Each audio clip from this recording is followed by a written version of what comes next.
Hello, welcome to my high as fuck house.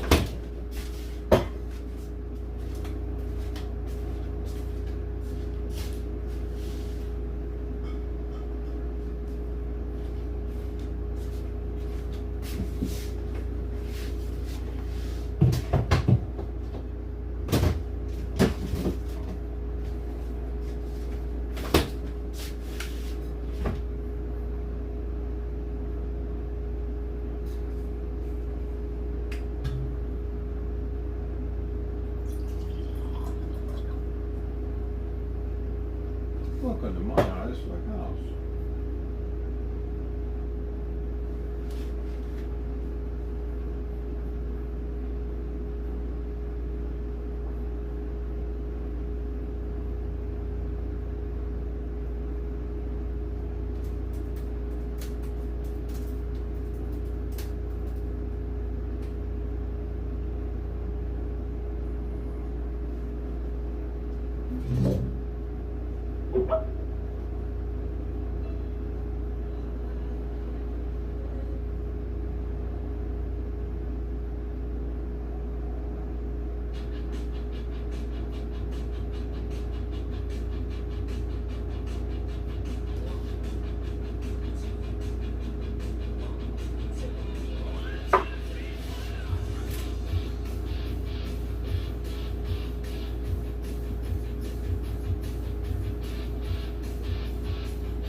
Yeah, baby.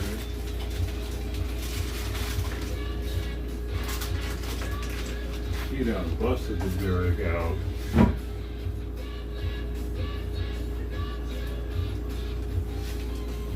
I'm at the Beverly Hills Cheese Store, get my own sample.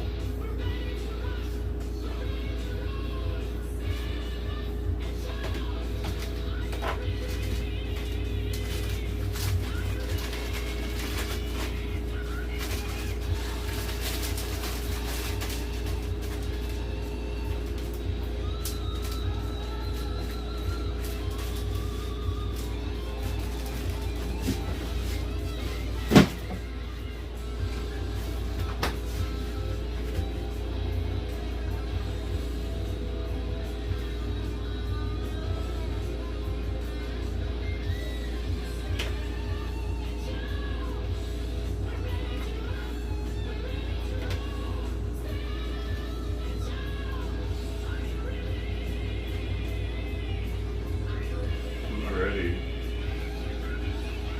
I said I wasn't ready.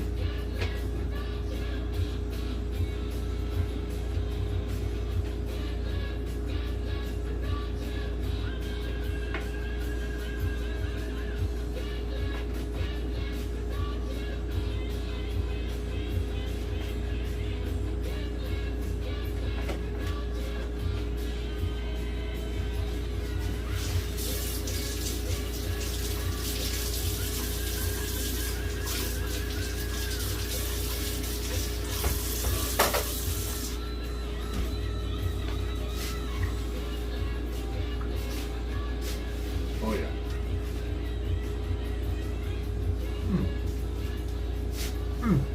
That's good.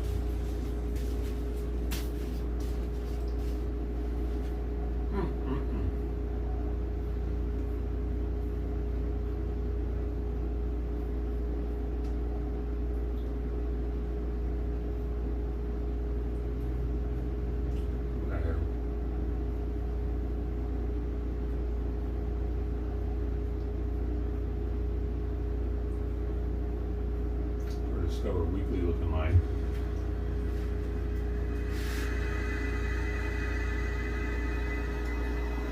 Let's just see. Yeah.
Yay, Simon! Yeah. Sing with me, baby. Come on. Come on. One more. Simon.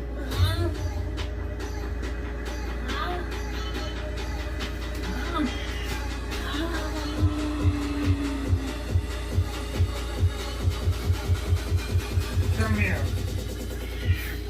No, you come here.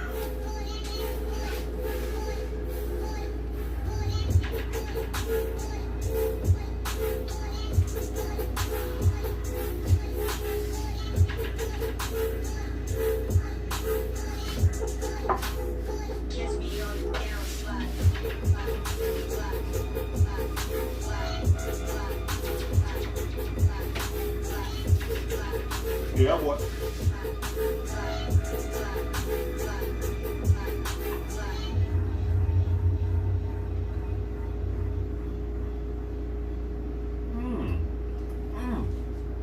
RFK Jr. suspends $1 billion in Medicaid payments to California and Minnesota. Good. Do it. You know they're about to do some bullshit though with California and Minnesota. They're gonna take it to court. So probably just gonna be temporary.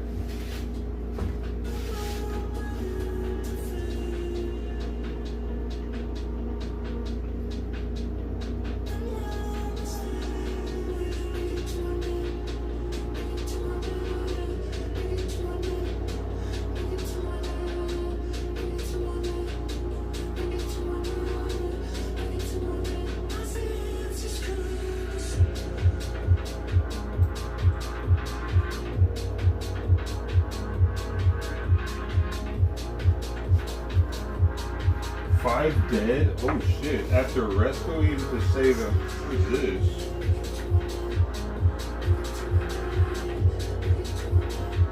Five dead after rescue to save struggling swimmer goes wrong in Ohio River.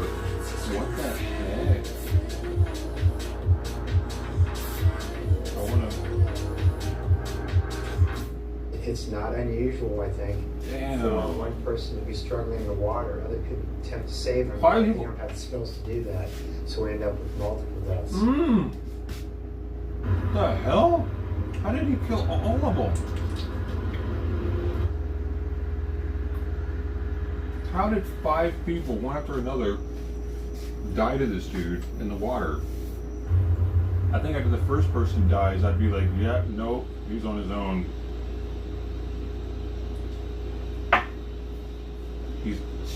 You probably clearly see that he was trying to climb on the person's back or some shit. You know when they're like that, you have to actually fucking try to knock them out. You're supposed to. Somehow.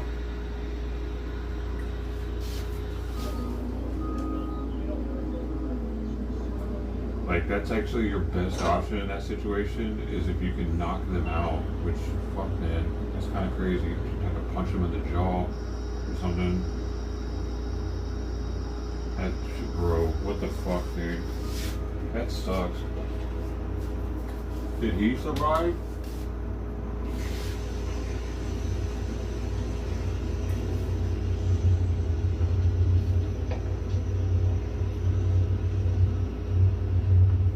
Dude, there's not any, whatever.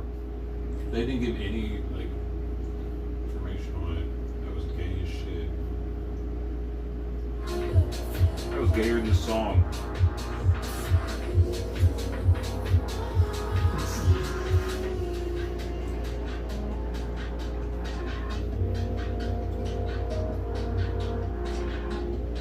Hey, I didn't see this awesome. Look at that. Sawyer. YouTube blocked your comment. They put it in fucking top comments for some reason. Those well did take the conditioning air and we give to the Somalis. No, not here. I think the Mexicans here. I saw this fucking lady, husband, nicest fucking clothing, dude. I mean, like, looking like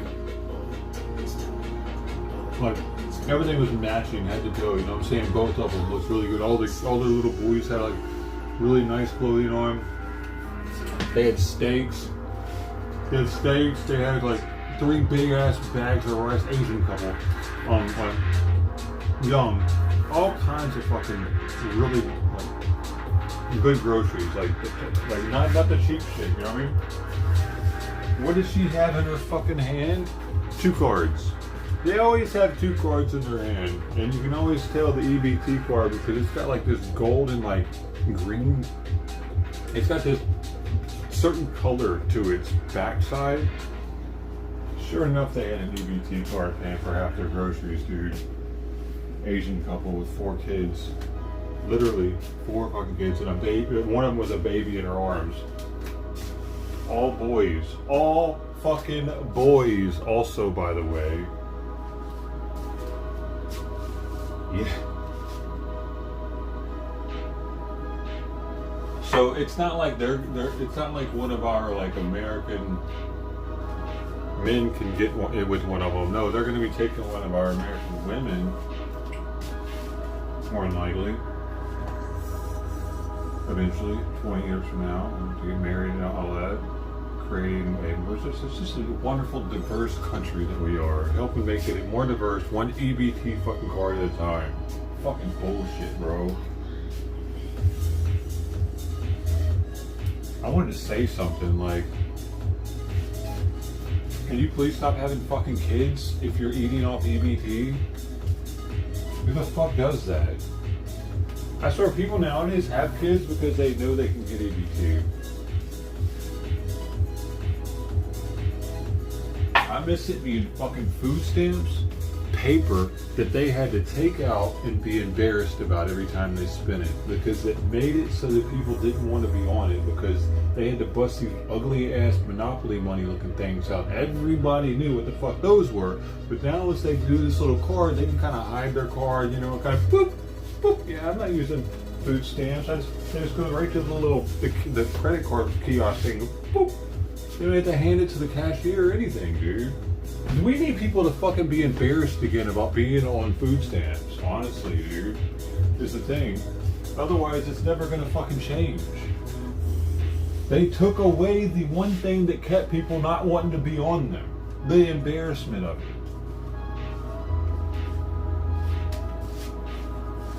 That's what's like. That's when the government really fucked up. They needed to keep some sort of embarrassment to it, just to make it hurt a little bit when you're on it. You know, don't make it so fucking easy for people to spend social welfare money, dude. That's the thing. They made it too fucking easy, and after that, it exploded. Because I remember when I was young, we got food stamps one time. One time we were really hard up for, my mom got real sick and we were real hard up for money. And I remember going to the office with her, and it was super embarrassing for her. I'll never forget it. And she did not want to be there. We were like the only white family there, honestly, because this is Memphis we're talking about. And it was that embarrassment that kept a multitude of people to not want to go into the office and sign up for them. You know, because they knew it wasn't just going to be embarrassing signing up, it was going to be embarrassing spending those things. It was all around going to be embarrassing, but it was going to be some food. Yeah, now the fucking boop, it looks just like a Visa card, dude. There's no embarrassment or shame in all of these people when they use it. No matter what kind of jewelry they're wearing or clothes they're wearing. Because if they were wearing blinged out shit and handing over a bunch of paper Monopoly money looking food stamps, I think they would get way more side eyes from people. Like, what the fuck? They're using food stamps? Because they can hide it with that card, man. I swear. It's one of the first things I thought about whenever they gave me that. Like in 2005, I got on food stamps. I was homeless. And they gave me that card. And I was like, what? No shame in this thing. It looks just like a regular card. Yo, it's ain't gonna be nothing using this thing. Nobody's gonna look at me any kind of way.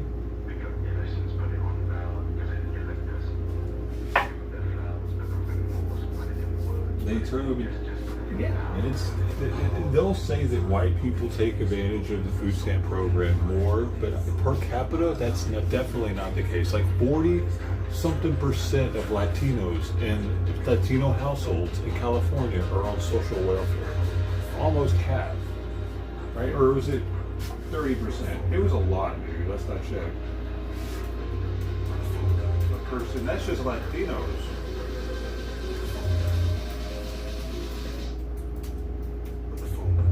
Households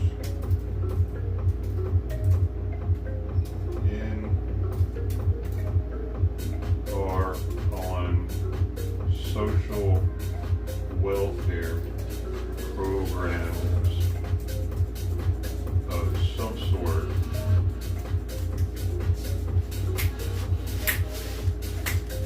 $39 to 45% are on CalFresh. I would see it was 40 something. Exact comprehensive data tracking the total combined percentage of Latino households enrolled in any general social welfare program simultaneously do not exist, but participants' rates for individual or major programs show that roughly 34% of Latinx Californians rely on Medi-Cal, and roughly 39 to 45% of CalFresh food stamp assistant recipients are Latino. 45% of them in California are Latino. That seems a little off. I don't know. Is it fucking off? What percentage of California is Latino?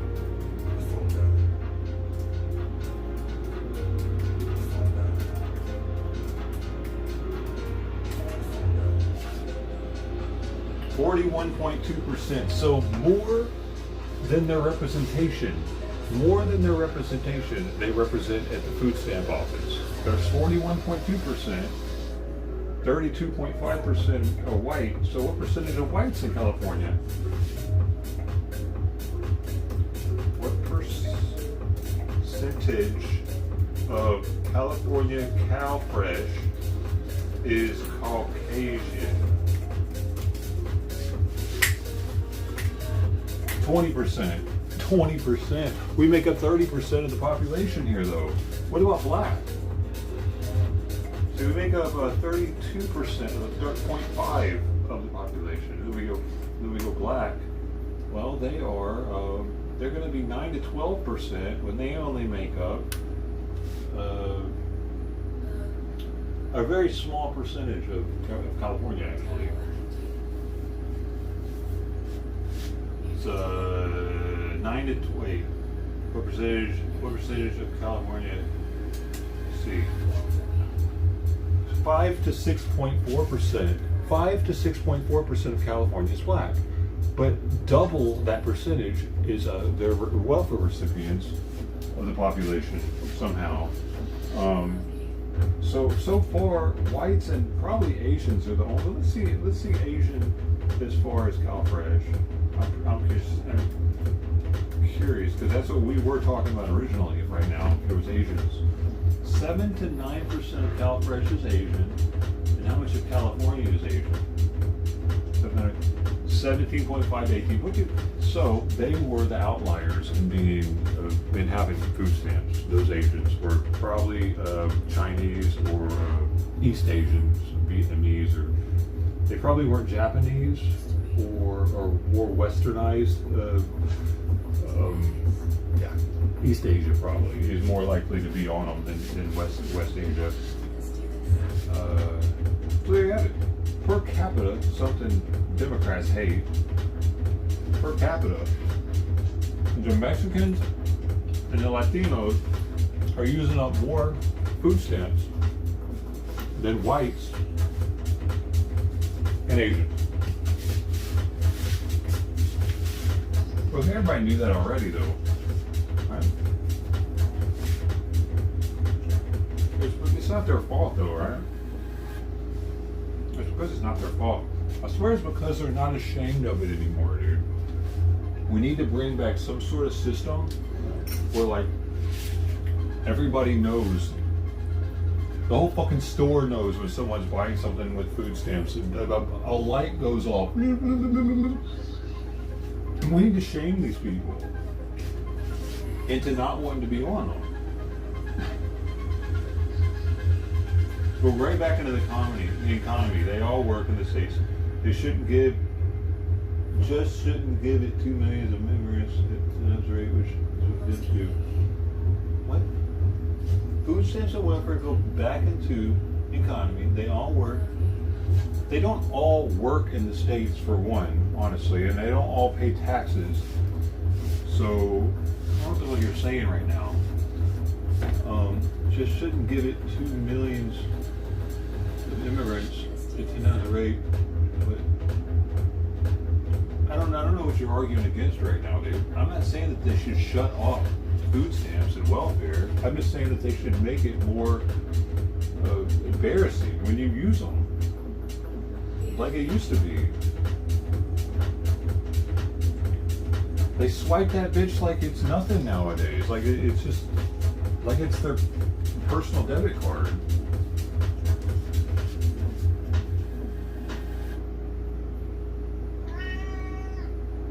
So the card's only working. Oh, I see.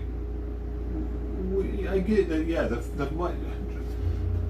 Okay, but then you go and look at, see, even back in the mid-2000s, even with these cards, you could sell, and oftentimes people are selling. This is like everywhere, every state this has happened in. They're selling the food stamps for half, 50 cents on the dollar. So what about when that happens? That money is just gone. I mean, sure, it gets spent, but it's like, I don't know, dude. It feels like it's fucking over the American people. They're paying taxes for this shit when they're being sold, or when people are buying just straight steaks with them and shrimp. They used to buy a bunch of candy and sodas with this shit, and they bitched about not being able to do that. If they limited them being able to buy high-end steaks and shit, you know they'd bitch about that too. They shouldn't be able to buy extravagant shit with their food stamps, dude. That's how I see it. Why? Why are we paying for people to have steaks when we can't even fucking afford steaks? I don't remember the last time I bought steaks, dude. It's been years.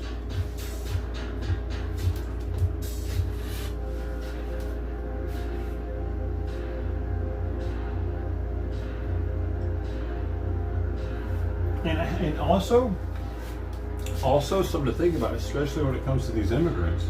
They don't spend money in American grocery stores. Oftentimes, they'll go to their little market that's their neighbor owns it or some shit. You know, their neighbor owns the meat market. Another neighbor owns the vegetable store down the street. They will search out ways to buy from their own people, dude, rather than buy from America, because they hate us. They want to keep it in their little circle. They'd rather pay their own people than to pay us. Even if that means selling their food stamps just so that they can give their money to their own people. Because, I mean, they probably get the vegetables for half off anyway, because, I mean, they're street vegetables or whatever. So they're spending the same, keeping the money in their circle, but they're getting the same, I should say, but spending half as much for it. But someone else that's buying their food stamps, I guess they're going to be using them at the grocery store. That's just complicated, dude.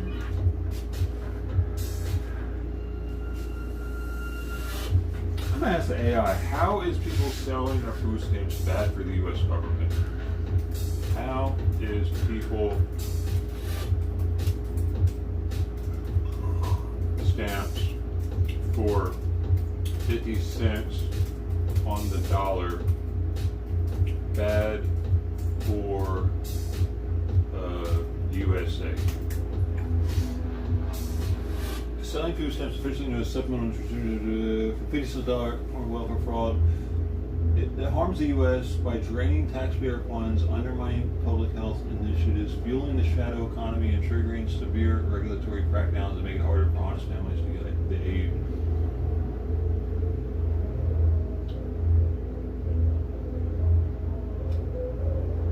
Widespread trafficking drives up the federal program's payment error rate, which recently ballooned past 10%, costing billions of dollars annually in improper payments. Federal and state agencies must spend millions on investigator salaries, tech-driven data mines, and fraud hotlines instead of using those funds to... Yeah, but this is coming exactly how that immediately...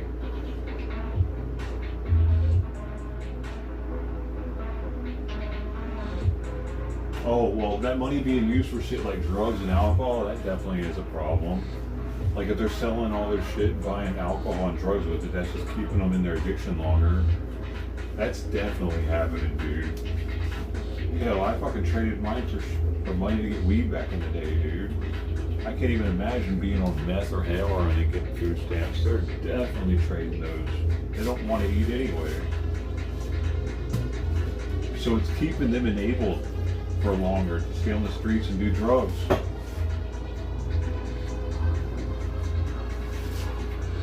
There should be some sort of drug testing involved with getting food stamps. Kind of, maybe.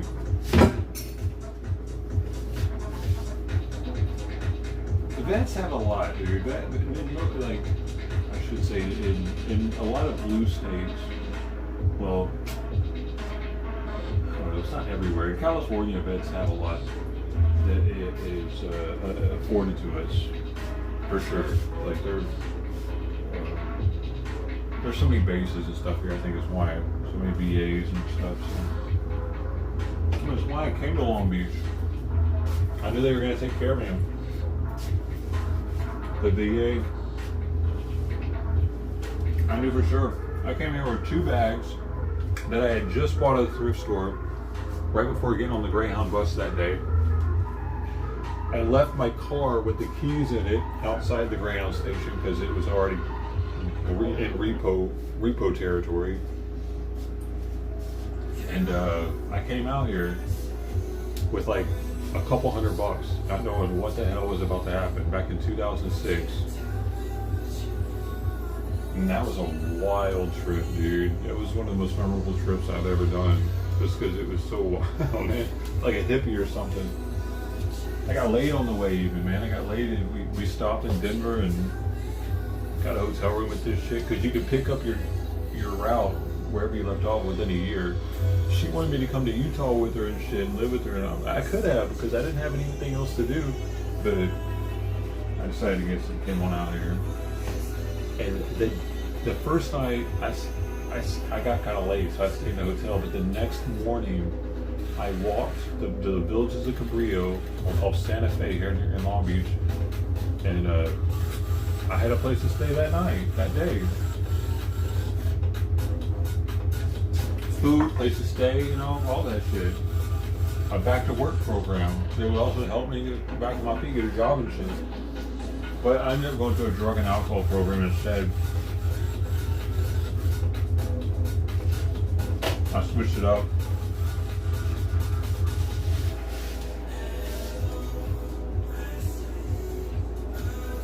And I appreciate that I did that. It was an experience that also was that was a life-changing experience. Going to the Beacon House eventually.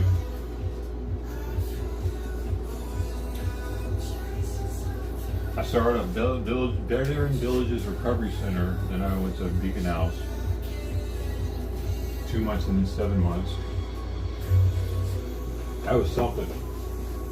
And then when I got out, I left early. I left early because I was like, I don't need this shit, y'all. Like, I got that veteran. Going back to the veterans, I got the veterans.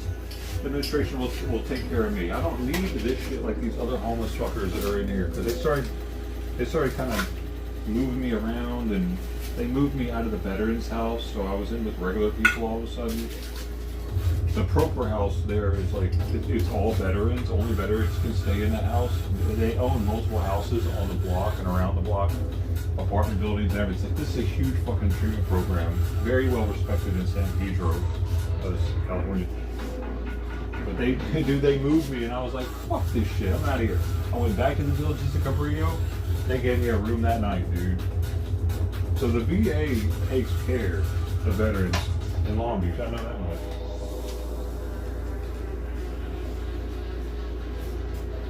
They were like, you did 7 months at the Beacon House? Come on in, you're an MVP now. Because they knew even that was a hard accomplishment.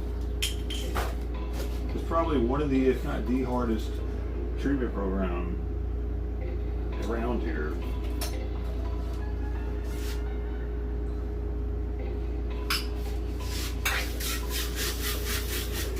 I've also been in an extremely hard treatment program in the West LA VA. I forget what it was called, but man, they had us marching and shit.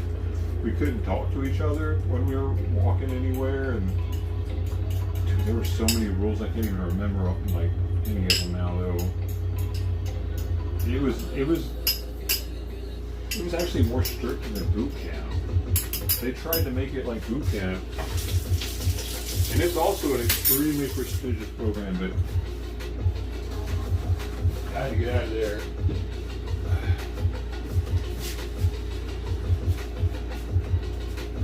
I was doing alright though. I was doing alright there. They actually, man, then they put me in this other program from there where I had my own room and shit. It was a drug and alcohol program. It was like, oh, I don't even know how I got into that one. And then I got approved for my my veterans disability. I got out of it. I'm sorry. I really just need a place to stay. So they got our backs, dude. It's just when I'm like, I got like a $5,000 back pay, and there was no way I was gonna stay at that place with $5,000 in my bank account. And it's not because I wanted to get out and get high and shit. I just didn't want to be in a fucking program. I didn't have to be. Shit. Am I the only one? And I left that, dude. I left that program. This is what's really cool. The day I left, I'm going to Long Beach. I don't know what I'm going to do, where I'm going to go, where I'm going to stay, nothing. I just know I have some money in my pocket, and if I have to, I can stay at a hotel or something. Didn't have a car. I was riding the subway or whatever. It's above ground. I don't know what it's called. It's called Subway, same thing, I guess. The tram or whatever. I was riding it from USC to Long Beach, but I stopped. I had to make a transfer at Pico or something, downtown LA, right near the convention center. And I noticed all these people with like E3 bags in their hand and shit. I don't know why I didn't have my luggage, dude. I don't know why I didn't have my luggage that day. Maybe I had to go back up there for something. Dude, I got to check E3 out by buying somebody's ticket off of them, their media ticket for $50. That was back when you couldn't get any E3 unless you were in the industry. It's 2010, 2009 actually. It was the end of 2009. Yep. Now you can buy a ticket for like $300. Rip off. It was better when you had to buy it from somebody in the street.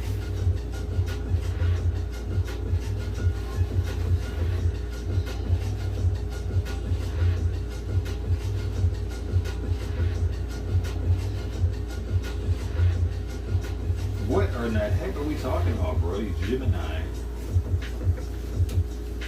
Gemini provider shortages, community care friction, bureaucratic hurdles, slow decisions, inconsistent guidance, perceived lack of transparency. There was a lot there. You're saying a lot there, I think, aren't you?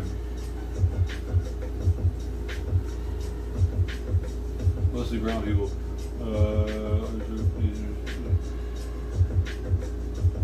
Yeah, dude, I don't know why there's so much white hate. I don't know if you saw there was a House committee meeting today with a Smithsonian Museum director talking about the different things that happened under her watch, and one of them was like this thing where they said that being nice, being courteous was like a white supremacist thing. Something like that. It was like in a Smithsonian Museum thing. Like they're so anti-white, and they had like some kind of Latina power bullshit in their fucking gift office. Can you imagine if they had a white power fucking bag in their gift office? But they can have Latino power, Latina power. Huh? Does this make any sense? Did Latinas build our country or something? Why would we be putting them up on a fucking pedestal? Why are we so scared of being proud of our history? It's what they're doing though. They're making our youth scared to be proud to be white. Scared to be proud of their history. Scared to be proud of anything that has to do with whiteness. You can only be proud of your bilingual kid or your fucking first generation wife, unless she's black. Then you can be proud of if she's black. If they're fucking black, you better be proud of every fucking thing they do, bitch. You know what I'm saying? Because if a black person does something besides sit on their ass, you gotta give them a round of applause. Holy shit, they did something. You know? Don't be scared to be proud of them. They need that. They're one of the few people, few subtype of human that need constant approval so that they don't fucking chimp out on you.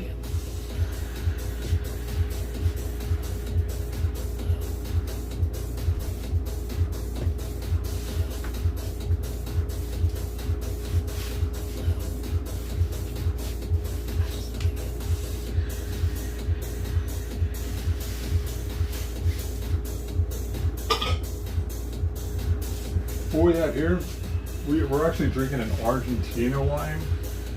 I didn't know it was Argentina. I don't think until I was drinking on it. Or I wouldn't have bought it because Argentinians suck. Like all around. My neighbor's Argentinian. Bitch. Total bitch. I hope she can hear me. I didn't even know she was Argentinian until they were playing against Mexico. And she let all her bitch ass attitude out. I thought someone was being stabbed over there. She was screaming so loud about some scoring and shit. I think it's because she wanted to piss off all the Mexican neighbors, though.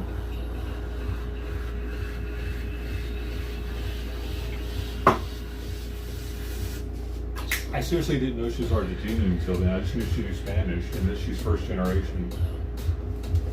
What are the chances? Oh, and she's a bitch. Those are the three main things. But I gotta be real though, it's not a bad wine, this Malbec. 14%, got some nice flavors going on with it. It's not too thin like a Boonsworn or something, I guess.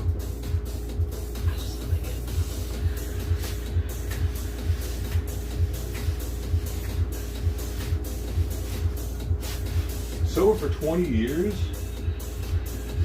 Well, not better time than now then, is it? You've done your 20.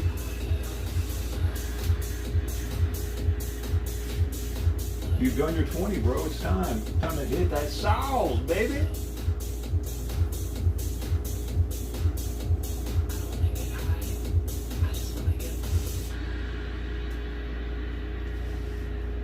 No?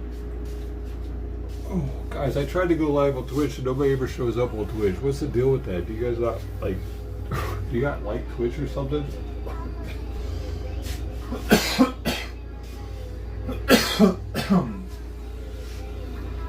It's so hot, bro. What are we looking at? We're looking at 85, 86, 87. Looks like we're looking at 87. Oh, we're looking at 88, folks. Neo-Nazi's favorite number.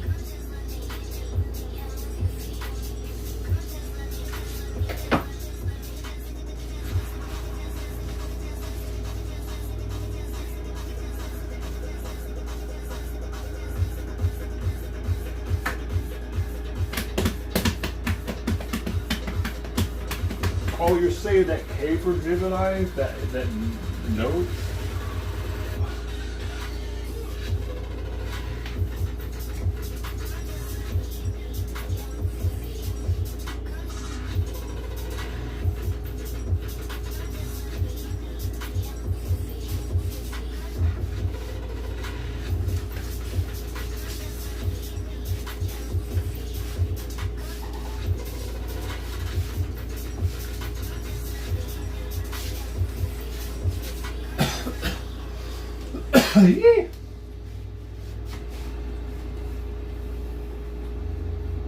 You're for banning booze? That would be ridiculous, dude. You don't understand why, though. Like, if it weren't for alcohol, America wouldn't be what it is today. A lot of negotiations have been resolved through the use of alcohol. I get that alcohol in itself can definitely be a bad thing. It does cause a lot of fucking shit in the world. But it's also helped a lot of people have babies. And we need them to have babies.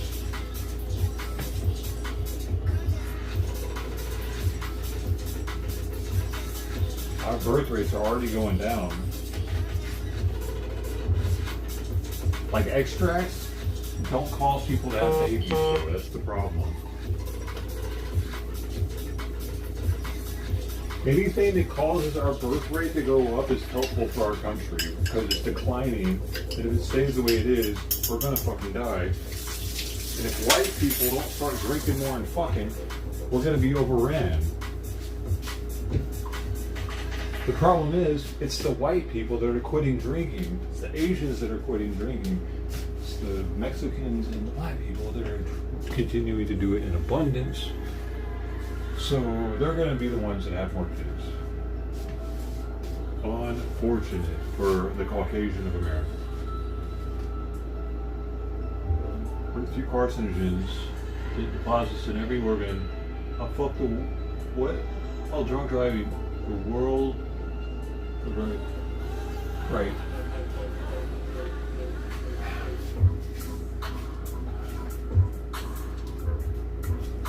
But have you ever thought that maybe it helps to keep our population numbers down in a way that, like, if we were to just live longer, people would just be taking advantage of social welfare programs for longer, and it would drain our country even more.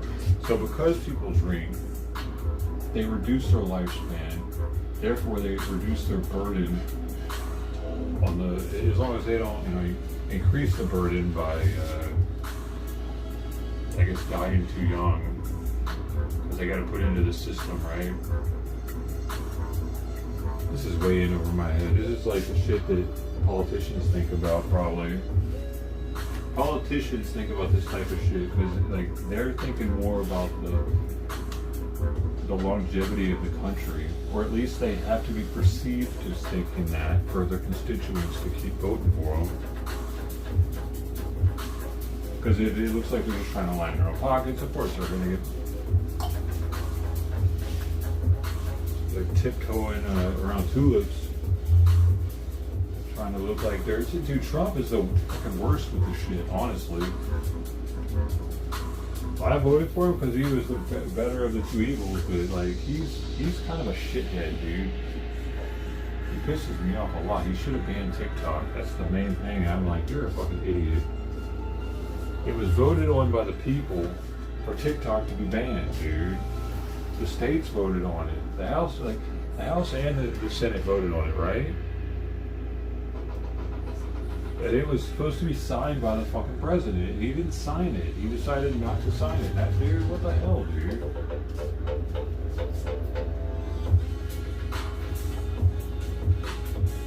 So now we got this stupid TikTok brain rot shit still happening. Legalize? Yeah, they can't really legalize LSD, dude. I mean, I would say sure, mushrooms all day. Mushrooms, maybe even DMT, but actually make DMT for medical use only, I think, because I think someone's probably more likely to die on DMT. So there has been a reported death on DMT. Somebody fucking went out of it, walked into a river and drowned it. So I feel like mushrooms are probably less likely for someone to die on. No, though. DMT is just so heavy. That's why I think it should be on a different level. And maybe you should have somebody, like your first time doing it, is there with you or something. But mushrooms is something, anything you can just grow in your backyard. And sure, dude, I got DMT seeds. You want to see what they look like?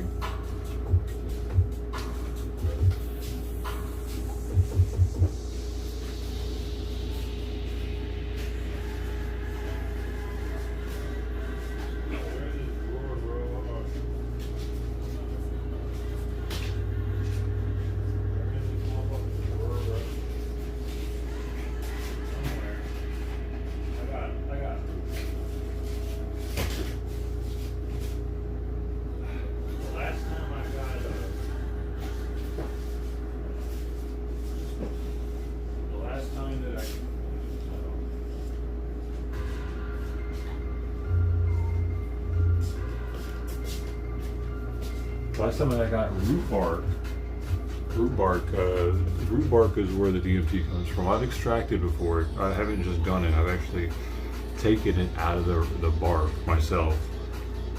But these are the seeds. They're tiny little things. This is Mimosa hostilis right here. It grows primarily in Brazil. Little bitty things can be a tree. That little bitty thing could be a massive tree that produces one of the most psychedelic substances in the world, dude. It's the purple inner bark of the tree. It's like you gotta get the outer bark off, and then the inner bark would be a purple layer going all around. There's also Acacia confucia, but it's a little more stressful to work with. It's a more oily wood, so you kind of have to do an acid to base rather than a straight to base extraction on it, because you've got to separate that oil out first. Otherwise, it's going to fuck up the recrystallization process of the DMT.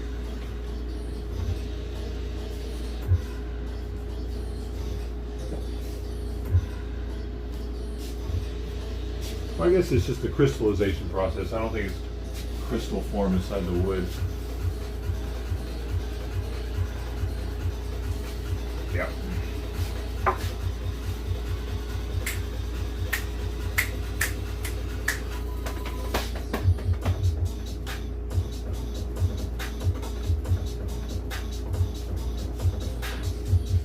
Our graders, man, if it wasn't so fucking hot here, dude.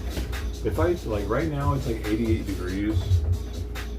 It's just saying 86 right there. It'll probably go up to 88 if I keep it here. It's around 88. And that's without any PC or PS5 on it. With that on, it'll push it into like 90 something degrees in there. And I can't do that to those cats, man. That's too hot. Like, this is actually hot for cats. I don't like this shit. That's why I got the AC on in my bedroom for Simon, just for like if he really needs to just get out of the heat. But they're stuck in it in there. I can't do it to them, man.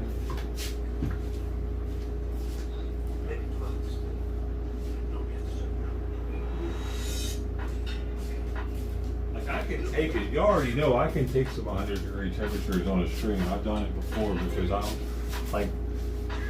I've worked into some very hot environments, going from refineries to screen printing shops next to a fucking the dryer that dries the ink, you know, on the shirts, or even a pizza shop that's hot as fuck with that conveyor belt pizza oven right there. I've done all those, and I've worked in a metal shop before. Metal shops are stupid hot in Memphis, Tennessee, dude. Holy shit, they don't have AC. Motherfucking the sweat's what keeps you cold and cooler. You're hoping you start sweating. You're drinking lots of water. So like this kind of shit, it's not too bad. I can do it, but the cats though, the heat's worse for them because their body temperature's already high. They need it to be cooler to regulate. And Sawyer hardly drinks any fucking water.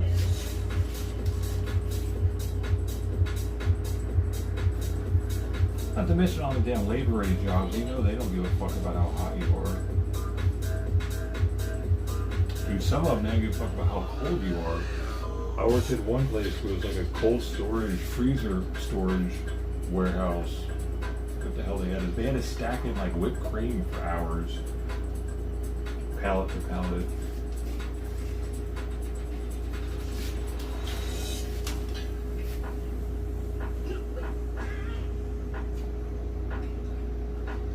Yeah, LSD though, it's just that.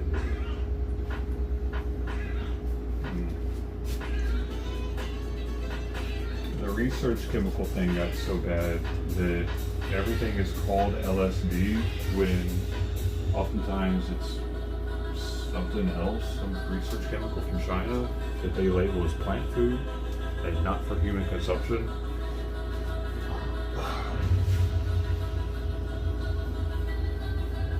But because people know the molecule and the name, they know what to order. They read about it because the internet. Dude, before the internet, finding out about shit like that would have been so much more difficult, especially to find out where to order it from and shit. So the internet kind of fucked up the LSD market more than anything, I think. But they were still selling other microgram dosable psychedelics in the 70s, what is some fuck, I can't think of any right now, but there are multiple of them, and some of them are actually dangerous. If it's bitter, it's a spitter. That one is N-bomb, and it'll make you trip, but it can also kill you. That's been around for, I believe, decades, maybe like 4 or 5 decades. I'm not really sure. How long has N-bomb been around?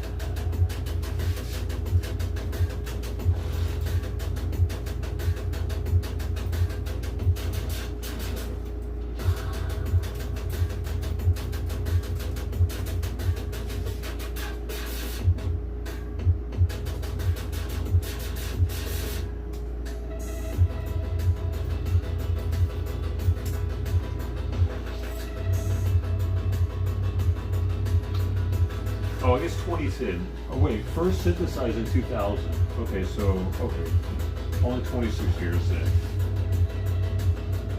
The belt began circulating broadly in 2010 in the recreational drug scene, often fraudulently sold as LSD. It says right there. And then in 2013, it was classified as a Schedule I controlled substance in the United States due to severe overdose risks and fatalities. That's why I just think LSD, anything that's microdosable, I think needs to be really scrutinized when it comes to legalizing it, because people can easily be tricked by someone saying that they have that microdosable substance, and it's actually something that can kill them. When you're looking at mushrooms and shit, it's very easily recognizable unless it's in chocolates or some sort of food, which I don't recommend doing, which I have though. And I've fucking gotten some really good chocolates before.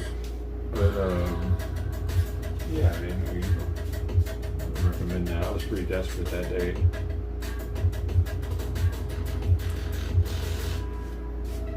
I was trying to get into the show, man, and I couldn't find anybody. RX only? Sure, yeah. So they're not recreational then. That would be medically approved. Recreational would mean that you could just go to the store and buy it with an ID. legal. That's what legal would mean to most people. So yeah, if you have to get a prescription for it and you know for sure that that's what you're getting from a doctor, from a pharmacist, then I think that they would still want it done on an extremely observed environment. They would want you hooked up to probably a fucking all kinds of shit, dude. Your pulse, your temperature. You'd have a butt probe. You'd have a catheter in so you don't pee their bed. Did that make the fucking trip horrible? Being all fucking shit, having shit like they had like a blood pressure cuff on or something, that would make it fucking suck, bro. I can't even imagine doing DMT with a bunch of medical gear on me.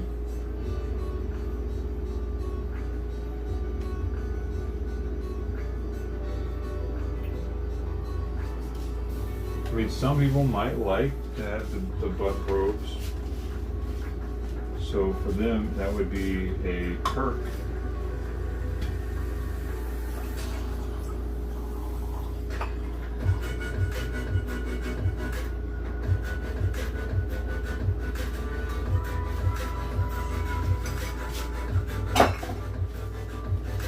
I bought a cheese specifically for this wine.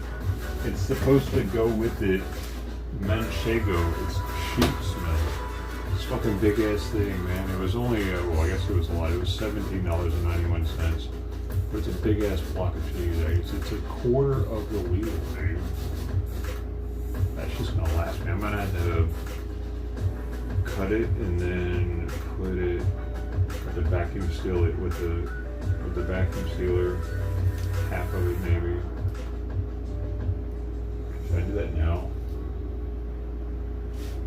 I guess I should do it now.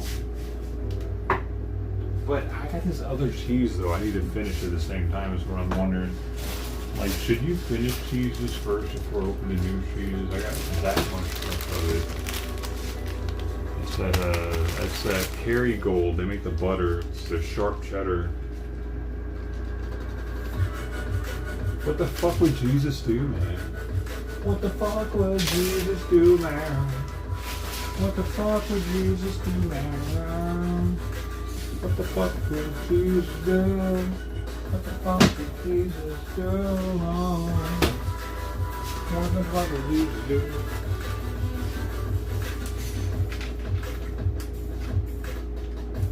That's something people should ask themselves more often, huh?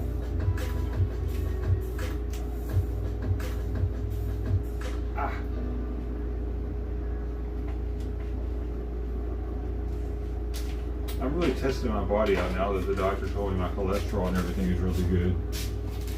What is it really capable of? Can it just eat cheese for every meal?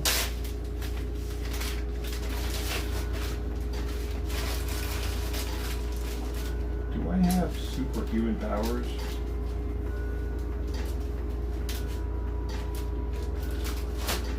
Guys? Odd stream. I think people are jealous of my cheese consumption at this point, though.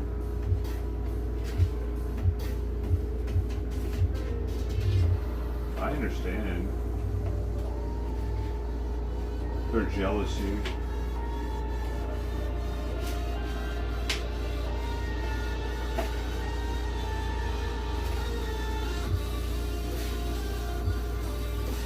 I once thought I couldn't eat cheese all day too.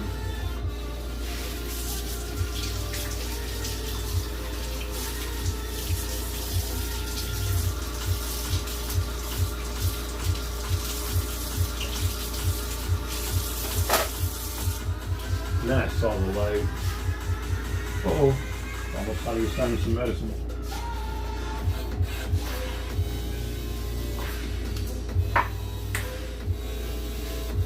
Come on.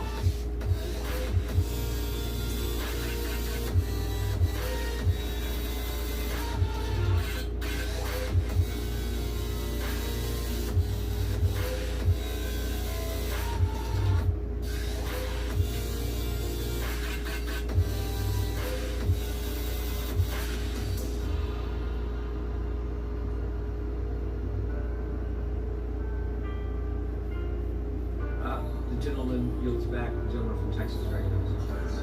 Thank you, Mr. Chairman. The American people elected President Donald J. Trump with a clear mandate that was to secure our border and restore the rule of law, which is exactly what he has done, putting the American citizen first. That's exactly why the permanent Trump Secure Border Act, and I want to thank my colleague from Texas, Mr. Roy, for doing this common sense immigration enforcement measure so we can codify this into law and do exactly what the American people asked him to do. Now, for years, we have sat through hearing after hearing in this very room, listening to grieving mothers and fathers describe the unimaginable pain of burying a son or daughter because our border was deliberately left unsecured by the left. We have heard stories of Americans murdered by people who should have never been in this country in the first place. And I'll be damned if I have to listen to the defense of people that have no business being in this country in the first place, murdering other Americans. Sheridan Gorman, Katie Abraham, Chloe Polson, Lincoln Riley, Jocelyn Nungary, Rachel Morin. Their names, say their names. Yet my colleagues on the left continue to oppose the very policies that would have prevented these tragedies.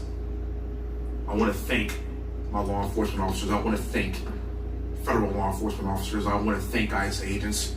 I want to thank local police officers. I want to thank law enforcement individuals specifically for their desire to put their lives on the line to keep everybody here in this country safe and armed. I want to thank them from the bottom of my heart. If I played a drinking game and every time I heard the word white, or white supremacist while watching CNN, watching NBC, or listening to my colleagues on the left talk about white supremacy and white people all day, every day, I would be drunk after an hour and I would die of alcohol poisoning. What are we talking about? Really? This is about protecting every single American, talking about regardless white of your race, supremacy now? religion, color, or creed. And I can assure you, as I have said in this room many a day, I've been black for my entire life. I'm not a white supremacist. What I want to do is be safe in my own communities, regardless of what you look like. And that's exactly what my colleague from Texas, Chip Roy, is trying to do here. That's exactly what we have done. Secured our borders to ensure that people that have no business in this country harm and arbitrarily murder our children. This is not hard. I thank God every day I'm not a lawyer. I'm just a soldier, just an American. I'm a father, follower of Christ, somebody that believes in this great nation and ensuring that we have safety for the future. That's literally all I care about. And that goes for every single red-blooded American, regardless of your race, religion, color, or creed. And with that, I'll yield my time to my colleague from Texas if he has anything to say. The fuck is a creed? I appreciate my friend from Texas. I would note that it merits repetition that my colleagues. What is a creed, bro? Look at this up right now. The gentleman yields back. The gentleman from Texas recognized. Thank you, Mr. Chairman. The American people elected President Donald. A formal statement of beliefs, principles, or guiding opinions. So like their opinion. You can't, no. That's it.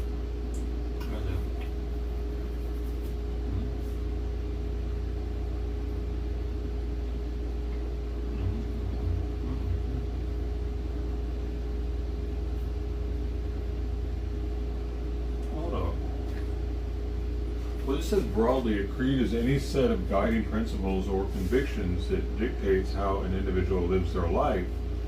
For example, a person might live by a creed of honesty and self-reliance. Yeah, but what if they live by a creed of robbing you and stabbing people? What do you mean you can't judge them for their creed?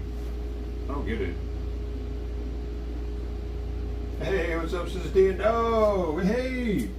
MVP's in the house. What y'all doing? Sneaking up on me and shit while I have my back turned. Hi, Simon. Simon, why are you going up in there? No, Simon, come on, bro. Simon, no. Come on, bro. Why are you going up in there? What are you doing? Look at him. This is his new fucking favorite sleeping spot, apparently.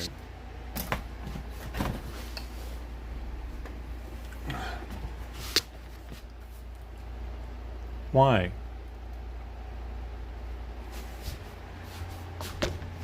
Simon?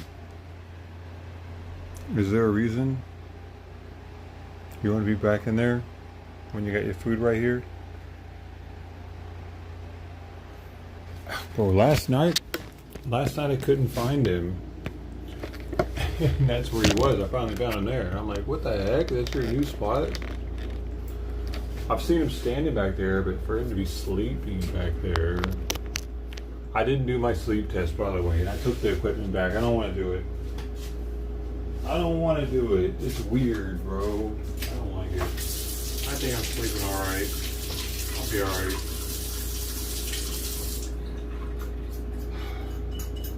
I wasn't going to get very good sleep if I had to wear that shit. I know that much. I can't even sleep with a shirt on. I would have to put like 2 straps around me, something on my finger, something on my wrist. Like, man, I need to get sleep. I don't need to fucking do all that.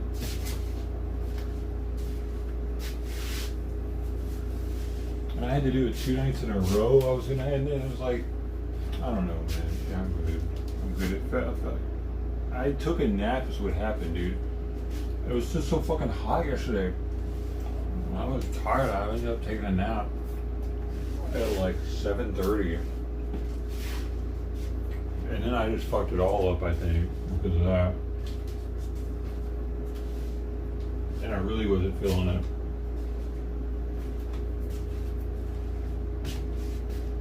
Because I was like, what if it's not going to be correct now, even because I've done slept preemptively. Maybe the numbers won't be right.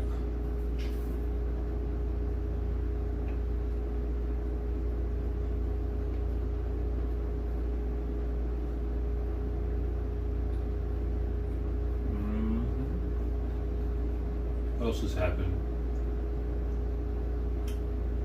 Disneyland Spark. This is from 4 days ago. I didn't hear about this though.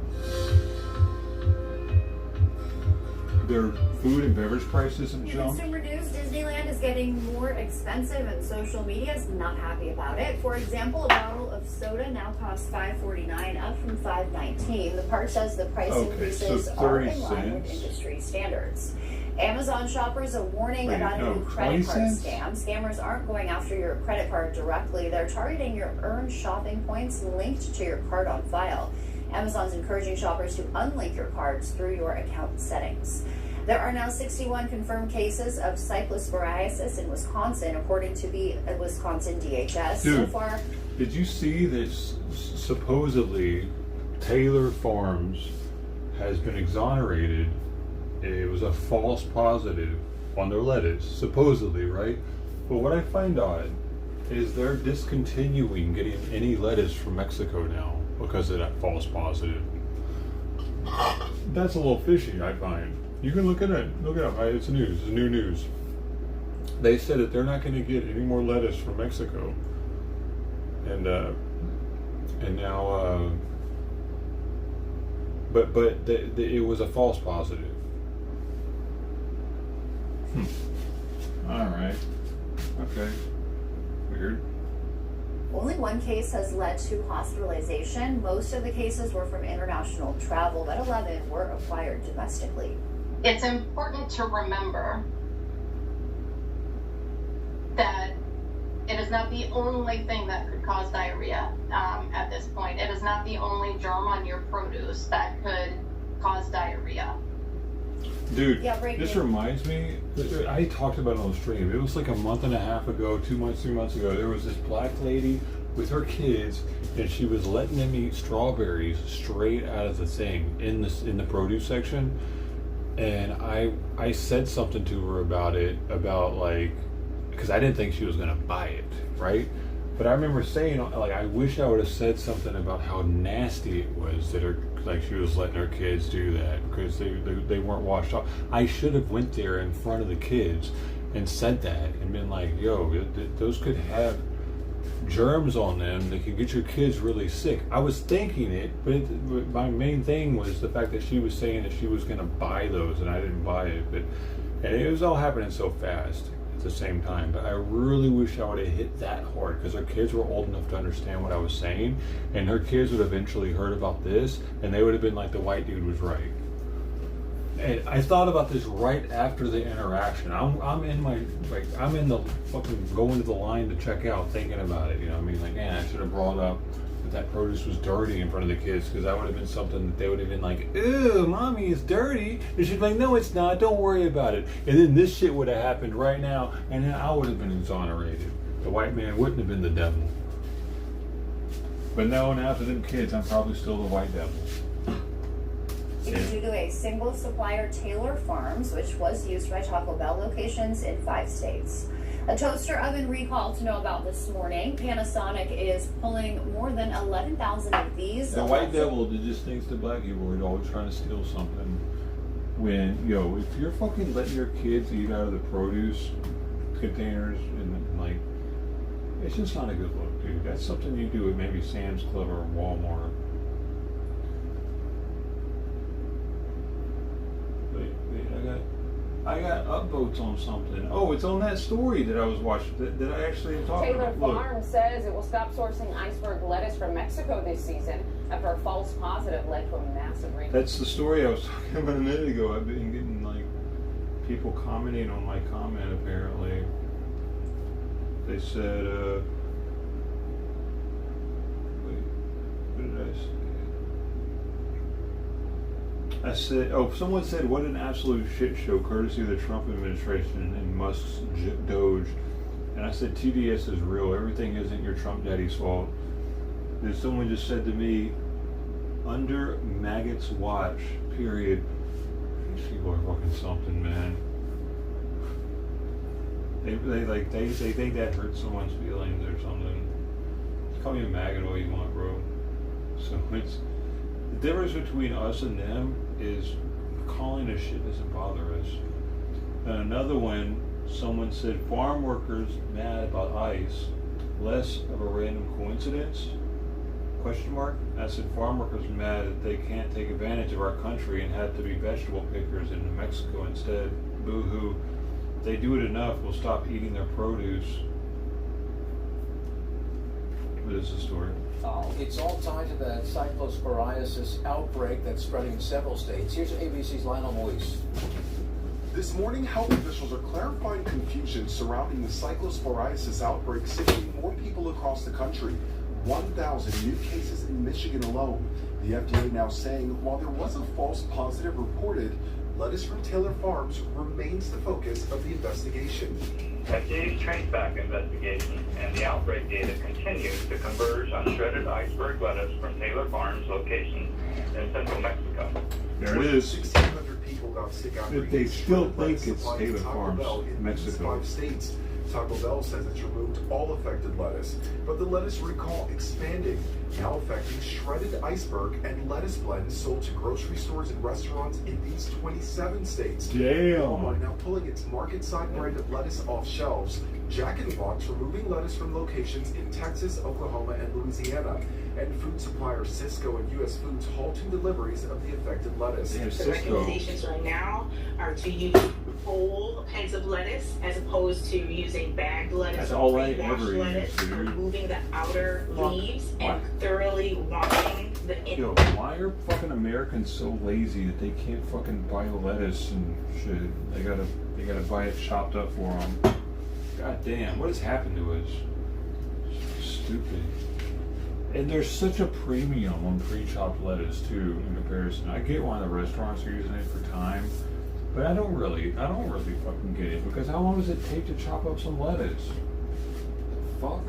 their leaves. Symptoms from Why would parasitic anybody illness want pre-chopped? I don't know, dude. It seems like a recipe for disaster, and here we go. last for weeks and are especially concerning for people with other medical conditions. Democratic Senator John Ossoff is now demanding answers from Health Secretary RFK Jr. on why changes were made to a federal program that tracks foodborne illnesses. Ossoff saying the decision to terminate required tracking of parasitic infections puts Americans at risk. Kennedy did not immediately respond. Taylor Farms now says it will voluntarily stop sourcing iceberg lettuce from central Mexico for the rest of the season. Health officials expect. How about we just stop eating because it fucking can take Mexican 2 lettuce? weeks for symptoms to appear. Lionel Voorhees, ABC You know? News, New York. Is it necessary for us to eat any of this shit? Don't we have enough land here to grow our own vegetables?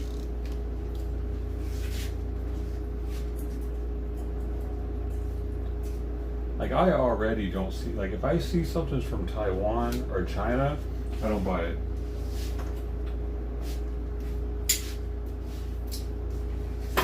Dude, honestly, if I see something's from Mexico, I don't buy it anymore.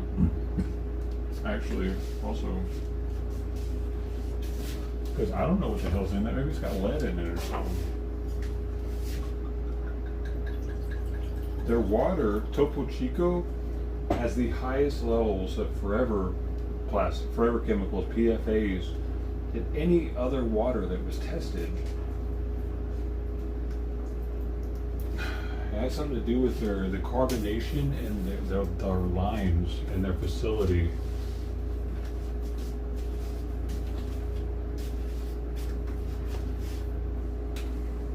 Why would anybody try? Every time I went to Mexico, we never trusted their fucking water. Never trusted ice cubes even. Every time I would get a sex on the beach, that was my dream when I was a teenager going to Mexico. No ice. Always no ice. Of course. Either that or you get a beer. It's not a draft beer. Or even if it is a draft beer, that, it's not getting water added to it. But when did we start trusting the produce and everything from Mexico so much?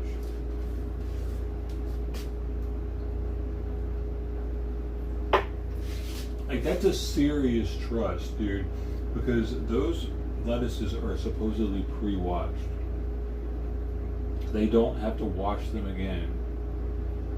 So that means that the fucking washing facility was contaminated. The water at the wash facility was contaminated, dude. This wasn't just the lettuce, because that shit was supposed to get washed.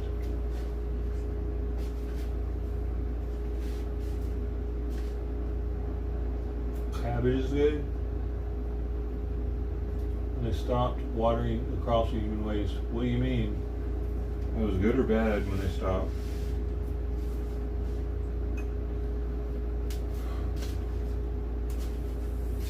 By the way, I gave 3 cats Credelio this morning, and it was something with Frank, man. Frank's mouth is bad.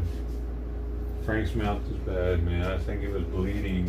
Actually, I had to shove the fucking pill in the back of his throat, and he fucking made this weird sound when I did it. And he clawed me even, got me here somehow with something, but he was still pretty calm. But I got it in him at least for another month. But when doing so, I saw how bad his mouth is, man. I don't know what to do for him. I feel so bad. Fuck. But all the Cal 6 cats showed up today. And I got Shiloh out front, got her Credelio, and Penelope and Frank. Yeah. Pretty sure I've been giving them flea medication for at least a year and a half, maybe a little longer. But now I'm giving them full pills. I don't give them a half pill. I give them a full pill just to make sure that I'm giving them the right amount. Fuck those fleas up. So the only cat I have left for the month is the kitten. I think that's sometime next week I'm supposed to do it.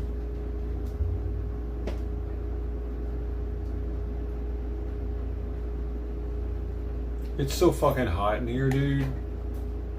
87. That's gonna go to 88. You better watch it. You better. 88.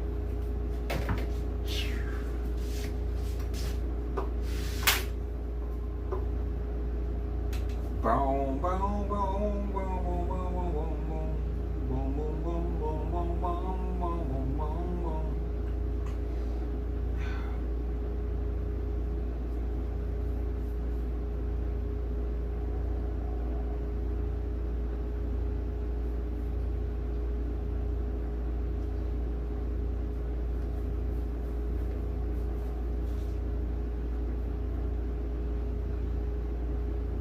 An update on the injured eagle that was rescued in Big Bear after getting into a fight with 2 other eagles and is believed to be Jackie. Rescuers at the Ojai Raptor Center say Jackie has more energy today. However, she is anemic and has inflammation affecting her kidneys.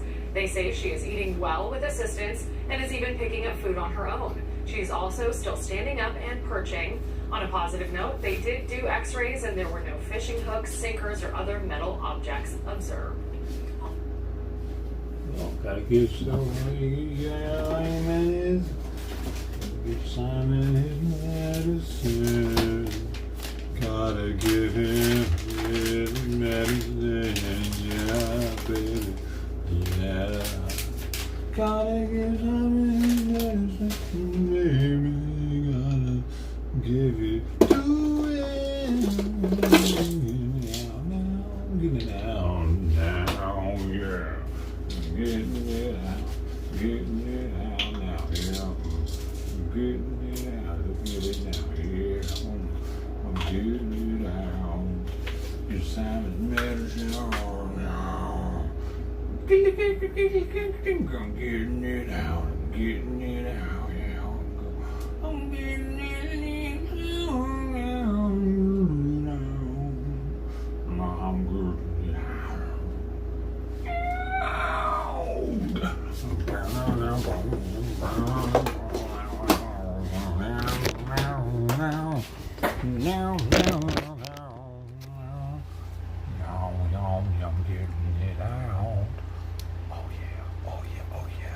I'm getting it out, getting it out. Oh yeah, I'm getting. Good job, buddy. Good job, good job, good job, good job, good job, good job. Oh man, alright. It's so hot. It's hard to do any of this shit when it's just fucking hot in here. I don't want to do sleep studies. I just want to go drive around in my car, dude, where I have air conditioner.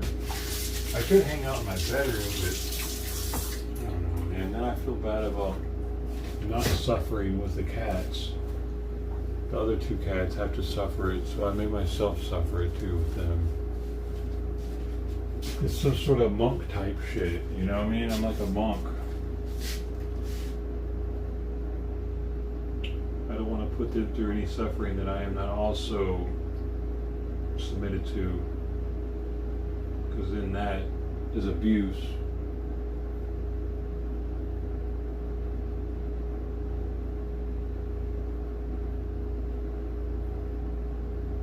Like leaving your kids in a hot car when you're not sitting in a hot car. I'm in it with you. I'm with you, my cats. Together. Yeah. It's hot as motherfucker.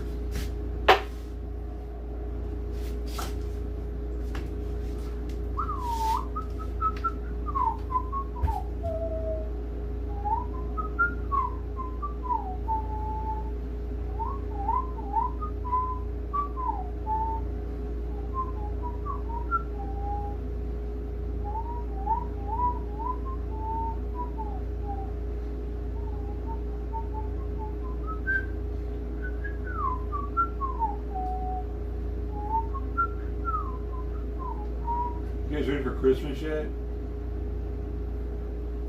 I'm fucking ready for Christmas because it's so fucking hot in here. Holy shit, you know what I'm saying? It's like the best time of year for weather. I don't care, I gotta use the heater. I'd rather use the heater than this. I can put on more shirts. I can't get butt naked. I mean, man.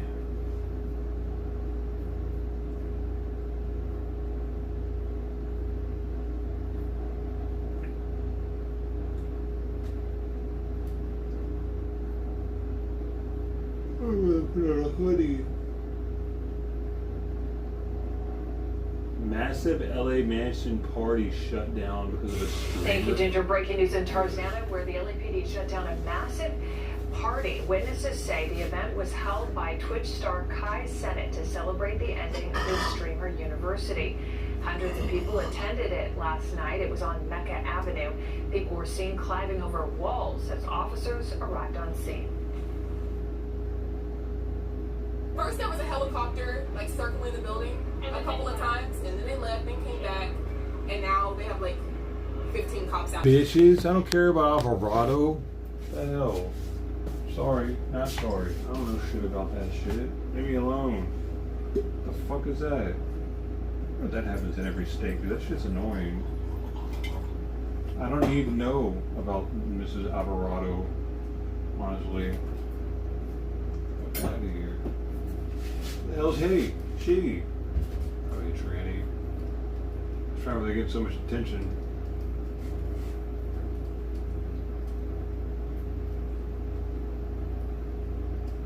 Alright, let me see.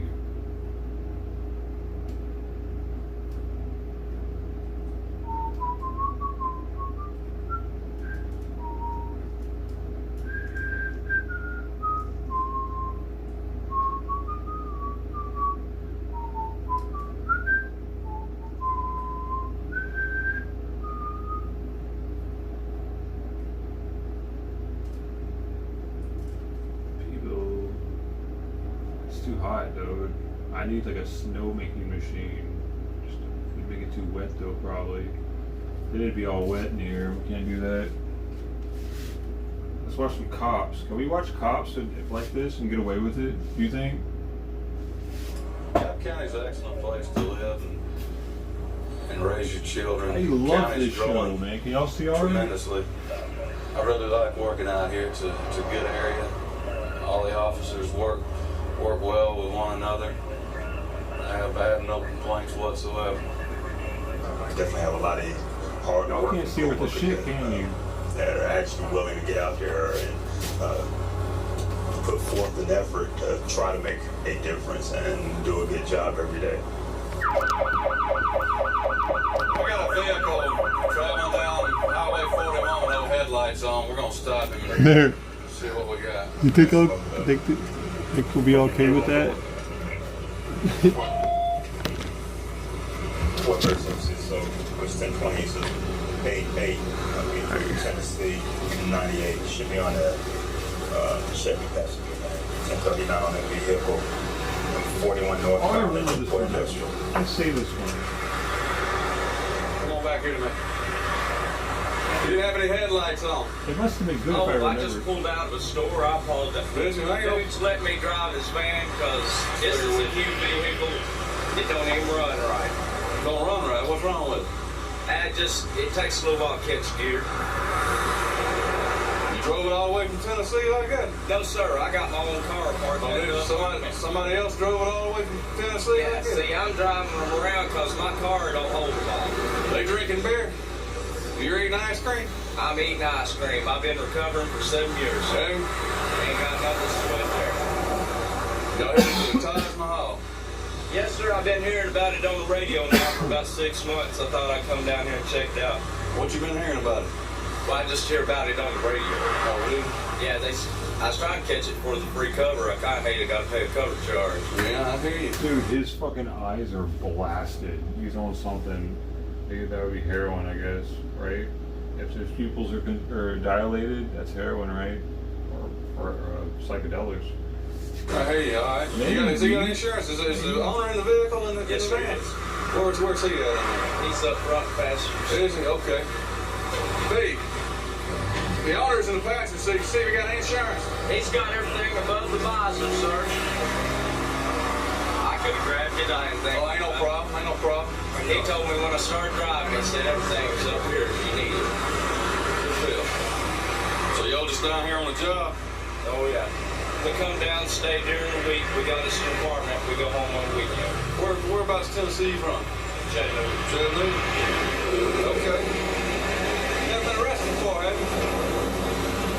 Yes, sir, I have. What have you been arrested for? I was arrested for drugs, and that's the reason I'm a recovering alcoholic addict. Is that right? Straight up. Got it together now, huh? Yes, sir. Y'all get no drugs in the van, do you? No, sir. How about any of them other boys? They ain't holding, are they? And this is honest God's truth. Half of them's a dirt crew, half of them's plumbers. I'm a plumber. They come down to stay with us because they got a place in Marietta they're working. I don't know a couple of guys. All right, now let me ask you something. If you thought, who would you think in that van would probably be holding just, what do you think? I swear to God, wouldn't have an idea. Wouldn't have an idea? Last night I drove all the way to Chattanooga because I ain't gonna stay in an apartment with 8 people I don't know. That's just me. I try to avoid it like this. I understand. Which of the guys you don't know in there? I don't know the dirt guys.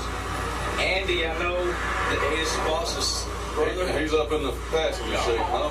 The dirt guy I do know because he does my digging for me. Okay. The rest of them are dirt crew, which means they work dirt. Right. But the reason I'm driving is so. What the fuck does that mean? They're labor ready? They're probably like labor ready or some shit, you know what I'm saying? They work dirt. That pretty much just means that they dig constantly. Nobody has a problem with DUI. That's a good idea.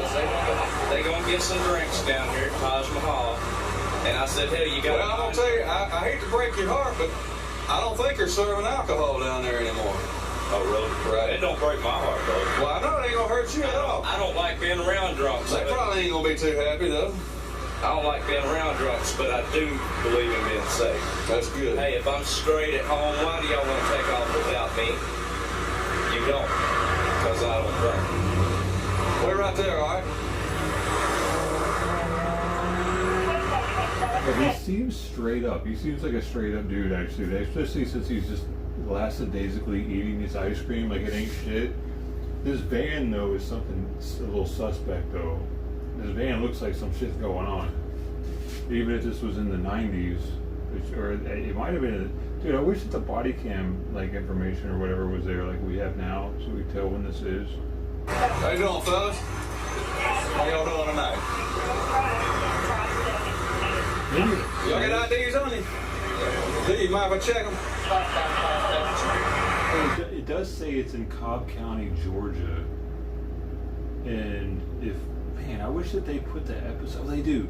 No, here it is, 1998. So yeah, it's the late 90s. So still, for the late 90s, this van is like a little sus looking, even in Tennessee or wherever, Georgia.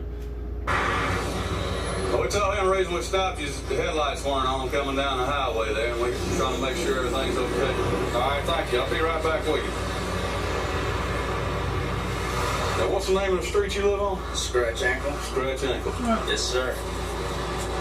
Yeah, see what it is, you've heard of Signal Mountain in Tennessee. Okay, yeah. It's the back side of Signal Mountain, and what it is, Scratch Ankle Road fell apart and washed off, so they dead-ended it. There really is no Scratch Ankle anymore, but we still got property off to the side of it.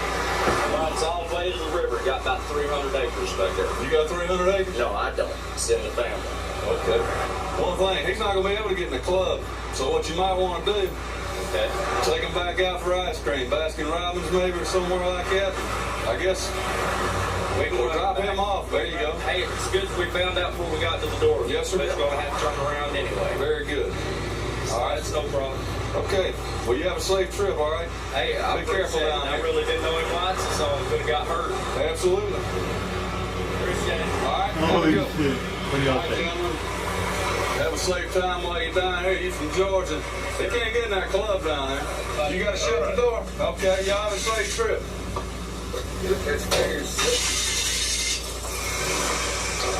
All right. Y'all be careful. Well, looks like you're headed down to the strip club. Unfortunately, one of them's under 21, so I guess they'll end up taking him home and trying to come back.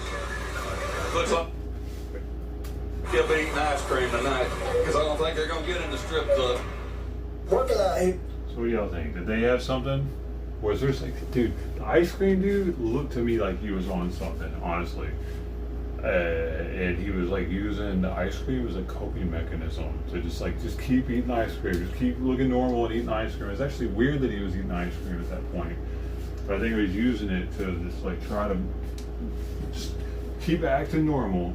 Like that wasn't even normal though, really, to keep wanting an ice cream while you're kind of So, I don't know, man. I think maybe somebody stuffed some shit in their butt cracks or something right there. I think they got away with something there, honestly. I feel like they were not that clean of a crew. Especially when he's like, I don't even know those other dudes. I don't know those guys. No. The cops use that normally, and they think that, well, they act like they don't know where that bag is or who that person is. Well, that's the guy probably. It's like a good old boy. Yeah, but there are a lot of good old boys, like especially late 90s, early 2000s, that were strung out on meth, man. That was like when meth had its stronghold on people. It increased into the mid-2000s, especially in Tennessee. I saw it firsthand, dude. I've seen people cooking that shit in the woods in Tennessee. And that was weird. I was their driver. We were on somebody else's property. I almost did some one night. He had it, and I asked to do some because I was like, fuck. Like, my life was like, I don't know where my life was at. I didn't care anymore. It's like 25, and he wouldn't give me any because he said that because he didn't want me to like fuck my life up with it.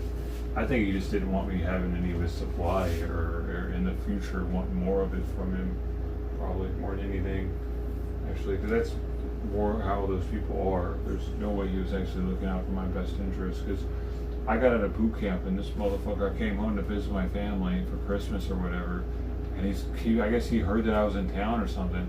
He's fucking calling me, trying to get me to bond him out on a gun charge and shit. I'm sitting here like doing the right thing with my life, and he's like, hey man, get me out of here. Like, bro. And I was still his friend like years later at that time.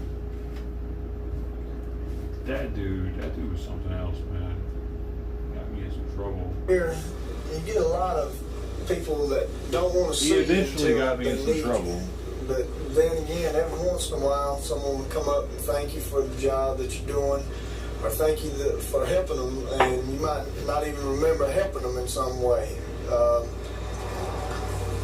When they do come up and thank you, or tell you they appreciate you, it means a lot to you out here.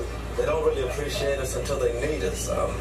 We continue to do the job out here because we enjoy what we do and know that as we continue to do it, eventually we'll help people along the way. Even if we only make a difference to one person, at least that's one person we've made a difference to. Let's get behind it first.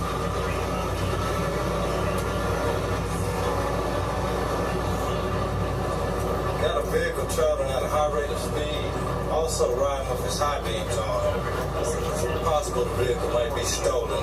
Normally, once they punch Dude, it feels like police departments used to have a lot more two-man. Like, oftentimes women will be paired up as two women because they're like two men. Actually, it's a little less than one man. Two women is a little less than one man when it comes to physical altercations. And you'll see that time and time again when there are two females paired up together. All it takes is the one male showing up, and they can then take control of the suspect.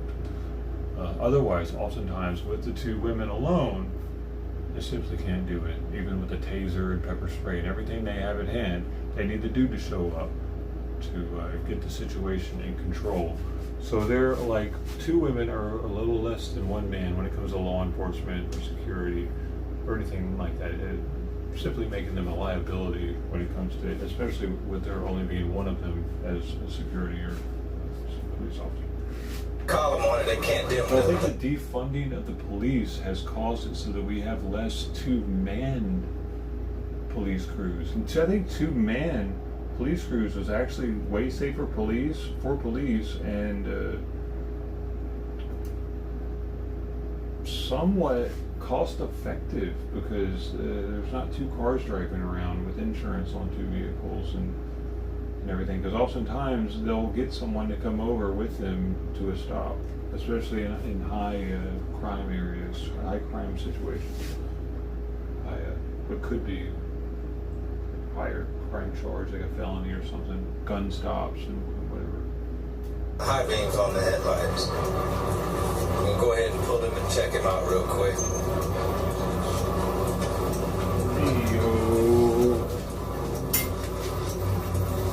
How times have changed, you know? 1301, when you're going 66, looks like he's going to try to go 85 south. He might weave back over to the left, though. This motherfucker's taking off with the ghetto sled.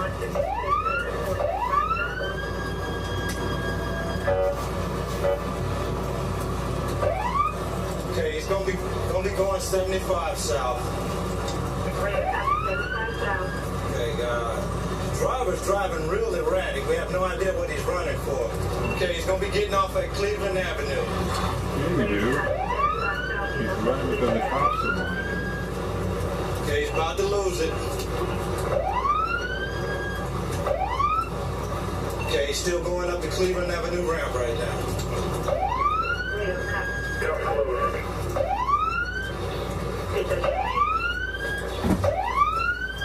Shut up, copper. Siren. West on Cleveland Avenue. Can this guy wiped out already so I don't have to listen to this fucking siren anymore? Go ahead and call it 9. Looks like they're going to bail over by this pink building.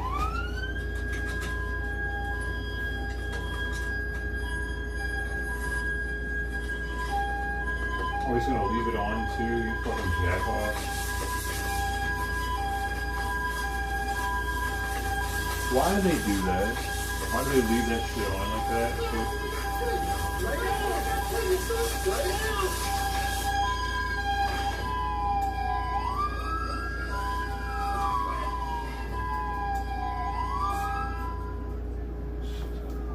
Fucking idiot cops. There's need to be 3 different cop cars with their sirens going. A little drama queen-ish, you motherfuckers, if you ask me. Can't they learn how to turn a switch off before they get the fuck out the car?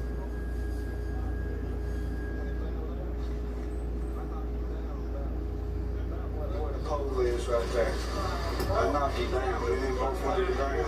He rolled it. So,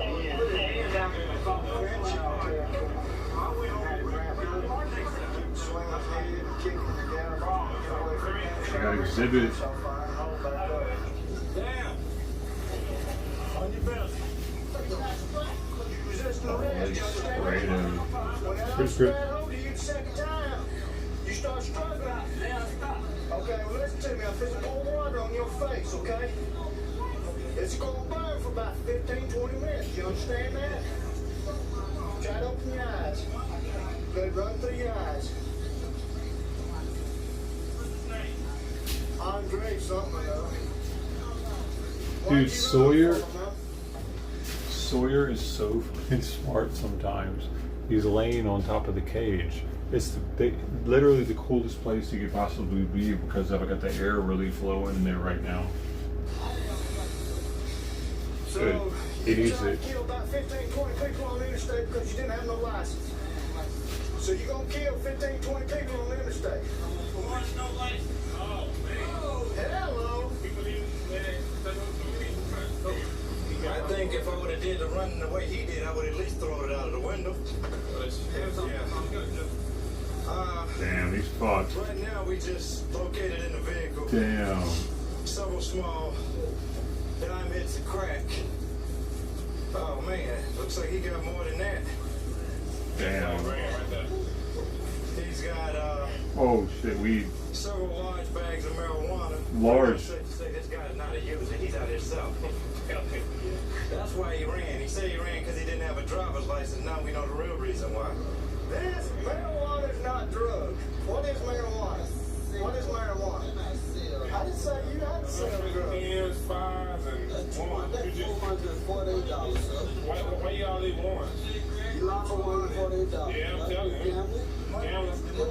So how that dope get about? I guess that's fluid enough.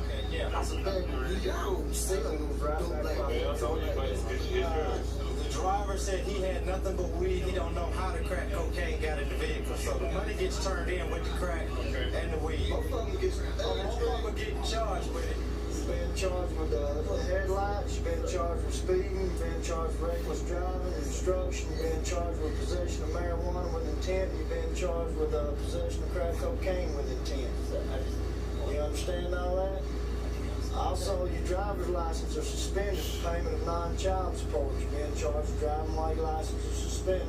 Dude, that's a jailable offense in itself, actually. I've gotten it before. Marijuana with intent. You're a reasonable person, aren't you? You should have known that there was marijuana in the car because it's sitting right beside you. You're also being charged with possession of crack cocaine with intent. You understand all that? Boy. Boy. What? Surprised he didn't say boy. Marijuana was found in the vehicle and they'll put a hold on it so the owner can't get it back. Let's go see if we can get whatever we can get into tonight. That dude's still in jail. He's still in prison. He got 30 years. Yeah, I like the rush. I like the hustle and bustle, and I like being outdoors. Who knows, man? I couldn't see myself sitting at a desk. That's rough, though. When I was going through college, I was actually The crack, though, bro. Which is none of my friends. You can't be slanging crack, bro.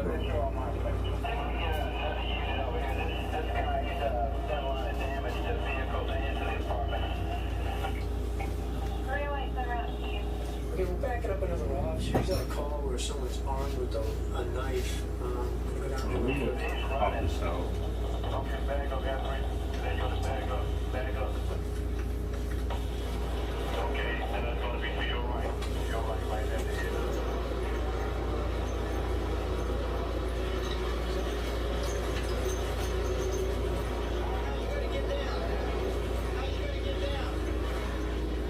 How'd you get up there, man?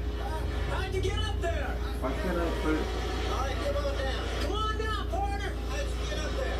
I come down the tree. All right, come on down the tree. I started right on the tree. Right here. Don't hurt yourself. All right, what did he do? Man, you gonna hurt yourself? I'm trying to hurt on the toe. You got a knife? I ain't got that, man. I got stay still right there. with the radio. He's on top of a building. If you can start a ladder unit out, it would help us get him down.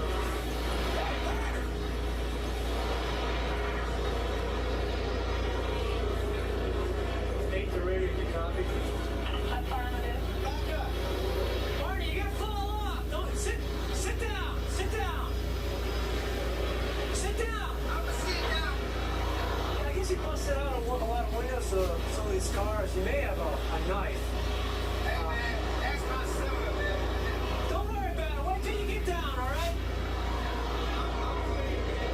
1998, man.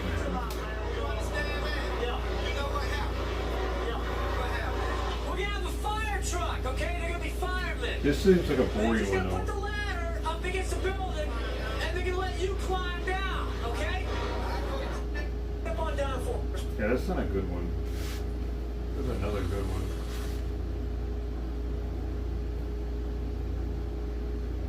Hey, have you ever watched the, hold on.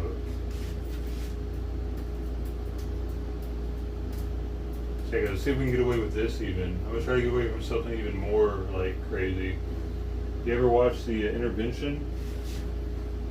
I gotta watch it on Amazon, though, otherwise it won't give us, like, the end gets cut off on YouTube for some weird reason. Oh, they're right here. Like, the end gets cut off. You don't get to see what actually happened on the YouTube ones. Let's watch an Alki one.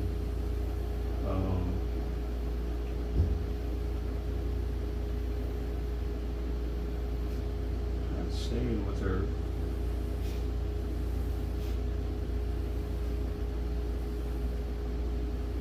It's alcohol or drugs. That one said.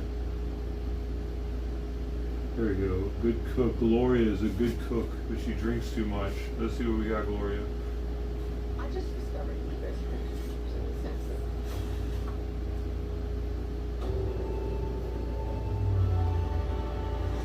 I can't be the only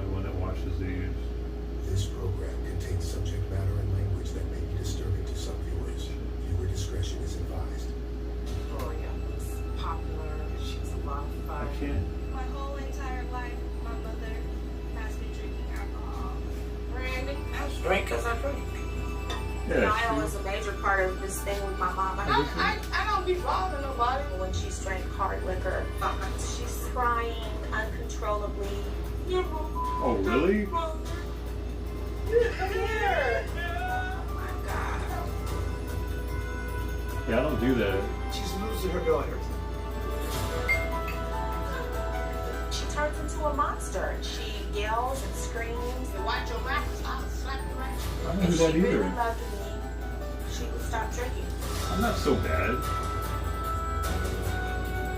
But shit. I haven't seen this one though, have you?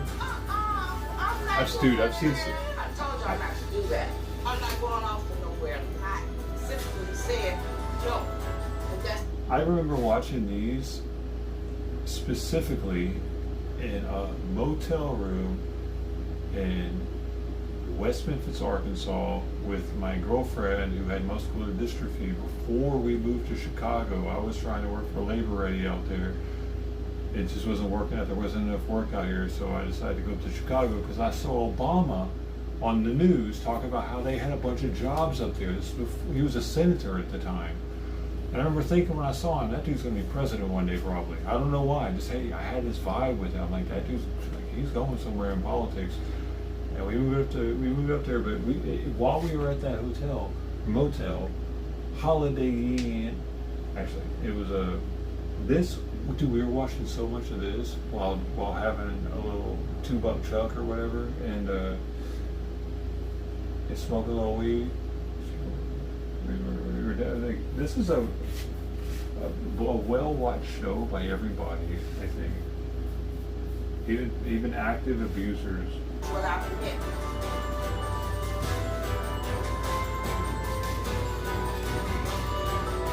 That's crazy. That was over 2 decades ago now.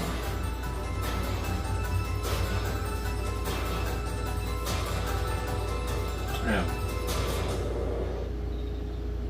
2 decades. They're still going.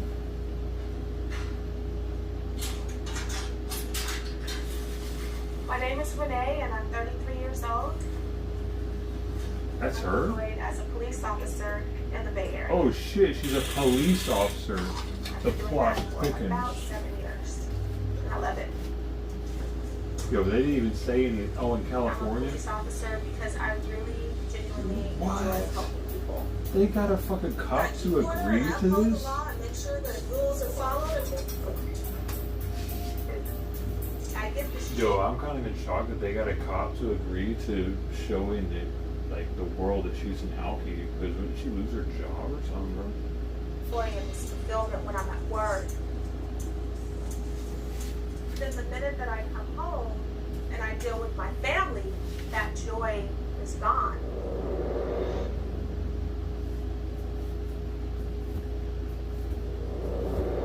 Yeah, I said man, alcoholic. Oh no, she's the alcoholic. Never mind. No, it's her mom, I guess. The first thing that she does when she wakes up in the morning is pop open a can of beer. Oh, I'm talking wow. early. Oh, it's 7:30, 8 a.m. Want some coffee? Oh, you. That's fine. When it comes with beer, I don't drink to make myself feel better. It's just something I do. It's just like a part of life. She seems I strong mean, I right could there. just assume drink some water, opposed to the alcohol, but I'll drink alcohol. Well, I mean, the alcohol is mostly water if you're drinking beer anyway. My whole entire life, my mother You tell has been me. drinking alcohol. I don't ever recall a time when she did not drink. I'm fixing my drink. Dude, why do black people like brandy so Pour a much? little bit of that in there.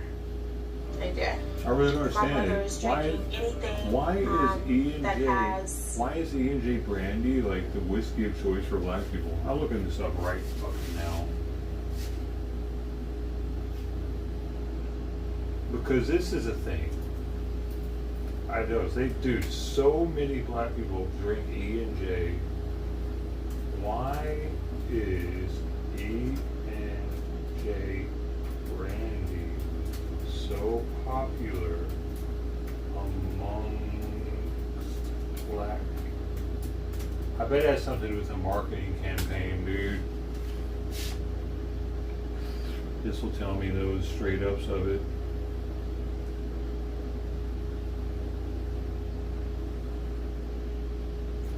E.J. Brandy's Harlem Raccoon stems from a mix of smart mid-century marketing, cultural presence in music, and family traditions. The first thing it says is mid-century marketing, though. I'm somewhat of something, aren't I? I'm not fully retarded. And its positioning is an affordable, smooth American brandy alongside pricier French cognacs like Hennessy. Okay, here we go. Post-World War II ties to brown spirits. World War II, many black American soldiers stationed in France were welcomed warmly, introduced to cognac brandy culture. When they returned home, that taste carried over into U.S. drinking habits. Target advertising in the the 1950s and 1970s, brands, notably Hennessy, but also E&J, began advertising in black-focused media like Ebony and Jet at a time when few mainstream brands did, building long-term loyalty and normalizing brandy in black households. I think that had more to do with it than fucking World War II veterans do, because that's a very small percentage of our population were in World War II, especially that were black, especially that were also stationed in France. Let's be real. Like everybody in World War II wasn't in Normandy. Alright.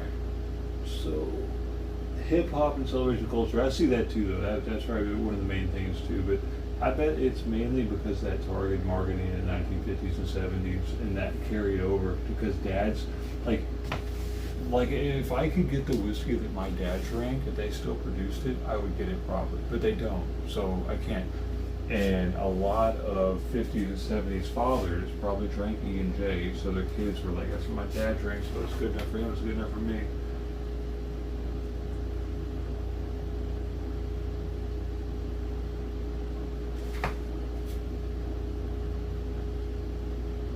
Yeah. Always behind in her rent, and she's always borrowing money to pay her rent. Oh shit, I forgot my chat. I can't see the chat. Isn't it cheap? Yeah, it's definitely not the most expensive brandy. It is one of the cheaper ones. Excuse me. That is true. I need to use my desk pens, dude. Let's get my desk pinned up.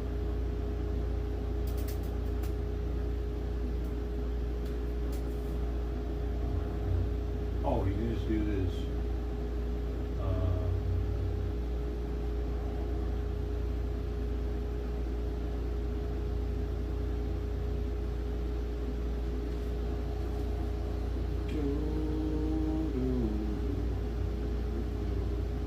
As small as I can make it. I don't need it that big though. If I have to pay a bill for her, I'll make the check directly out to that company because I know that if I give her cash, it's going to go to booze. I don't be asking them for nothing. I buy my own drinks. Can I have free? Okay. She'd rather support her habit than handle her own business and make sure that her bills are paid. She uses everybody else's money to do that. I think it's beyond her wanting to drink. I don't think she has a choice. I think her body needs it. I think her body craves it. I don't get the shakes or any repercussions about not drinking because I never stop drinking. So it never gets a chance to get out. The day can't go by without alcohol because she's dependent. Like I think I'd have to quit drinking to test it. Dude, I check myself all the time. I test it all the time by taking a couple of days off just to see if any of that type of shit starts happening. Or, let me see. Well, summer's coming up. Can't test it yet. I think these people drink much more than I do. Gotta have a cold beer every day for the summer. She vomits on a daily basis. I know that can't be healthy. No, I don't do that. I would say my biggest fear from my mother. Super rare. that she drinks herself into some type of alcoholic coma, that her body begins to shut down. I'm just worried that she's gonna die. Her liver has to be shot. Well, I mean, is she not going to the She doctor? continues to drink the way she does. She could die. Like, why don't they make more of these people go to the doctor and have their liver panels done and like have their tests done, like maybe even have a biopsy of their liver done to really show them what's going on? It doesn't seem that they hardly ever do that, right? That I've thought back on, like thinking back on all the episodes I've seen, I feel like that would be much more influential to them wanting to get sober, showing them that they're doing damage. Instead of just saying, here, go to treatment and listen to these people tell you how to live your life now. If they like had the funds to go to the doctor and have the testing done, I think that would be more influential. On top of the treatment, sure, you do both at the same time. I think that's best, because that's what the VA does. That's the VA approach to it, because you're already going to the VA to get your medical done, so like they're going to be running all that shit while you're going through a VA-funded drug and alcohol program. You know, just one nicer thing about being a veteran and being homeless and being on dope and shit. Like they got help, man. They got help. A lot of these motherfuckers just don't want it. They don't want to be prodded and told what to do and where to sleep and shit.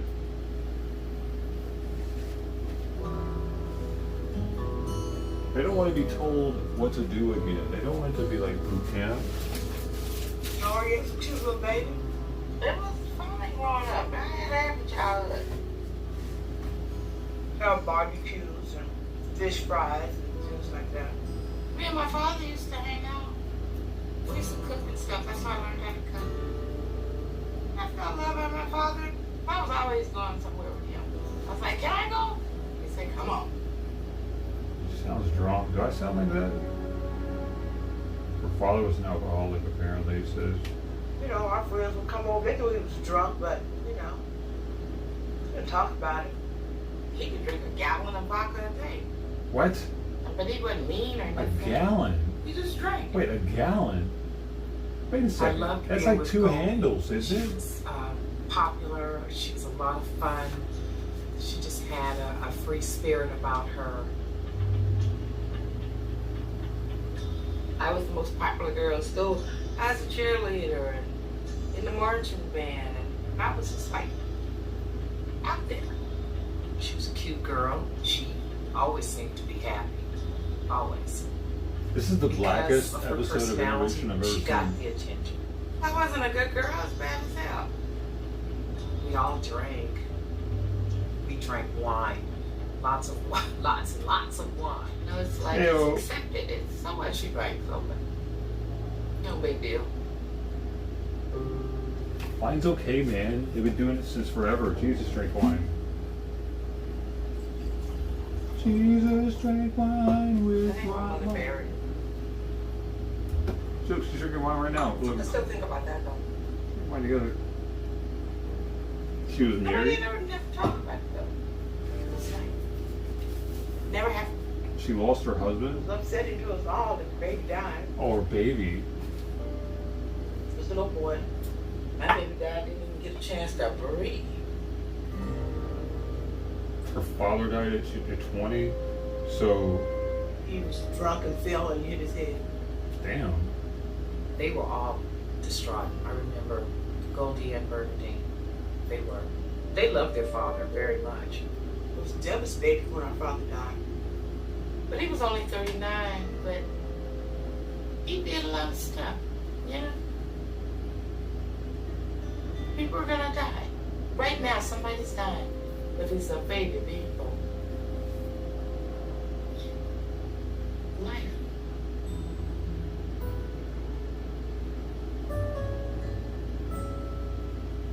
It's a weird I way was to look 20 at when it. I had With her Renee. dad. But that was cool. You know, you had to fill up that empty space. You had to take place for the other baby. She did seem happy when Renee was born. She was so cute. But it wasn't enough to turn your life around.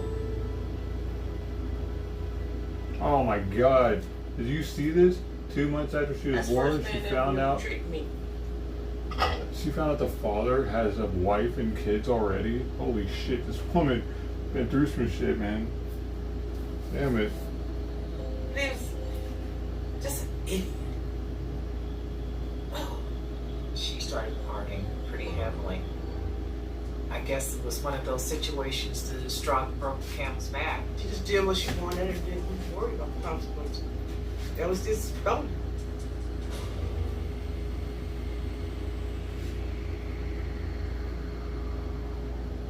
When I was a baby, she gave me away. She gave me to my great aunt. Then they lived with me.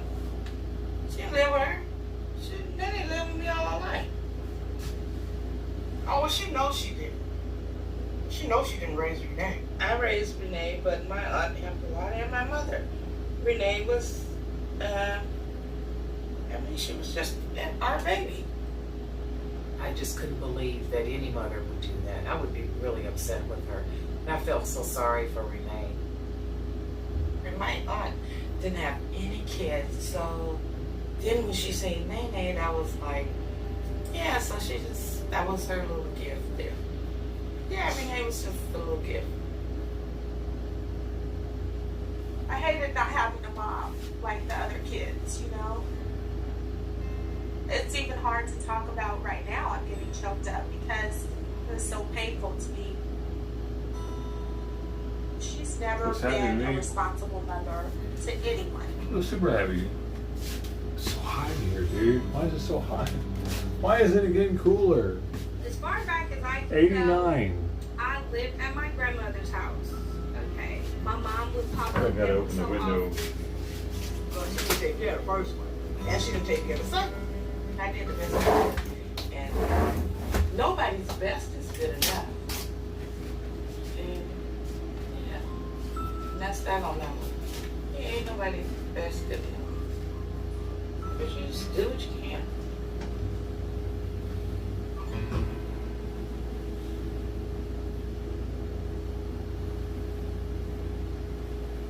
He was like a good provider and all that. Just crazy as hell. She was battered pretty badly for many, many years. She always had a black eye. Like, it was common for her to have a black eye. That's uncomfortable. I don't need to talk about it. That's something that's like, really, forget about that. That's one you just leave alone. You pushed her out the car on the freeway. So she was in the hospital for about a week. Hey, you broke my shoulder. There, the bone's still sticking out. Right there, the bone's still sticking out.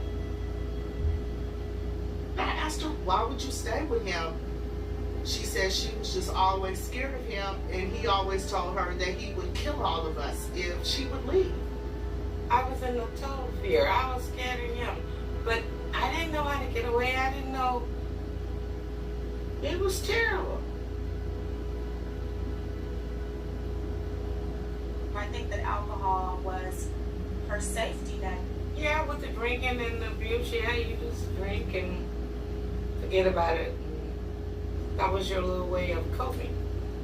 Because yeah, it's like, okay, have a drink and then, oh, whatever, I ain't even thinking about it. But then, you know, you wake up in the morning and he's like still there. She drank and she stayed in the relationship. I think had she not drank as much, she would have left him long before she did.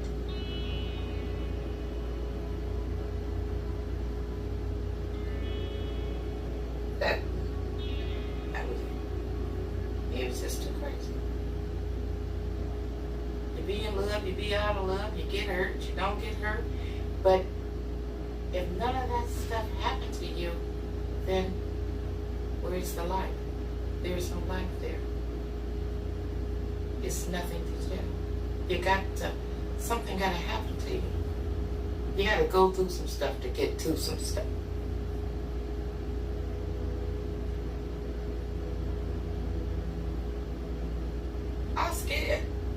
was, God, dang, I was like, whoa. When she went through her cancer, she slowed down, but she still did not quit drinking. She would have her chemo and then go across the street to the bar and have a couple of drinks, and that's how she got through it.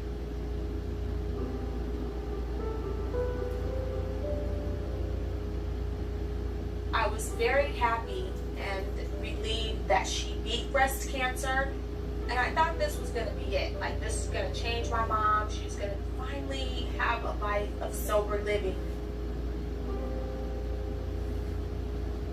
It didn't change. That's the toughest thing that ever came at me was, the cancer. Whew. But even then, it ain't scared me. I'm still smoking and drinking, smoking like a choo-choo drink. You go through something like cancer, and that doesn't stop you from, being an alcoholic, then what would? My mother has an invincible attitude, period. I think she thinks she's invincible. She has been through it all. She's seen it all, and she's still standing. It's gotten worse. She's falling down, and she's embarrassing herself. She won't be able to function much longer. I think she's afraid of being sober because she's never been. And she doesn't know how to find true happiness and how to just live a regular life without alcohol. I'm just not gonna stop. Because I'm doing what I like doing.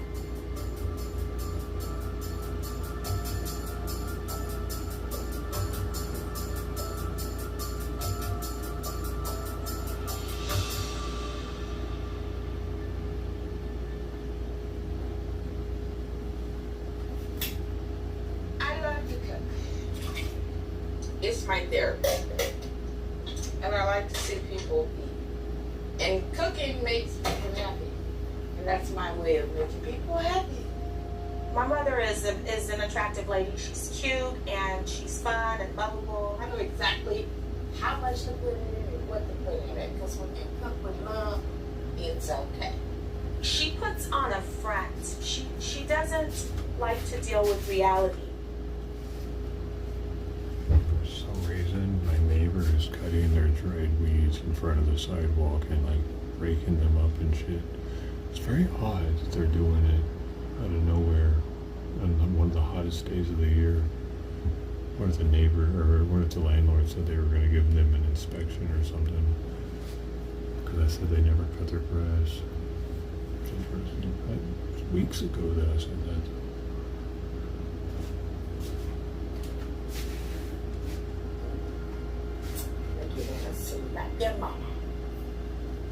When she's under the influence, she doesn't have to deal with all the hurt and turmoil that she's gone through.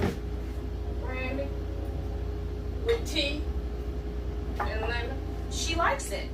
She likes how it makes her feel. It masks the pain that she's feeling inside. I usually drink alcohol when I'm happy. Yeah. When I'm doing cooking and stuff.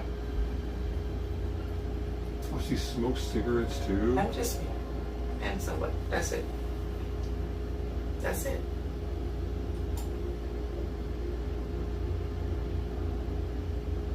You gotta whisper in those times, dude. Those are whispering times. Open the door. It's too hot not to whisper. So she got Twisted Tea this time. Twisted Tea 12-pack. Hey, Marty. How you doing? Hey, you go to a party, well, first thing you're gonna do is, oh God, let me get me a I drink. sure as hell hope she did. We may not even want her to come to an actual family function because we know that she's going to get out of hand.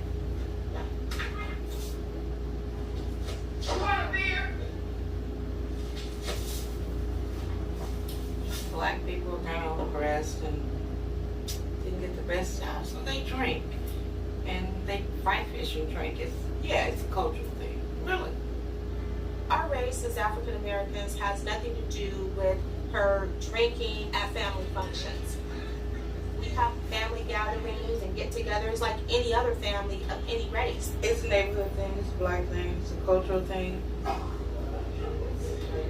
I think what my mother does is find a bunch of reasons to make it okay. Oh, it's normal, it's just our culture, and it all adds up to a big pot of bull crap. She's kind of saying that, everyone just drinks and gets, rip-roaring drunk in the black culture, but that's not true. I just see her as the type they just never want to grow up. Jump in the trunk.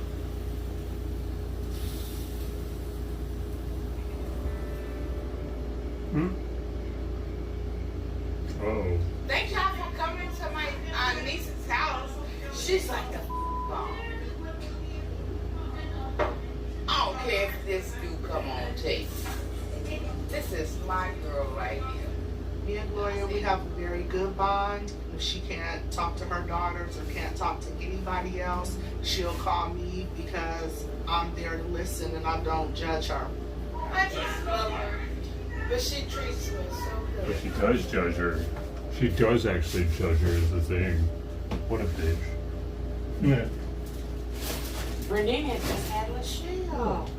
So that's why that became my baby. That was my only niece, so it was like, I don't know, you pretend like it's your baby, but that's my girl. It's a known fact that I'm not going to go against her. She's Drunk or not. not.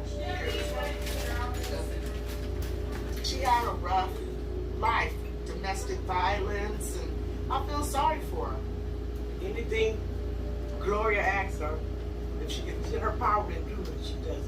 I support her situation. If she calls me, I need money to pay my rent. Okay, how much do you need? Damn. $200. Okay, come get it. I support her because she's always been an aunt, but also a friend to me. That's my favorite. That's my favorite niece. She has this love for my mother. It's a love that I should have for her, but I don't. I don't feel that, she should be disrespected just because she's drunk. She'll say, well, that's my aunt and she's not hurting anybody, but she's hurting me. She's hurting Rose. She's hurting her grandkids. Michelle is so tolerant of her How are they auntie hurting? drinking because that is her favorite auntie in the world. And I know that she's a prideful person. And, I don't want her to be embarrassed. I don't want to hurt her feelings. I defend Gloria because there's nobody else. Nobody else will. Not Rose, not Renee. So if I gang up on her too, then what? I don't love her. I'm telling you. Oh, what? My girl. No. Your girls is just Don't get that. Don't do that, because I will knock the out of her. When I look at Rosie, I see a young girl who is hurt. Don't you dare look at me like that. She is the way that she is because my mom's drinking. Rosie, tell them I will hit you. Okay? no, it was whatever. It seems like she distanced herself instead of being involved. I think it's just too painful for her face. I don't have a emotional relationship with my mom. I didn't know that I should feel abandoned because she's not here. It was just the way it is. Did you even think about hitting me back? Why would I hit you back? Why would I hit you back? Deep down inside, I'm not angry. This is us. This is the way we are. My mother drinks and this is how we live. So. Better watch your mouth because I'll slap you right now. What the hell, bro? Everyone Get all is weird like numb that. to the whole situation. We've accepted it for this long. Why should anything be different? It's not that she don't care. It's that she feels like she can't do nothing about it.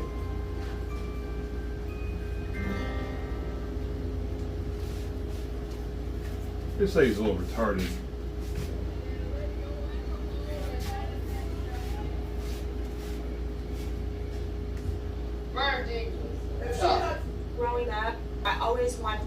like a nuclear family, that typical family. I want the mom that I never had to finally be there. But should I have treated y'all like that? Yeah. Probably. I think that's what we wanted. I've told her, I said, the reason why we don't have a relationship like we should is because of your drinking. I did. No. Okay. She gonna go in the room and cry now? She knows This bitch. how it's affecting me. And if she really loved me, and if she really loved herself, she would stop drinking. Get over here.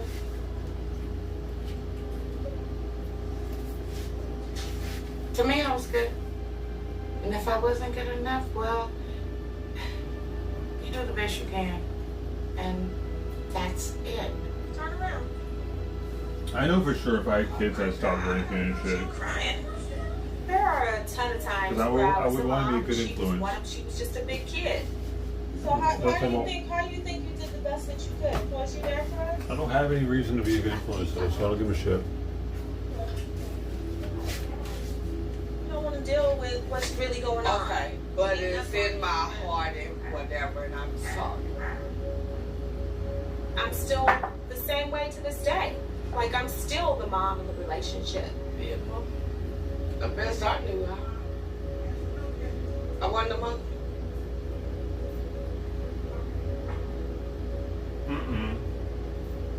Sorry. I think she wants respect as a mother, but she hasn't done anything Yeah, in my man. life from the time I was born to earn that There you respect. go, baby. When I was a child, I would see people that I went to school with their natural mom, and I always wanted that. I'm sorry. Well, what can I do? I was so young. So wild. But you still act the same way. You's a dumb I'm bitch. still waiting for you to grow up. That's it. You's a dumb bitch. They didn't have gold when she was a little girl. And then, you know, to grow up and then to be with her mom, and her mom's got this drinking problem. I just think that Renee wants her mother. She wants a mother. I'm an excellent drinker. I don't She have a problem. deserves to have one. This is just me. And that's the bottom line.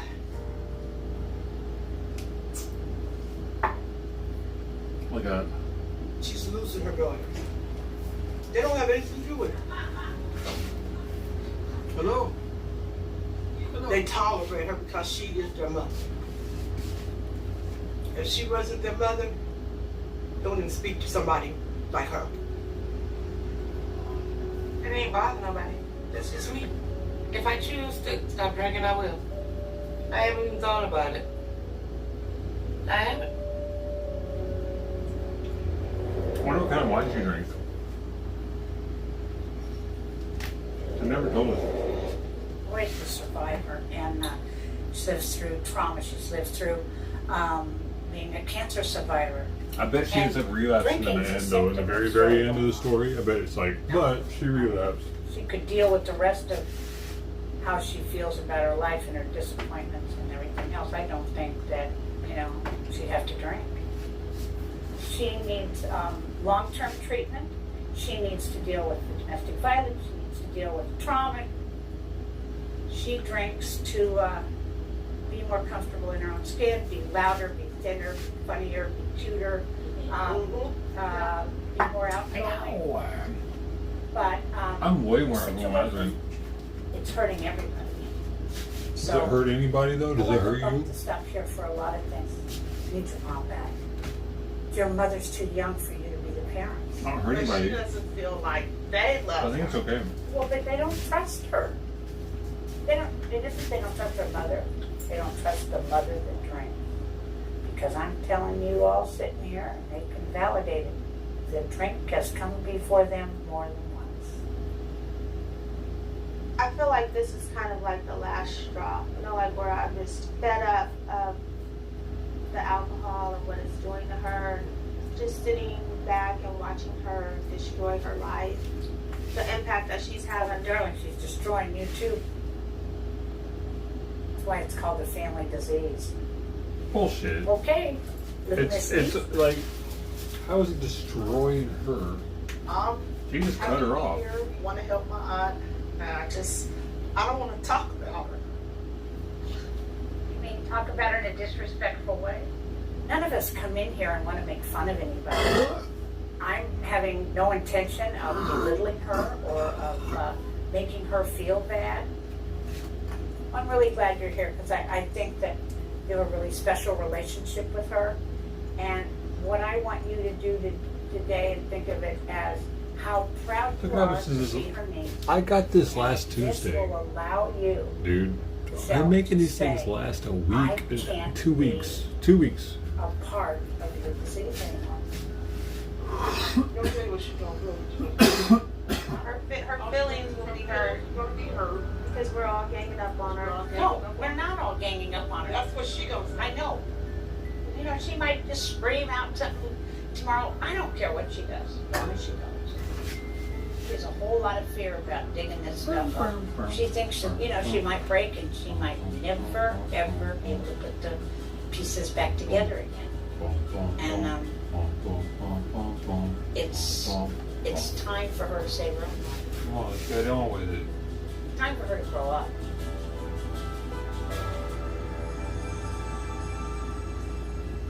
I should have went with a heroin junkie one. Actually, now that I think about it, I should have went with a harder core disease. Joyce, thank you so much for joining us. Renee and Rose really thought it was important for you to be here.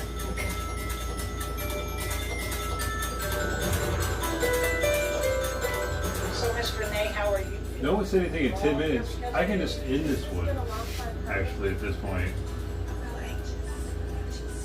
See what happened to her. That's all I care about. Probably about the 4th or 5th. Someone's talking. 10 minutes. 10-minute mark. I can do what the fuck I want. No one says anything.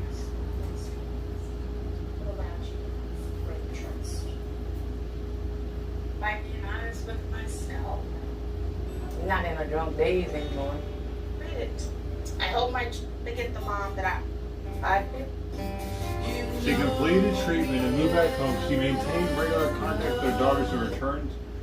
Why did it cut off right there, though? Bro, fuck you. I don't know, apparently she's probably relapsed, dude. That was years ago.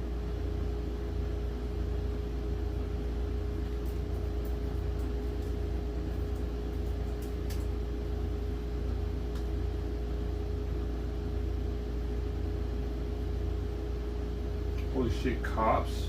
Cops is on Amazon Prime? Oh, but you gotta get Fox Nation 7-day trial. Let's get that shit. Start your 7-day free trial.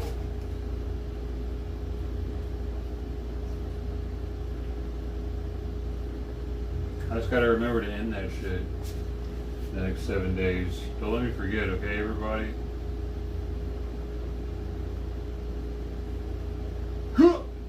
Bad boys, what is this? Cops season 38. Is advised. Episode 36. Is this new? Turn around! Turn around! Turn around now! Stop! Get on the ground! Taser! Taser! Let go! Let go! I don't know when this is from. It doesn't say. Hold on. It doesn't say. When episode 38. Episode 38. A season. It goes to season 38. I mean. Yeah, why is season 30 behind a paywall? That was the good one, apparently. Yo, let's go back earlier. Let's go back to season 1. Oh, it only goes to season 19? What the fuck? Video's currently unavailable. What the hell am I paying for here? Of course I'm going to end this subscription. You're not even giving me any season 19? Season 20? No, season 20. Oh wait. this is. Maybe they do have season 19. So these are down here. 2007. Coast to Coast. Who we got here? Las Vegas, Vegas, Florida, Cincinnati, Ohio drug bust. Oh my God, you know these are hillbillies. Currently unavailable. Why are these all unavailable? What the fuck? That's stupid. Season 26, what year is that? 2014.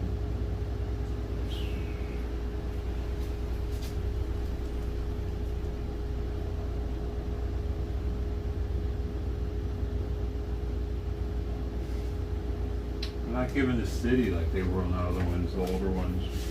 They were given the city that they were in first to let people know the city. Now they're hiding it. The later episodes. What kind of dumb shit is that? Fuck, man, they just fucked this all up. I wanted to look at certain cities, and they just took that away because they're dumb as shit. Possibly.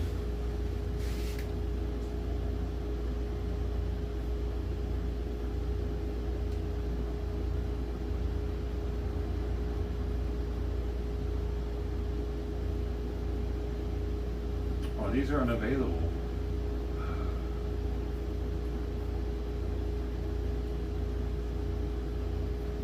For some reason, all the older ones are unavailable.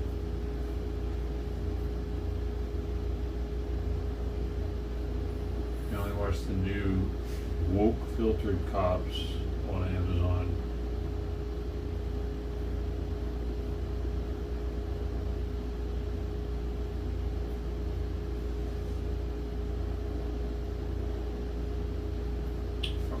Actually, I wanted to watch some old shit. Okay, I'm instantly ending this stupid fucking subscription because I don't want to watch anything that they have on here. I don't want to forget. Cancel.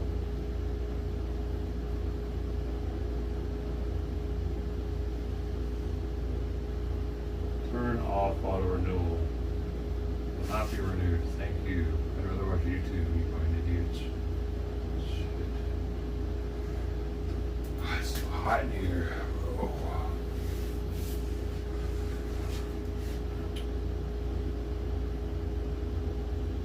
Non-citizens confirmed voted. What is the old cops? You gotta go to YouTube for the old cops.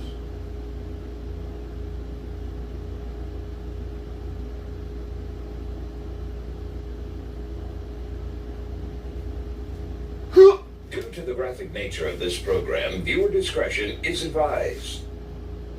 Growing up in Miami, Florida, I saw a lot of people go by the wayside. We saw a lot of people who needed help, couldn't get help. And 10 years in the military, I thought about doing this job seriously, how I could come out here and help people. You know, sometimes some people don't want our help, but they're glad to see us when we finally do show up. So now we're helping people. We help a lot of people, more than what a lot of people think. And it feels good to help people, especially when they see you coming and they say thanks. Oh, is that a female? You know, not all the bad stuff that we get all the time. Here I was calling from 3079, but does not want to be contacted.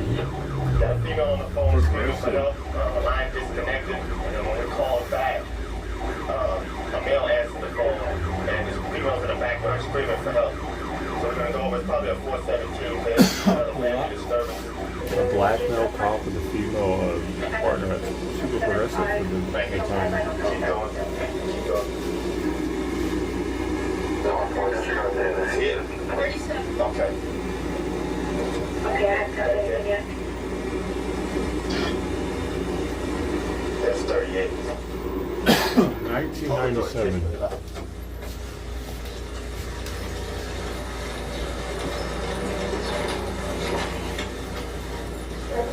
Shit.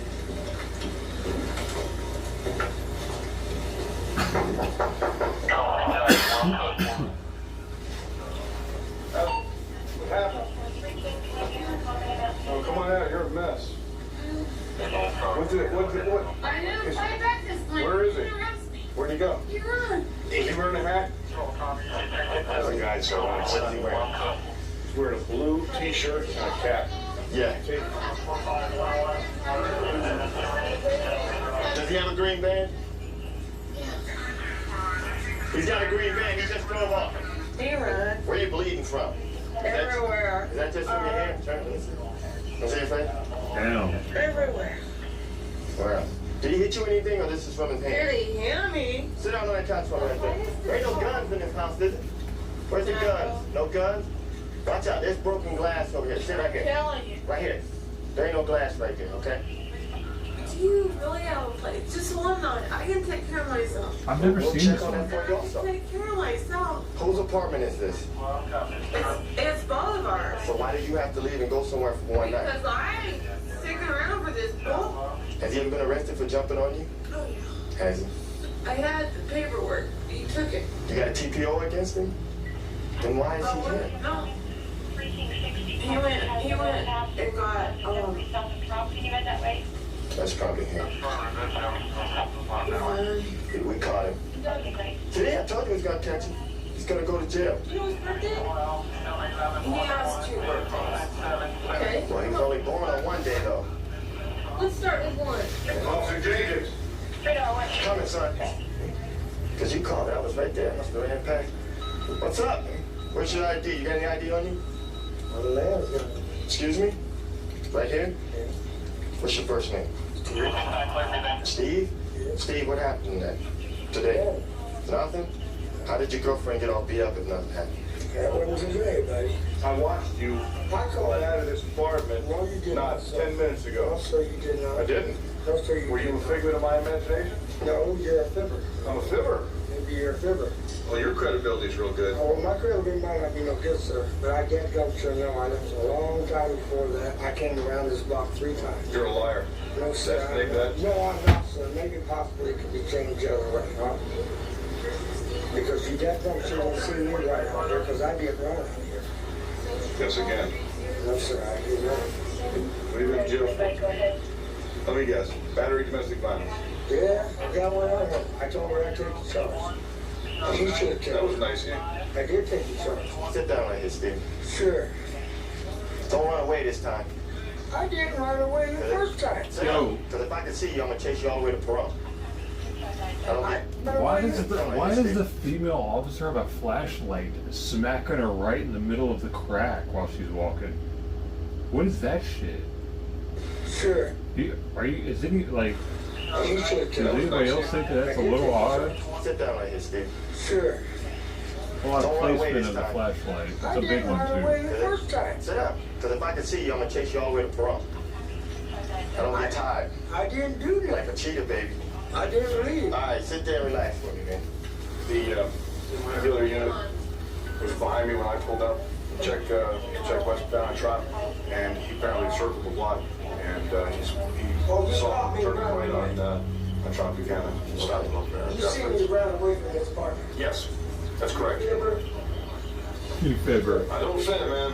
You're a fibber, sir. Kelly Fibber. Cricket told me not to. I want to see what. Yo, dude, Relax, Steven, relax. people wouldn't even use that word nowadays. Probably not even where he's at right now.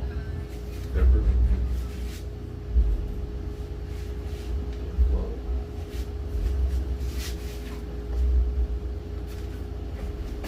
Meow.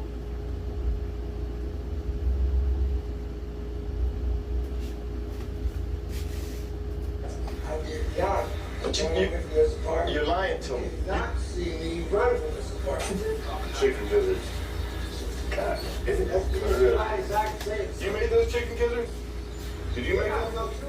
Is that what that is? Might be fine. Charming, man. He's nice, but he's mean. This time I ain't up there.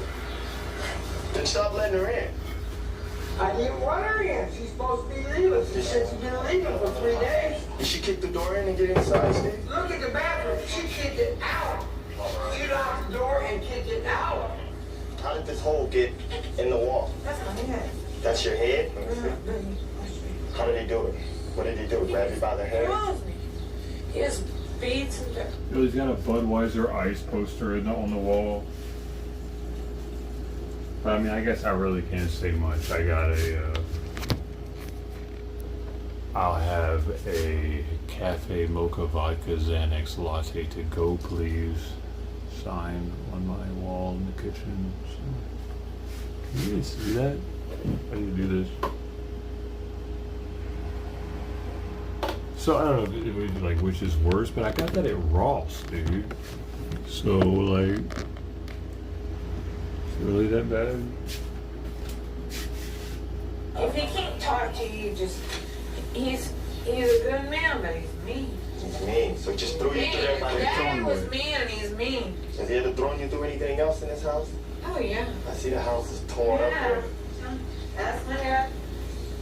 Wait, we got blood everywhere. I've noticed that. This is 2 years of this. And then he says, no. So you gotta wait until he Because kills you? I really do love him. How can you love somebody that puts your head through a wall? Exactly. Duh. I know. But when he's good, he's good. But he's so... So what? He's mean. I bet she could be mean too, though. Honestly, oftentimes it's like that. She's got evidence in there where he's throwing her through the wall, her head But first, and all kinds I'm of stuff. saying it's right. They just gotta get away from each other. I've been there. They're pounding on each other, but he's doing the most of the pounding. She's got most of the scars. Right, and she's got most of the blood. And Yeah, see, defensive wounds. my one incident had most of the blood. He but- goes to jail, and we go on the next call. I've been out the police department here in Vegas. But she actually, I had to go to the, I forgot about this until the other day. I have a scar on one of my ears because she hit me. I was looking in the mirror the other day and I was like, what the fuck is that? I got a scar on my ear. And I like flashed back to the past all of a sudden that I'd forgotten about. Like mid-2000s, we got in an argument and she hits me with the end of one of the metal broomsticks that's got like it's hollow in the end, so it was somehow able to cut this little flap, the inner flap of my ear, and I had to get stitches on that little fucking thing, dude. I remember now, but I couldn't tell the doctor that it was from her. They would have like went after her and brought her up on charges. Like, so it's like there are fucking multiple times where I could have went to the cops over some shit she did. She came after me with a knife once and chopped my bag all up. I still have that bag. It's got slices in it from where she was chasing me with a butcher knife. Like that was a serious fucking charge. Also, like don't just think that the fucking female's always innocent in these situations. Is all I'm saying, dude. And the dude that she was living with, that we were all living with together, he was paying most of the rent, actually. He was the most responsible person there. This Japanese dude, half Japanese dude, whatever. But, like, he even said that she had hit him before also. He wanted to be with her, and she was like, she only wanted to be like friends. Pretty much. I think they might have slept with each other along like years before that, but I think she only wanted to be friends with him. So, like, yeah, I don't know, man. I probably should have fought that case, honestly, but I don't think my public defender wanted to deal with it. For a little over 2 years now. It's something I always want to do since I was 4 years old. Not my family. Did you walk away? Yeah. I was young and dumb, I guess. Department in Idaho. My grandfather worked LAPD for 20 years. All that. And worked for a department in Utah. You know, all those when I was little had a big impact on me wanting to do that. We're just going to go back on this street back here behind this top of spot. And all that was with a black woman, dude.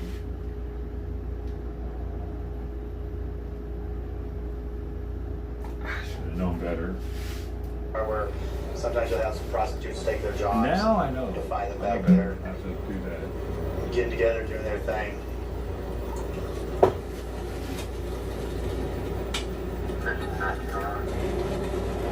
We can do it there. They're very violent.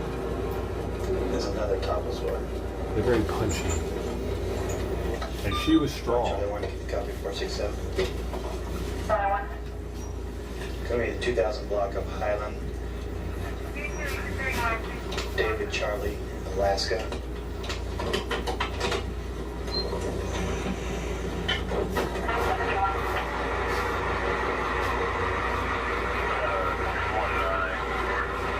How you doing tonight, sir? Can you do me a favor, turn the engine off so I can hear you better? That diesel's real loud. Thank you. What brings you folks down here tonight? Well,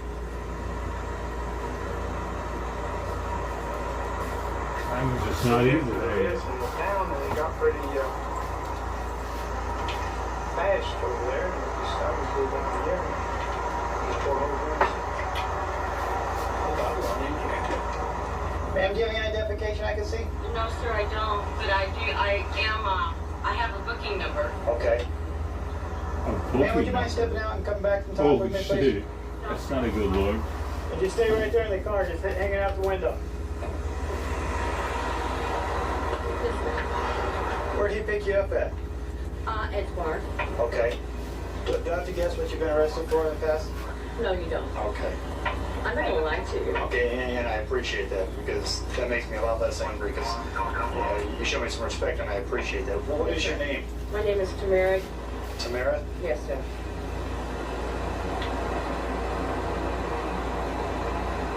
What did he offer you?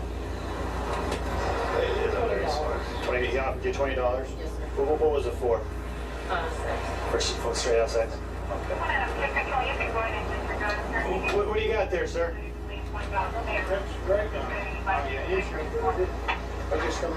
Okay.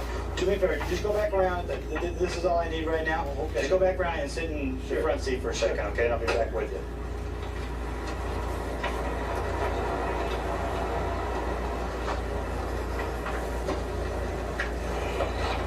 Had you guys already performed the act? Yes, sir. You already had? Yes, sir. Okay. Where's the rest of the condom at? I guess we're just trying. In the truck center. Did you offer her any money for sex tonight? No, sir, I didn't. Okay. How come she's telling me that you offered her $20 and that you guys had sex here? I don't have no idea. And she's also been arrested in the past for prostitution. I don't know that, sir. Okay. And where's the condom at? I don't have no idea. What's that? I don't have any idea. You don't have any idea? Would you mind if I looked in your truck? Sure. Okay. Yo, you gotta look for a used Anything else condom. that I That's need to know about? disgusting. Any guns or anything like that? There's a gun on the seat, but The fuck? I've never heard of a cop looking for a used condom. Did you trade for it here in this town or Sir, another you town? have to look for that used Do me a condom. favor and stand by my car just like the way she is. I really don't want to find this.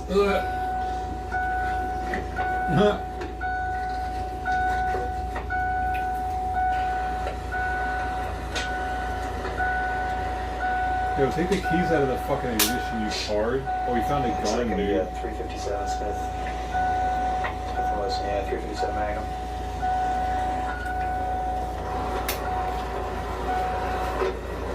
How many times have you been arrested for soliciting? I think like 3 or 4 times in 11 years. 11 years? Yes, You've been a prostitute for 11 years? Off and on, yes. What made you start? It's a long story. I like what I do. Do you? I really do. How much money do you make a year, you think? A lot. How much you make a night?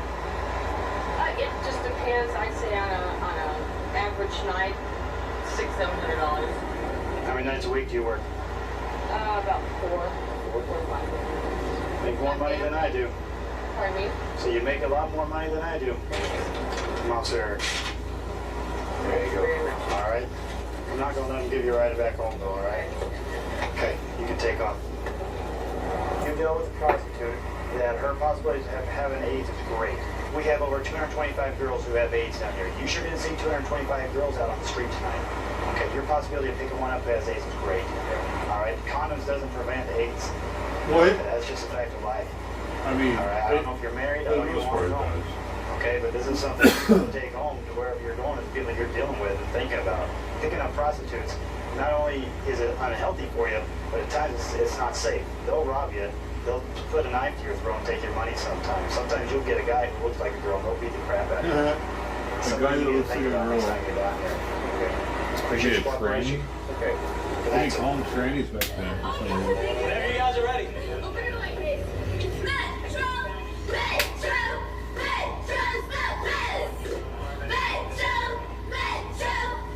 What are we doing?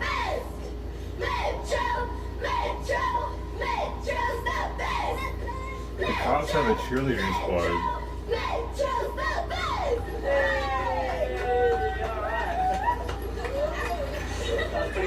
That was a little cringe, Are those high schoolers or what? Well, we just finished lunch at one of the local restaurants where a couple of tables away there was a group of high school girls who were involved in a summer cheerleading camp over at the college campus.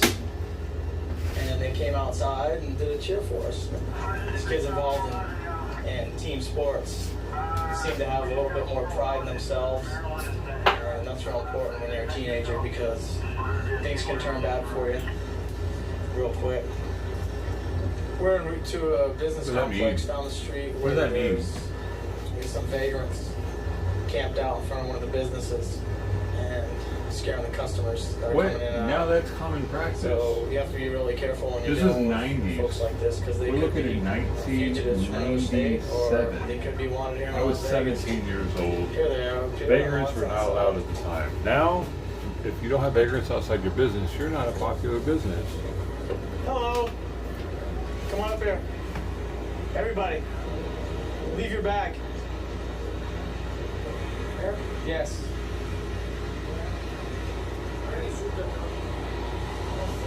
You know where I'm out before. Who has ID? I just said who has it. Don't go reaching for nothing.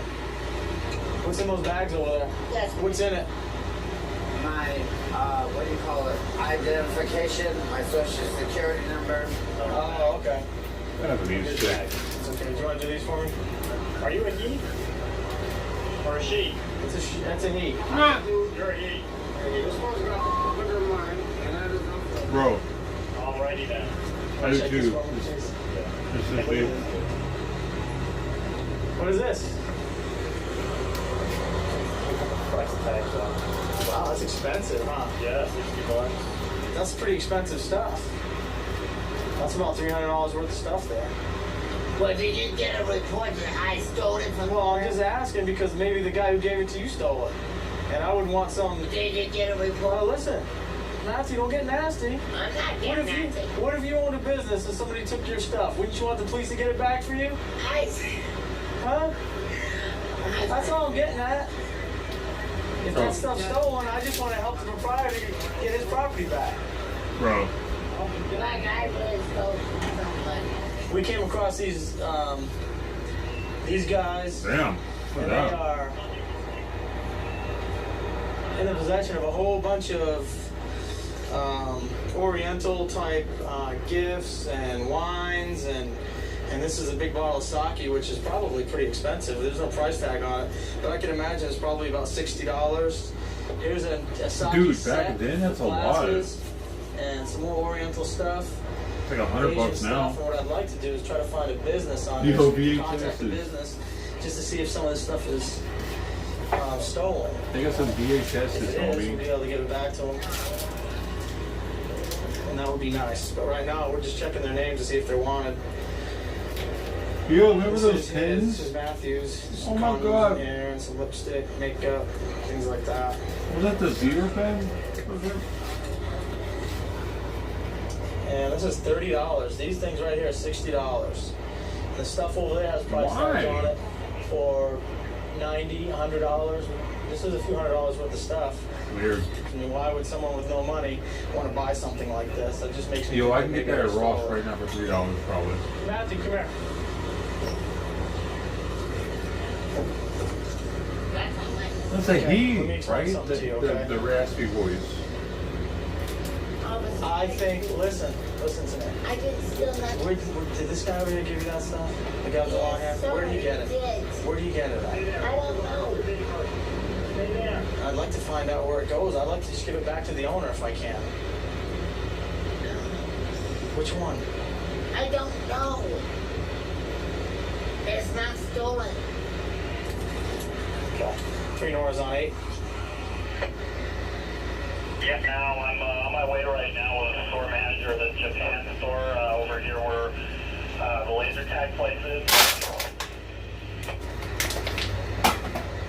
Virtually all of the alcoholic products we found, this is the only place in town that sells it. And we've got some empty boxes that this stuff comes in.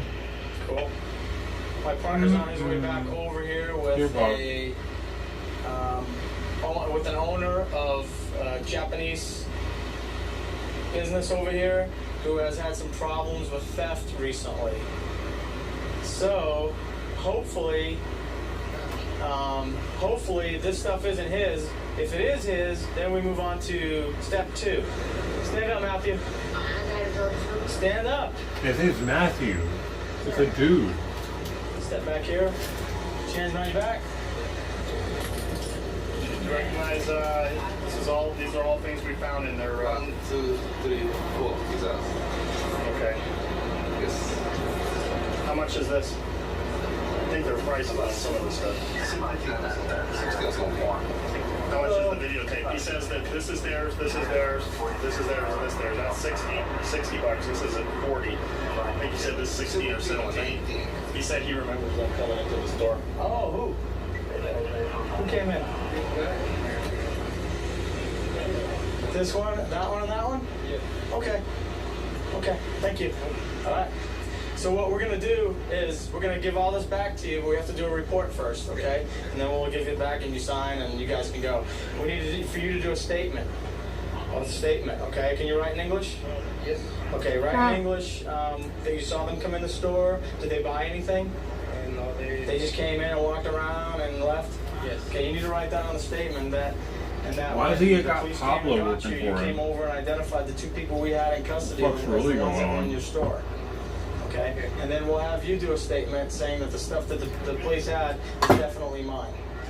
Okay, and it was taken from my store.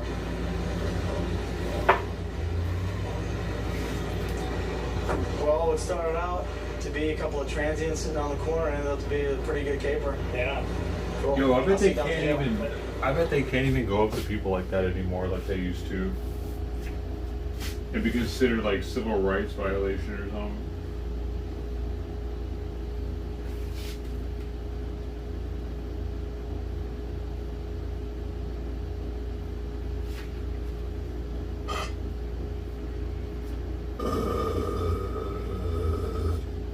You know, stores they haven't been shut down yet.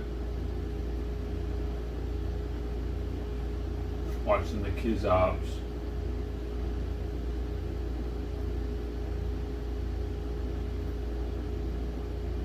We received a call related to a woman who wanted to hire a hitman to kill her husband. Once we got the information confirmed, we were rolling really quick. And right now, we're going to play the surveillance tape that we have with the undercover officer meeting with the suspect in the surveillance parking lot where she actually completed the solicitation. I don't know what years this is. It gives different episodes. She just got in the car. So it goes. She seems real relaxed. Different years. I'm not okay with that. I want to know a specific year we're watching.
Dispatch received a call about a lady that was inside of a local bar, and she had her young child with her.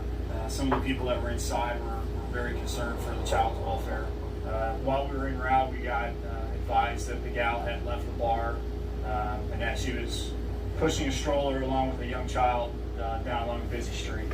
She come into the tavern down here, with the kids. Drinking, and we all took offense to it. Yep. Little girl was out of her stroller, just kind of roaming around the bar. She fell down on top of her daughter. She got all mad at us because we said no. Okay. 911. You know. Thanks, man. Chamberlain Automotive. There were reports from people inside the bar that stated that as she was, stumbling over the stroller, she kicked her child in the head. There was reports that while she was in the back of the car, she struck the child. Definite behavior that is just, like we said, not good parenting. Because I'm going to take this all to court, and I'm going to beat your all cases. Please step away from my daughter. Ma'am. Listen to me asking you nicely. I don't care what you're asking. Put your hands behind your back. No, dude, because you don't have a physical right. You have a physical right, right? And this is me asking. Put your hands behind your back. I'm at the bar doing shots, trying to find a job. Well, let's go have a seat in the car real quick, okay? Okay, if I can take my daughter, that is fine. As long as I can have her by myself, I don't care. Please don't do it. The mother was kind of irate, out of control. It's obviously she was intoxicated, and the baby was just kind of on her own in the stroller. I think she showed up at the bar with her child, trying to get a job, and then she ended up just drinking there and letting her kid run around the bar. Seen a water bottle sitting there and opened it up, and it was a strong odor of vodka, so she was drinking straight vodka from a water bottle while she was pushing her child. She told us that she was looking for employment, and she came in here and she started drinking, and then it was young enough. I never served her. So she brought in all her own stuff. That Henry's. Yeah. Well, there you go. Can I see it, please? Can you guys hear it okay, or should I Please put it wait, here? right? Yeah, well, you're past the point one. At one point in time, she slammed the beverage down on a bar, got upset, tripped over the child or the stroller. She kicked the kid in the face. Really? She kicked her. Through our suspicions, we obviously confirmed that she was drinking alcohol. She admitted that she was drinking alcohol. We had an officer come in with a preliminary breath test, and it quickly shot up to roughly 0.184. I think we were kind of capped out at. And It's not better there or here? Get your handcuffs on me, off me. Where's it better? But because I'm calling my lawyer right now. No, but don't put your hands on me, bitch. You need to just relax for a second, okay? Take a deep breath. Seriously. Your grandmother is on the way. She's very concerned. So your grandmother's on the way up here, okay? Our concern right now is you and your daughter. Our main concern is get the child in a safe environment. And like I said, luckily the family show up, and it seemed like they truly cared about the child. I think once you become a parent, your priority become that child. Well, you may want to go out and do something. You need to make better decisions and put that child as a priority. We was eating. Y'all need to settle down. You're nervous. It's cool. I got to take it on. What is this thing?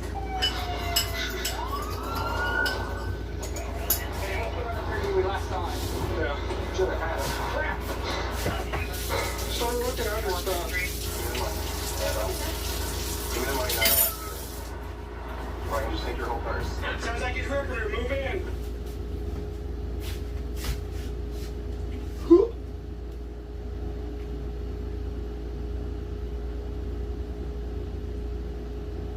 Due to the graphic nature of this program, viewer discretion is advised.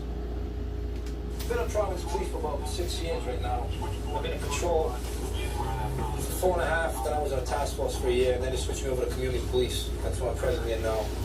I go to meetings, so most of the people know me. I get to meet their families.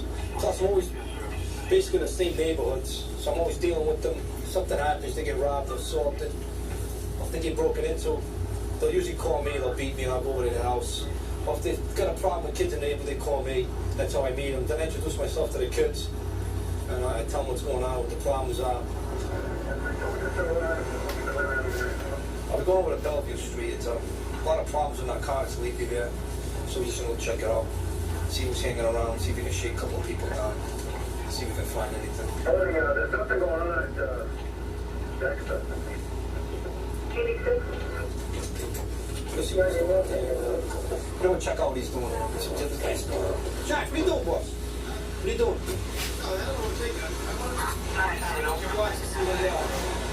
Well, they're on Waverly Street. They're on Waverly Street. Yeah. You can park right there. Just if they run, they're gonna run right in that backyard there. No, he's tied up. He can't reach. Come on. See the little hole in the fence there?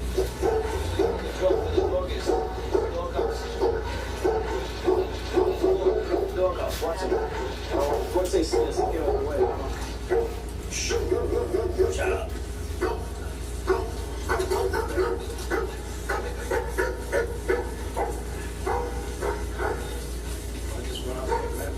No, hold on up there. Stop running. No, hold on. Anybody living on the first floor? No.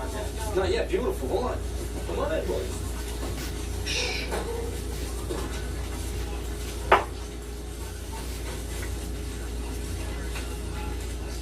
This is perfect, Jack. Where are they? Oh, yeah, they're on the other side. They're on that side. They're down. They're down over, Jack. I got them right here. I got a perfect view. On the bike? Yeah, see that bike over there, Jack? Sat down on the stairs? Yeah. See him? The kids on bikes, those are the lookouts. They'll drive up and down the street. Right down the street now.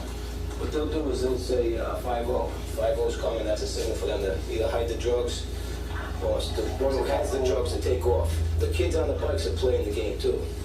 They're the lookouts. Hey, SIB's out in front trying to make a buy. You know what it is? Yeah. Which car, Jack? The kid's coming right over to the car, right behind us, the green car. Over there, Bob. Where? Was that them over there? They're trying to pick you up right now. Guys, right there. Who's this? That Diddy? Yeah. He's going back. He's got the money now. This kid with the collar brace on. That ain't Sip. See what? That's not Sip. No, it's not Sip. That's a bill with a gun. That's Charles Snow. Where'd you get the stuff? Car 940. Yeah, have a car go to Branson and Hanover Street. Just wait there for a minute. Get the money. Where'd you get the stuff? It's on the back. This green car right here, if we can get the plate on it, they're gonna make the buy. Give them the plate. It's a white guy and a white girl. There's a green car coming up, white male, white female, okay? It's coming up right now, Cranston and Hanover. White male, white female, green car, new car. He just bought over here, right? Hey, Jack, tell him not to take him out at the corner. Let him go down a little bit. Don't pull him over right at the corner, okay? Let him get away from Waverly Street. What's the plan again? Why are they going after the buyers? He's got a paper bag right near there, Jack. Right near the fence is a paper bag. Mike, you see it? No, I'm going to like I don't see a car. He's gonna move it in now. Right, just stand by a fixed position. They're dealing like crazy here, so serious getting serious. Gotta get out of here dealing and watch them in the house over here, okay? We'll just give you the next guy, all right? See that wagon? The Volkswagen is going to do brown paper bag on the other fences over here. The kid with the MCF didn't make the deal. Where is he? He's leaving now. Charlie is? Yeah, he's getting in the car. Go grab him. What are you doing? The other kid's walking around. He's getting in the car. Go grab him, Jack. Go grab that car, Jack. Oh, shit. Pull away. He pulled away.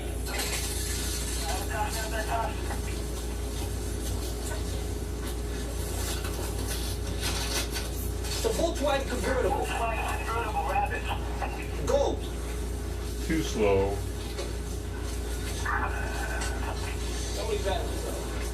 Somebody write us out, he said. They think that they got outed. Interesting. That's a car, tell him that's it. How far out see if claims in the vehicle? He has a Volkswagen. He's heading inbound. He's taking off. What's up, Lou? Hey, but baby, I love you, man. Where you been? No, he ain't coming this way. He ain't coming this way. It's right here. It's right here. It's right here. It's right here. It's right here. It's right there.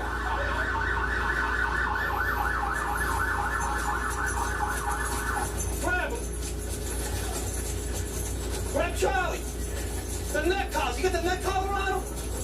Neck collar? Get Charlie.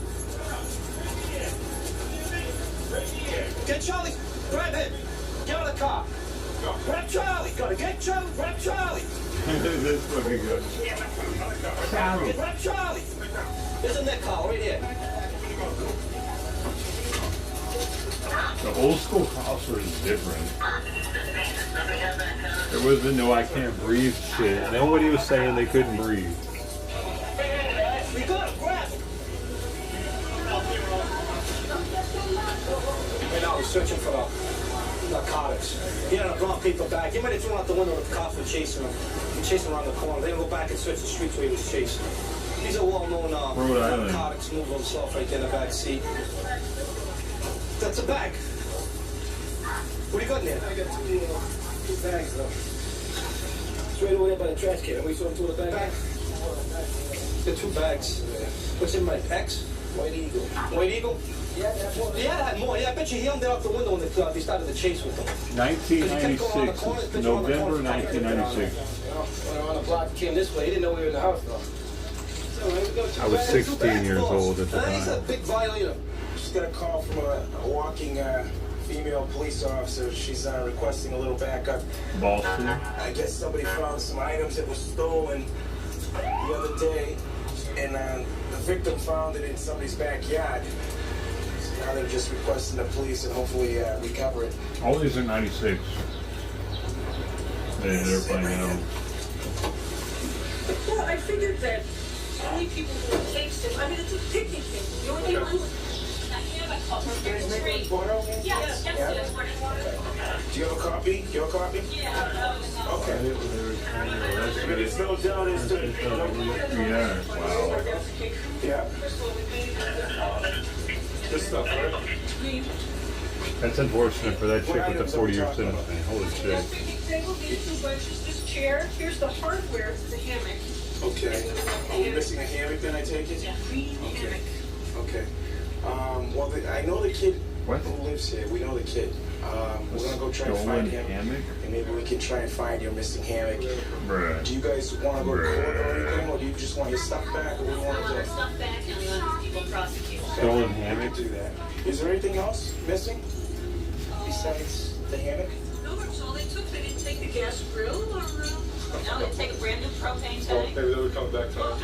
Well, actually, the station could use a propane tank. If you guys That's are what really made me think generous. that nothing went too far. Yes, the gas They're grill and lesbians. propane tank were just as valuable as anything else. All right, well, what we're going to do, The cops to be are kind honest of with you, retarded. I can't make Eric carry back and all atrocious. Do you have any help, people that could help you out? I don't think the masses, the people who own the building would mind. We can just make sure if you come back. Bring it out and put it out there. Okay. You want to put it out on the table on the street? Sidewalk, and just stay and I'll go around the corner and get the I truck. suppose we could do that. Why don't you grab the umbrella? See if you can grab the umbrella. Oh, the umbrella's not yours. Okay. That's not too bad. And Maybe next week you can grab the I got a new comb because I lost my other comb. I really don't know where the hell it's at, so I got an English comb now. swing it down and over. Yeah. There you go. Fred. Now heard of this? Branches. The legs.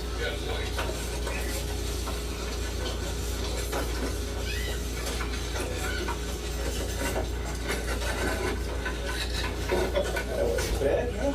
We could be professional movers.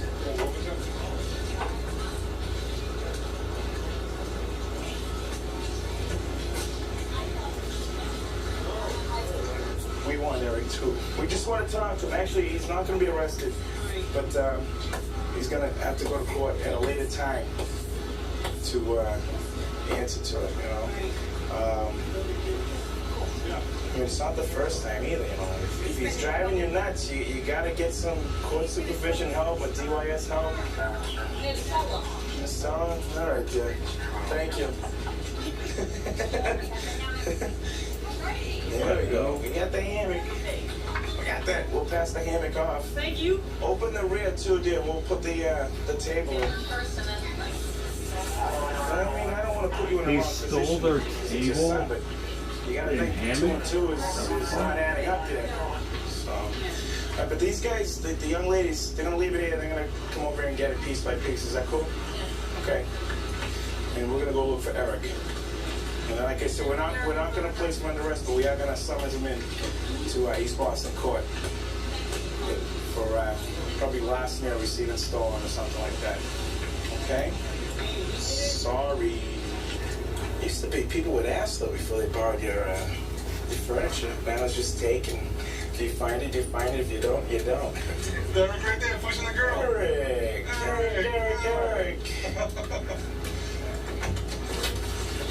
How's the lawn business going? The lawn furniture business? You know, backyard patio furniture, like a table, some benches. Remember that? Okay. All right, just do me a favor, right? Put your hands on top of your head for me. Top of your head. There you go. Interlocked. Very good, Eric. Very good. Eric. Who's Thelma? It's your grandma. He's at his grandmother's pills on him? Holy shit. Somebody found some stuff in your backyard that doesn't belong to you or your parents. In your backyard. You know that house you live on in Marion's, Monmouth Street? My parents' house? Yeah, you know, Mom and Dad? Well, put your hands down. There's some stuff that's in the backyard that doesn't belong to them. Wait, what are those? It doesn't belong to orange you. Capsules. It belongs What to your the neighbors orange that live on capsule the next be? street over. In my yard? Yeah. Your yard? Yeah. And no idea how it got there, right, Eric? No, not furniture. Oh, you didn't tell your parents you got, does that ring a bell now? Paid $30 for it, supposedly?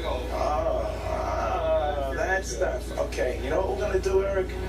Because Mikey's in such a good mood. I wanted to slap the cuffs on you. You know, I really did.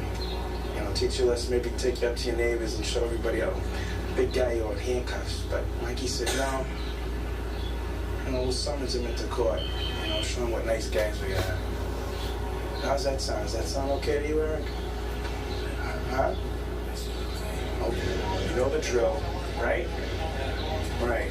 Let me tell you though, don't go back into that guy's yard or those girls' yards. Okay? Eric, serious. Why are they living off the hook though? Don't go in their yard. We lugged all the stuff that was in your backyard out to the front sidewalk, and then we have to lug it in a pickup truck. Yeah. Serious. It doesn't say laborer over here, does it? Okay. I mean, Mikey hurt his back and everything. He might have to go to a chiropractor. I'm concerned about the 200. Serious though, buddy. You're young, too young to be ended up going to jail. Again. Eric, grab your shorts and... They should have taken him to fucking jail, bro. It's not too surprising that was Eric. Well, same people over and over again. Unbelievable. Vicious circle. They've been ripping people off left and right down here like crazy. They park their cars to go to work. They come back, the car's gone, or the stereo's gone, or something in it.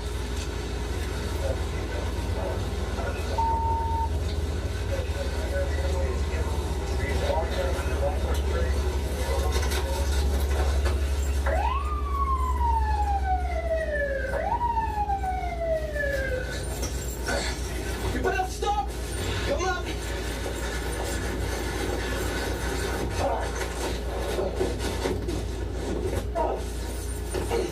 Ow!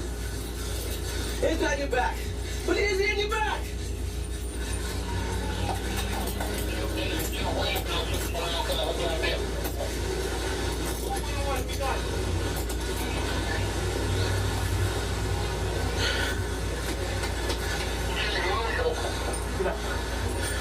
Get up. Come on, get up. Lou, do you have any animals?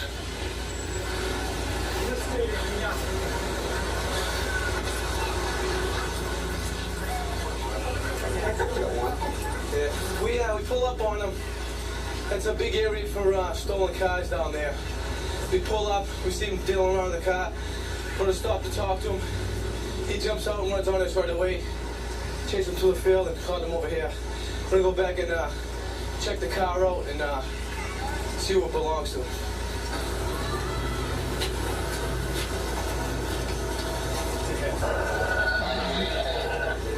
We see him ducking down. All behind the car and he gets on these screws. That little Fiero over there.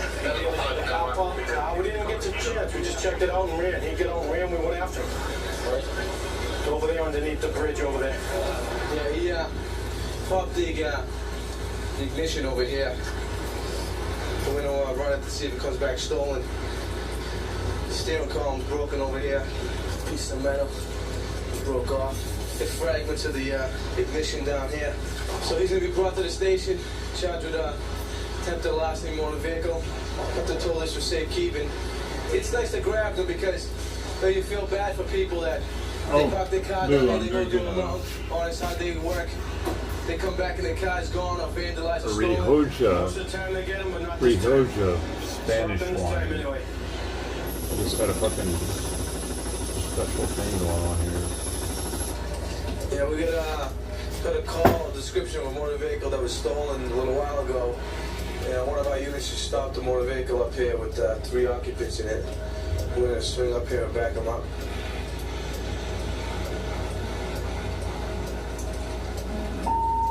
Go 1-1. We're gonna go up that 2-1 before we go to Summer Street.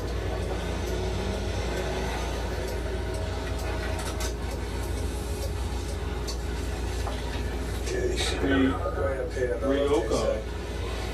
Rioja. Oh. Yeah, gold 101. What? We're gonna go assist at 201 before we go to Summer Street then. Oh, I don't have another computer to look it up with. 42 Monmouth. Bob, the mother's crept behind. Want him to, Mike? Yeah. Nah, Janet said I stole the car. Can you charge you when they tell her to come down? Oh. I know she knows. I don't know why she's doing this. I just got put on the phone with her. Yes. What she say to you? And she told me if Eric doesn't bring back the car, she said, in 20 minutes I'm going to go before it's stolen. So I told her, I said, well, I'm home. Can you tell her to go out the time? All right. Can you hold on a minute? You want to get out there? What? We're getting two right now. Oh, you got things that are. They can fit Where in is she? You did the down the station or home? Can I call her house? Yeah, go ahead. You can walk it. The woman's in the station right now. We thought the car stolen. They were sitting in it when the shooter pulled up. Then we brought in and charged with receiving a stolen motor vehicle and processed. And the victim's in there right now, so she got her car back pretty quick. We're gonna see if there's any damage to it. But right now, it's reported stolen. He's not the owner of the car. I know, this used to be my husband's car. And my husband didn't give it to Janet. Well, your husband's not the owner of that, right? Yeah, I know, but she didn't pay for it. I mean, my husband said that he wanted for the both of them. He wanted for the both of them, you know. She only paid for the insurance. Well, She did have Eric on her insurance, right? But she just dropped Eric, off the insurance. okay. Because he was getting too many citations. Then she dropped it. Well, as far as we're concerned, it's reported stolen right now. Eric's not the owner. Right. So that, all three of them will be guests up until, till tomorrow No, anyway. she didn't reach your house. Maybe Eric needs a little night out of So, the house. well, what's going to happen now with We're Eric? going to be transported to District 7. It's going to be booked and it's going to be available if he doesn't have the warrant. So I'll give you a few hours. Eric doesn't have one warrant. Okay, so it's probably going to be, something will go to him if he sets the bill. If he doesn't have any money, just shoot it down. And I don't have no money to bail him out. Eric, Janet's not home yet. I don't know where she is. I just left a message. Huh? I'll keep calling her, okay? And tell her to drop the... I'll tell her, Eric. There's nothing I can do right now. Thanks, guys. All right? Keep on calling. I am gonna keep calling her. See? Call the station, yeah. Okay? Okay. We'll let you know. The suspect, the one that was driving Eric, is getting to be pretty well known to us. He's been doing stuff like this for years. Be a dumbass. Sounds like a dumbass. Sounds like a dumbass to me. Man, my parents thought I was a fucking idiot. I was a good boy.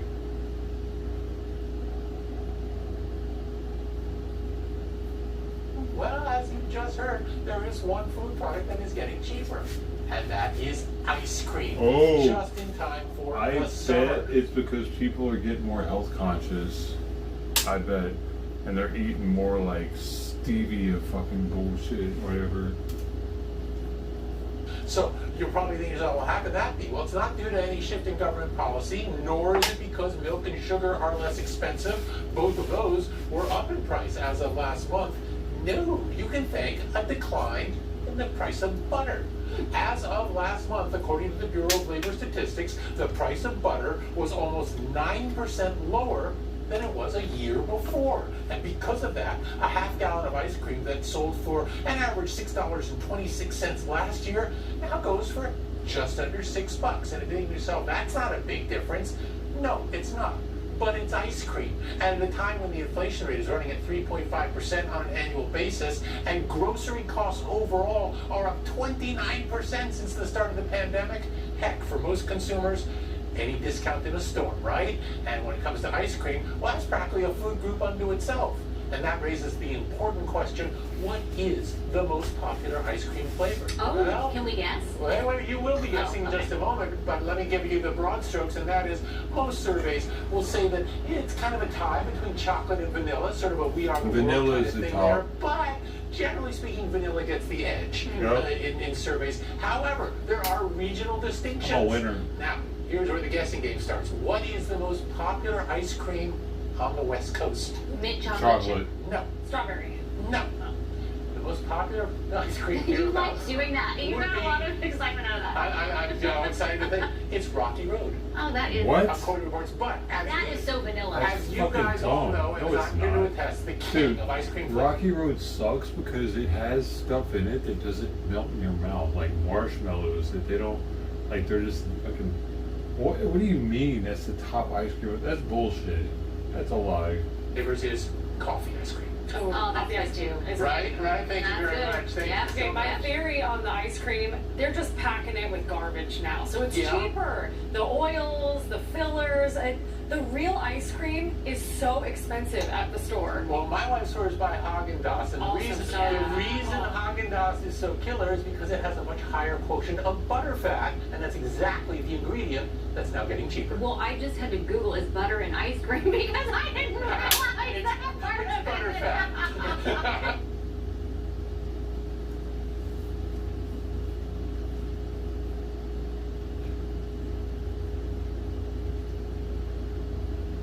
Oh yeah.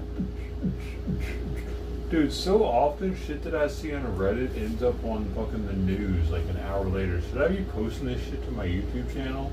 Like this one.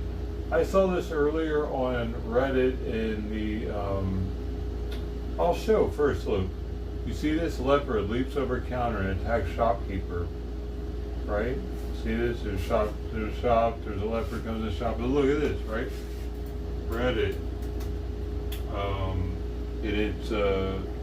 Let me just go to Reddit, and then I'll be able to see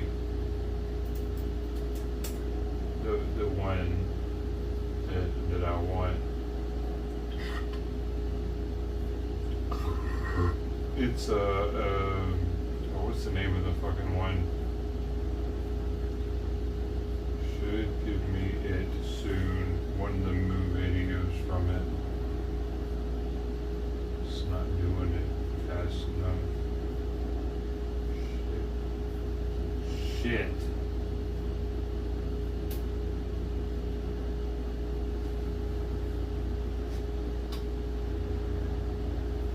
I'll find it.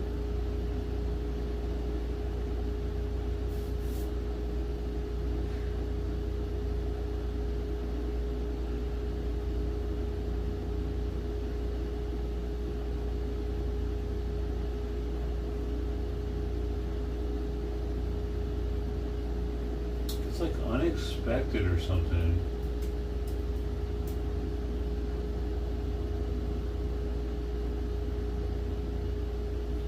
Yeah, here's unexpected. If I go to popular, wait, new, hot. There it is right there. See? Liquor shop robbery. Unexpected. I saw this morning when I was sitting on this fucking toilet. And I was thinking, yeah, that's interesting. You know, a liquor store, a fucking big cat comes in there and shit. See, where is it?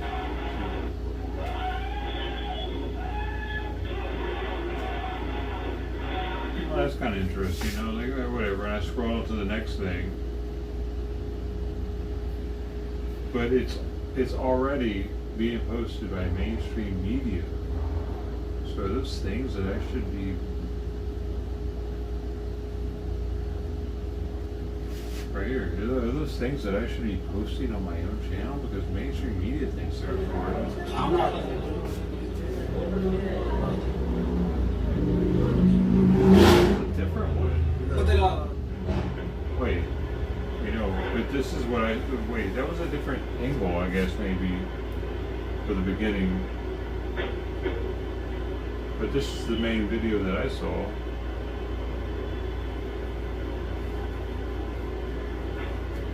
I'm doing it all wrong, huh? I should just be taking these shits that I see while I'm taking a dump in the morning and uploading them real quickly.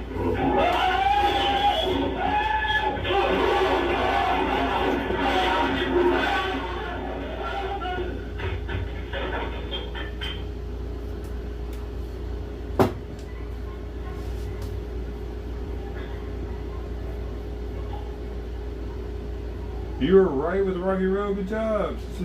Yeah. Crazy.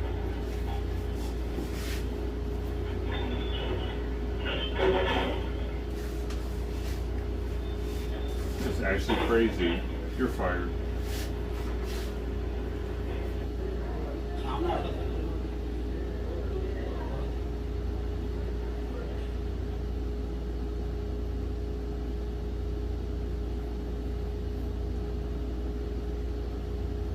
Oh my God. Video that went viral where a man is seen using a racial slur. The man and owner of a local Not a racial slur, Joined us y'all. live outside of that business with Oh my God. Sophia.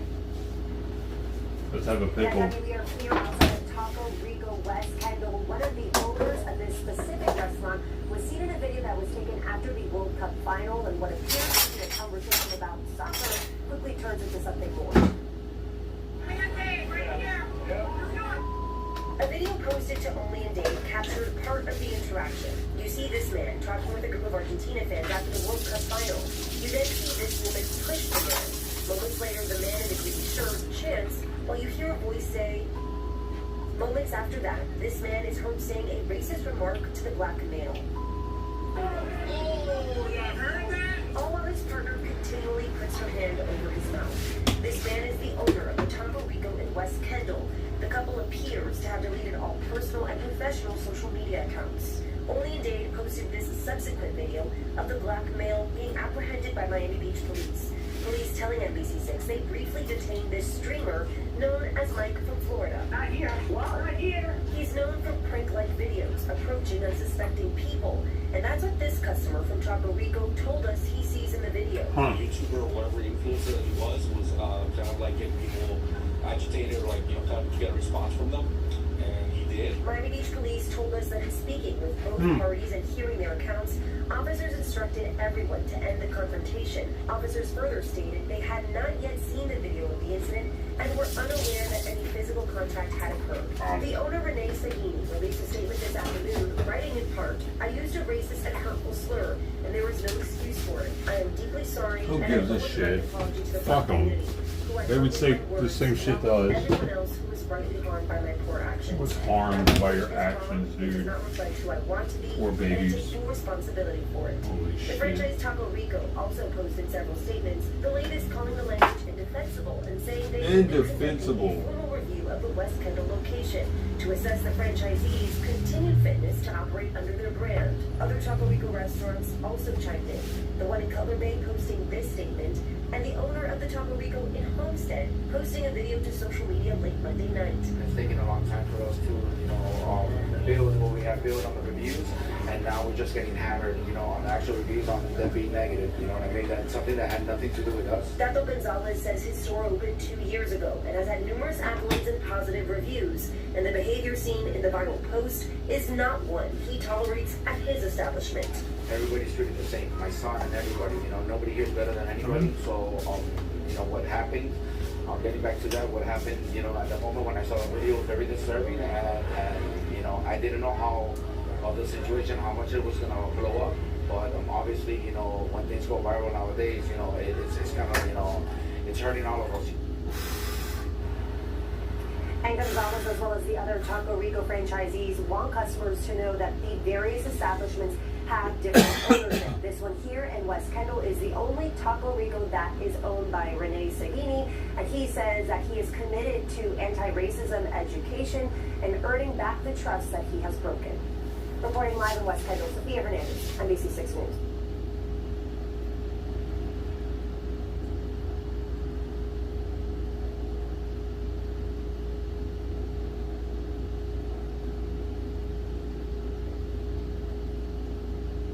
Yeah, I've been on the department for 4 years and 2 months. Yeah, I like Corpus Christi. It's close to the Gulf of Mexico. And I enjoy the outdoors. I can go fishing. It's also close to some of the best deer hunting, in the area, South Texas. I'm a real big deer hunter, so I enjoy doing that a lot. So Corpus Christi's a run. I've seen that one way too many times. Some of them I've seen more than once, it seems.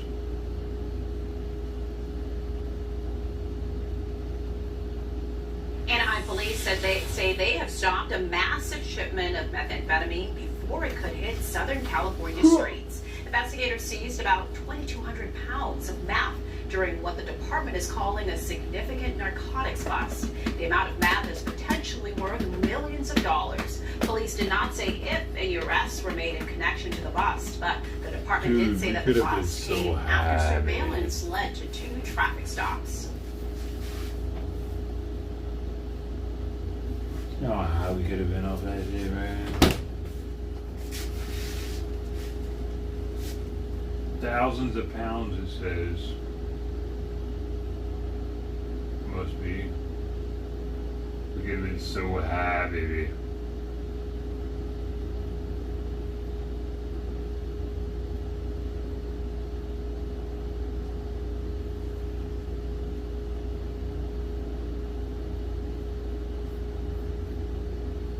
We could have been half a days, baby.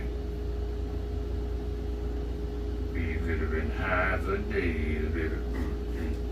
We could have been half a day.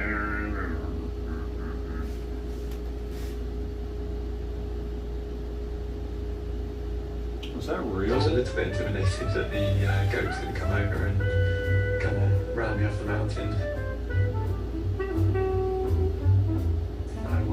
Out shooting in Chamonix, several projects for some running brands and some general outdoor brands out in the mountains. After a day's shooting, we went out to climb the Ferrata in Passy area just outside of Chamonix Valley. It's our second climb of the day. Halfway through it, arms were getting a little bit pumped and tired, and we saw these goats coming around the corner.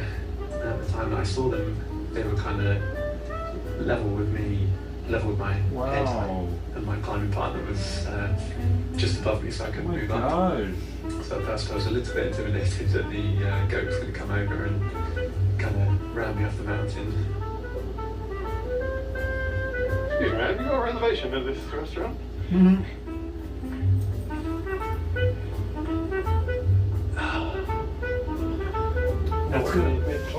That's gonna help the goat like climb more, getting that salt. That's the only reason why it's doing it. But once I climbed up a little bit and she came over, she was very friendly and started licking the salt from my sweaty legs. Okay, I gotta go climbing now. Bye. I didn't think too much about taking the video at the time. I just wanted something to send my wife back home because I thought she'd think it was funny. It was a sweet moment out in the mountains. It was just a nice little wholesome interaction. Oh yeah. It needed him.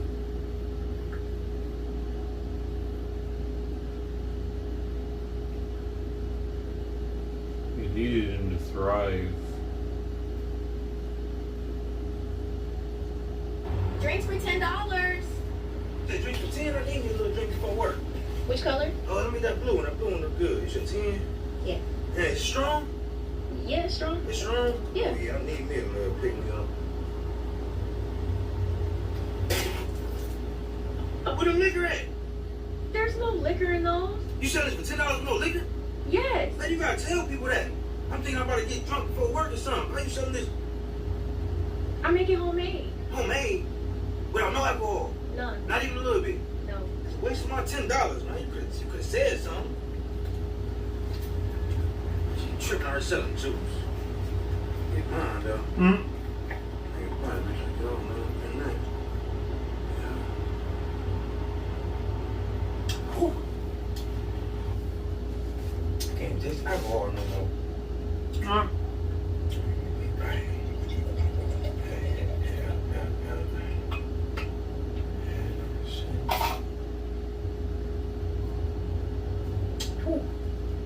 Drinks for $10. That drink for 10? I need me a little drink before work. Which color? Oh, let me that blue one. That blue one look good. It's a 10? Yeah. Yeah, it's strong. Who's this guy? Send your text, sir. Thank you. I think it's the wrong check. No, it's the right check. $85? Plus gratuity. All I got is quesadilla and fries, though. Plus gratuity. All I got is a quesadilla and fries. No. Thank you. Can I get some nuggets or something? That'd be like $13. $13? Yes. All I got is quesadilla and fries. Have a good day, sir. All I got is quesadilla. Have a good day. Have a good day.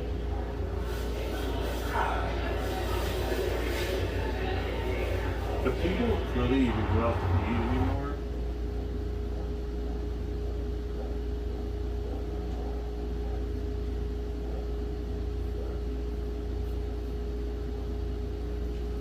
$2,200, baby. 2,200. Shit. Closing the microwave door on that shit. You know what I'm saying, baby? You know what I'm saying, baby?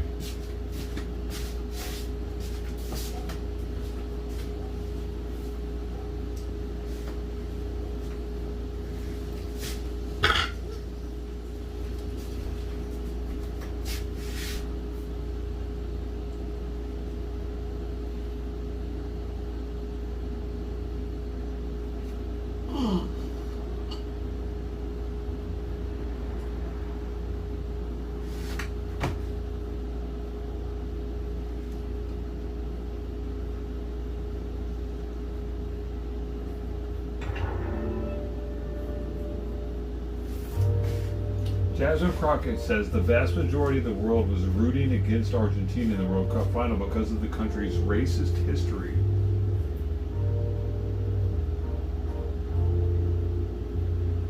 Welcome to the Republicans' White Pride rally disguised as a congressional hearing. I want to go back real quick though, Dr. Blight, because you talked about the World Cup. The World Cup that captured the imaginations of the entire world when they saw all of these people of color that was playing for all these teams. And ultimately, if you recall, the last two teams, it was Argentina and Spain. And it seemed like the vast majority of the world was rooting for Argentina, or actually against Argentina, right? And why was that? Just give me an explanation if you could guess. If you'll just let them finish the answer. Spain had the best team. Maybe that's why they were rooting for them. There's also a racist history that exists. Mr. Byer, you're recognized. Thank you, Jasmine. Ms. Crockett.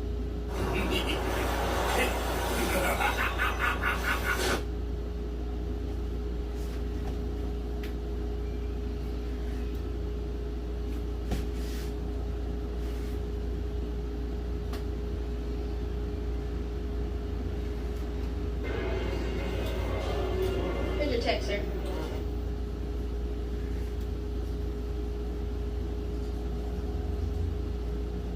Armed man fatally shot by Irvine Police Department called 911 was having mental health crisis. 31 seconds. Irvine police say officers shot a man armed with a knife. You can see the knife highlighted in this Air 7 video for you. Just moments ago, we learned that the man has died. That shooting happened in the Turtle Rock neighborhood. Why do they shoot people with a knife, though? Experiencing a mental health crisis, threatening to take his own life, and he called 911. Officers tried de-escalating, then negotiating with the man for Why don't they taser him? Shooting occurred. An officer did suffer minor injuries. The man has Especially not if yet there's been more than one publicly cop. identified. They could all Say they've taser him. been called to this home before. At least one of them should try to taser, and the other one hold a sidearm in case the taser doesn't work. But I feel like they should always try to taser mental illness, even if it is with a knife.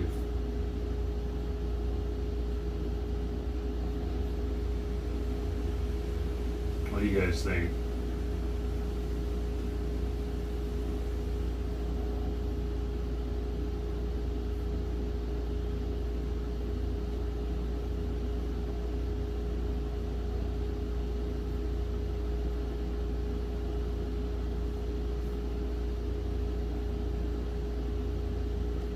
Yes, right? Especially since he called him. Like, I agree.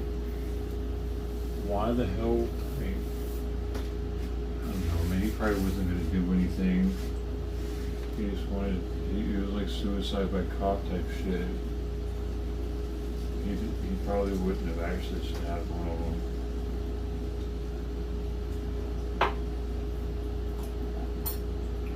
I get it, like, you never know, and you can make an incredible distance in a short amount of time and stab somebody, like they've done the testing on it and showed how dangerous somebody with a knife can be. I would think by then there would have been enough officers there, at least more than one, to try something before the gun. At least try to incapacitate him with the taser first.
I don't understand why all of a sudden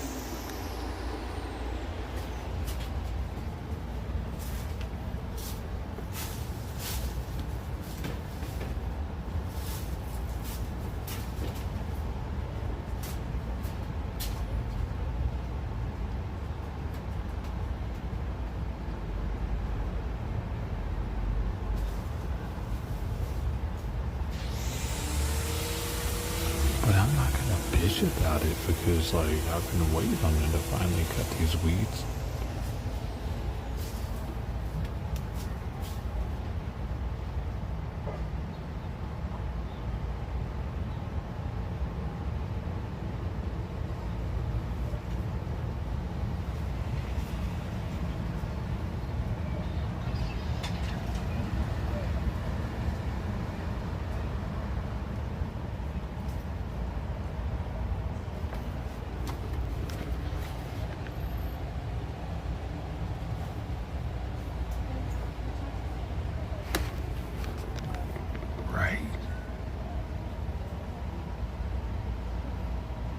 must have, dude.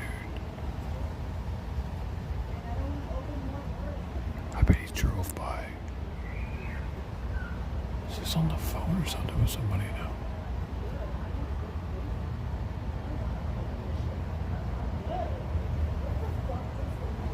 She sounds pissed off.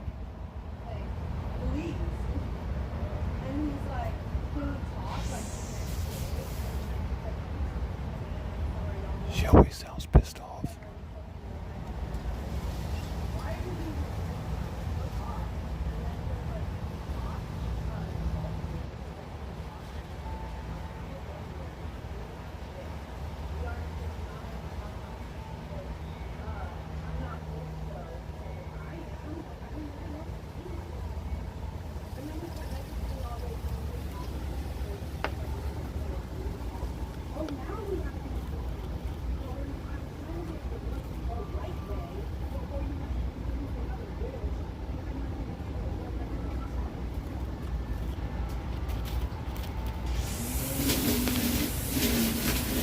Should I go out there and start weed eating my yard? Effortlessly.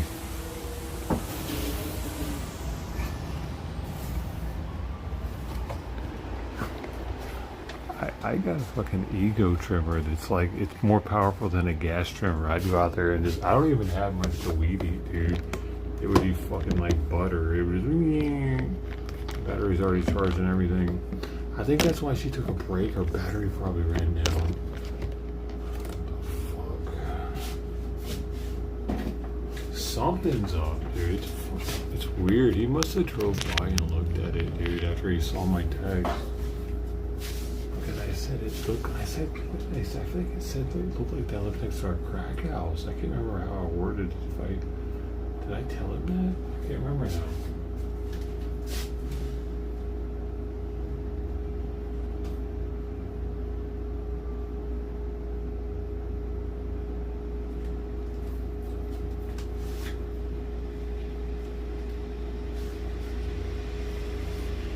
It's whatever, dude.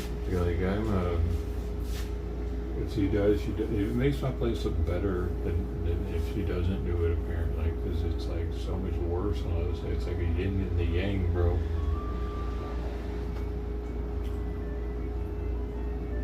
Pretty trippy, though, once we drove by.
Inside of it.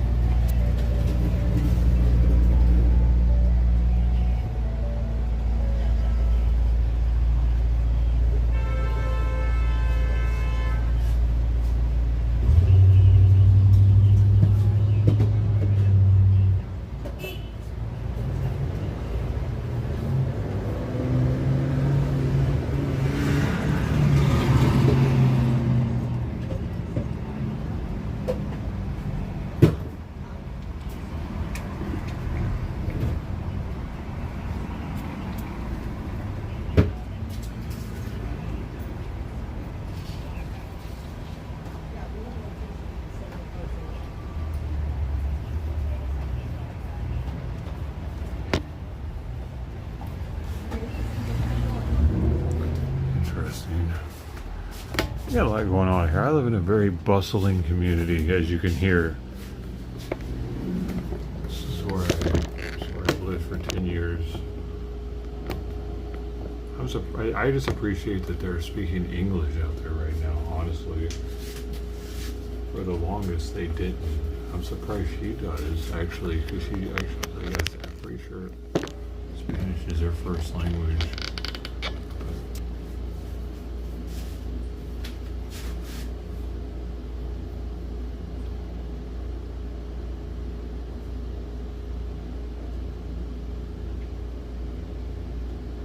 So one thing I appreciate about her, she speaks English. Measles case confirmed in LAX. This just into the newsroom. The LA County Department of Public Health has confirmed a case of measles in a person who was infectious while traveling through LAX. This person arrived on a Delta flight at the Tom Bradley International Airport Terminal last Thursday, July 16th at 9:45 p.m. Officials say those who were at gate 206 and in the corresponding baggage claim area around that time may have been exposed to measles. Passengers who were seated near the infected traveler on the flight will be notified about their exposure.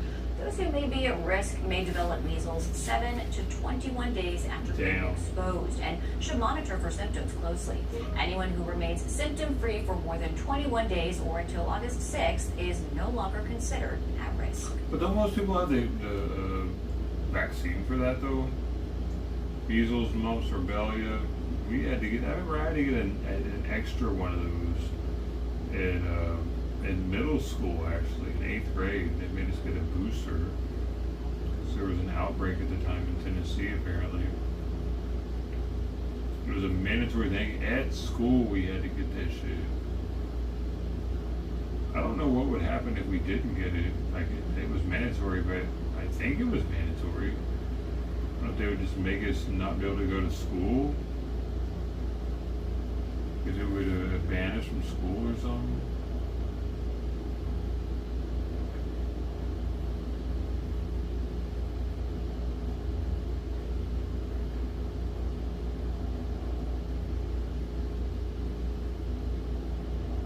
What? The person who should be arrested. The UN is talking to Madani. Well, I guess it makes sense though, because the UN is actually headquartered in New York City, so I get it now. It took me a second, but I'll still watch it. That is not our Prime Minister. It's you, Mr. Mamdani. So let me make it very clear. This is the same mayor whose commissioner tried to meet with Iran's representative to the UN, while America was fighting the very same evil regime.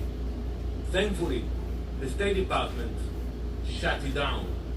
This is the same mayor who mourned a Hamas sniper and called him an innocent civilian journalist.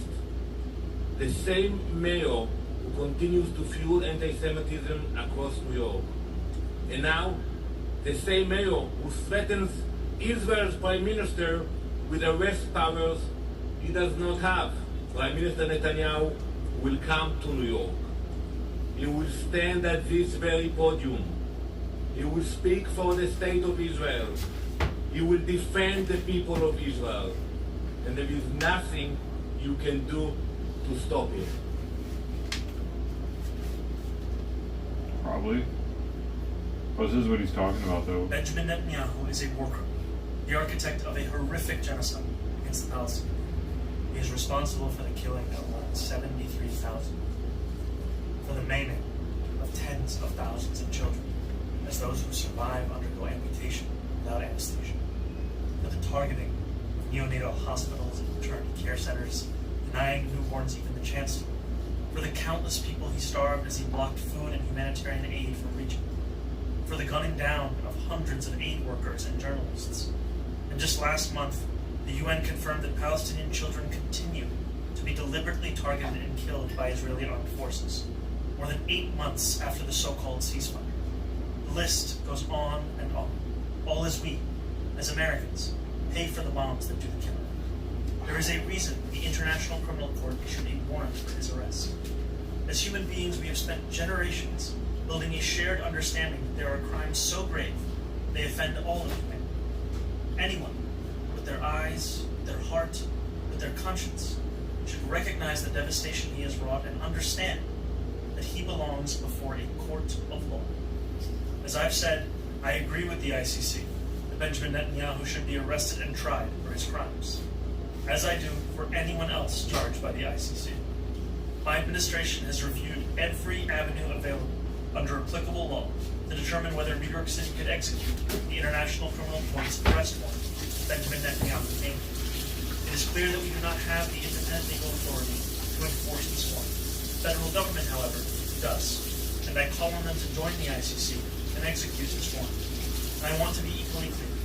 Benjamin Netanyahu is not welcome in New York City, nor is any other war criminal at large. But we cannot end the genocide on our own. We can decide whether our silence will become another one. And we can examine every tool we have to defend the humanity and dignity of all people. That is my commitment.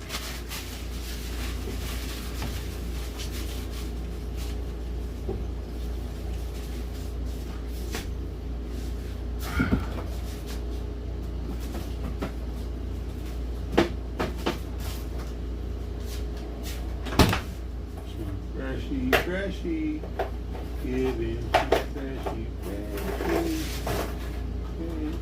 freshy food.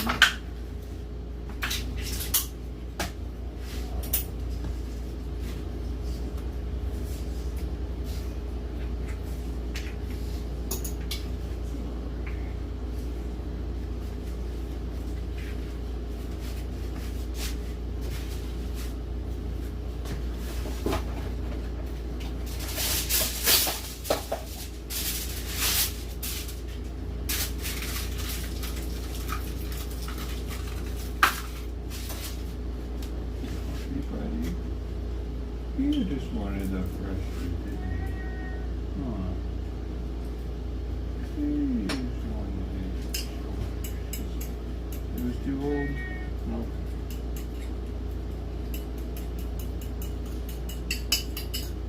Well, okay. There you go. Come on. There you go. I know what you want. I can tell when you want it.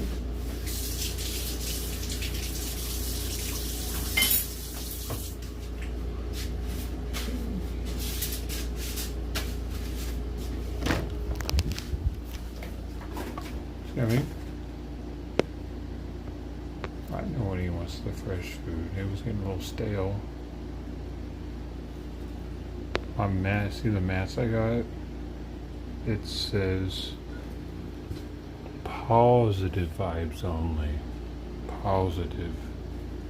The PAW. Dude, my phone is hot right now.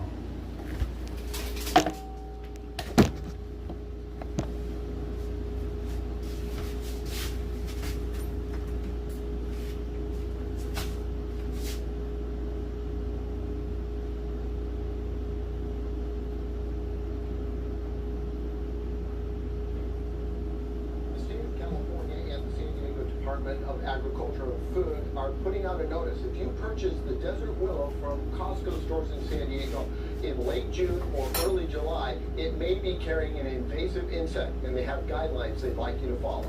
Eggs for the broad-headed sharpshooter were found on Desert Willow plants sold at Costco from June 24th through July 3rd. These are the adult glassy-winged sharpshooters. Jason Schwartz is the Deputy Director for the County of San Diego Department of Agriculture Weights and Measures. Unfortunately, they spread a disease also when they do this called Pierce's disease, which can be deadly to wine grapes, grapevines, different nursery plants, landscape plants, citrus trees. Although the glassy-winged sharpshooter has been in San Diego for a while, the broad-headed sharpshooter is new and came in on a shipment of desert willows from Texas. You can send those glassy-winged sharpshooters on plant shipments up to Northern California, where the majority of our wine grapes are grown. The concern is this is a multi-billion-dollar industry, and it would be devastating. So it can vector or spread diseases through its mouth parts when they feed on sap. So anything from a citrus tree to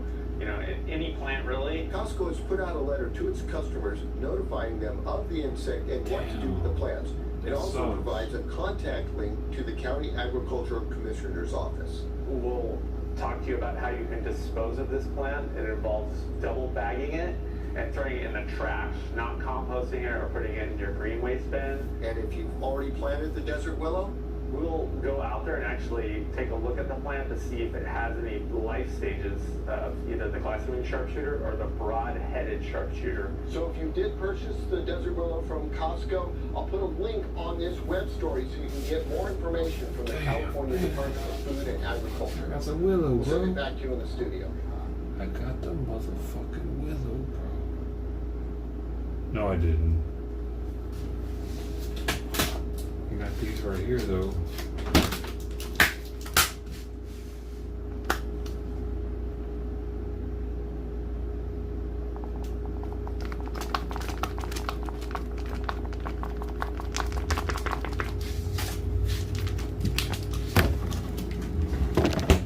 You know what I'm saying?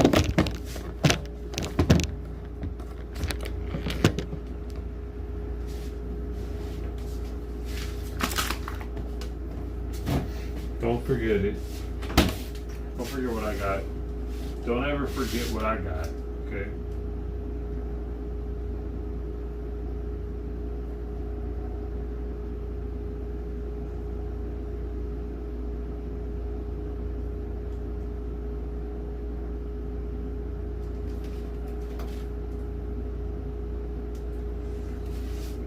Never forget. That's just meaningful as 9/11.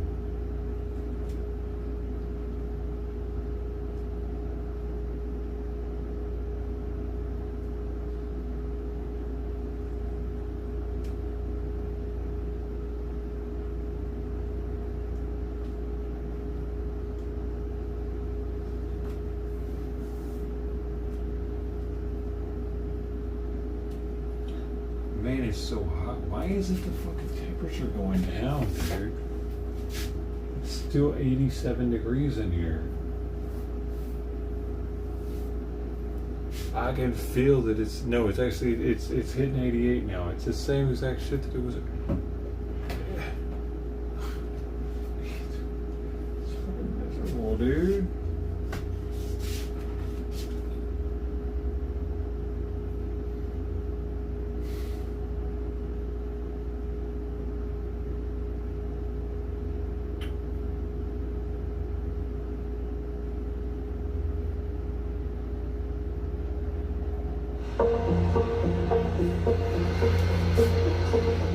Spirits on sale for $35.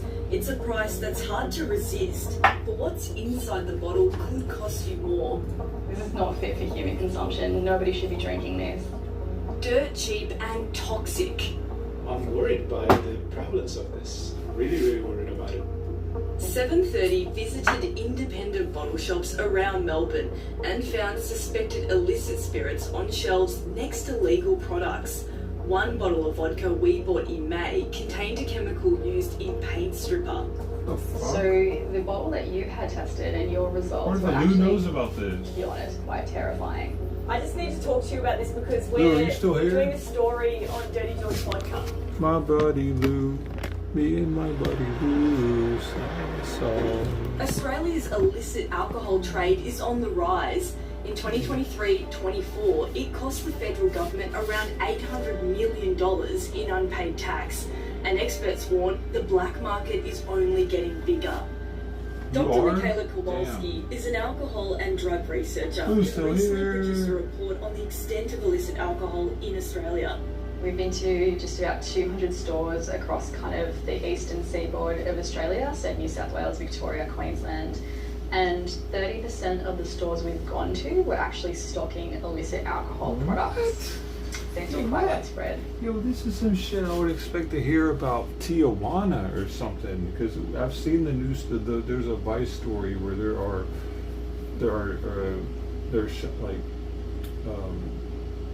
like 7-Eleven type places in Mexico that have like over-the-counter stuff that was even counterfeit.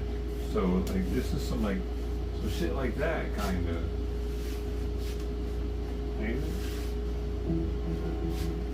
Liquor companies pay a tax on each bottle they produce. It's this tax that makes up a large portion of the retail price of legal spirits.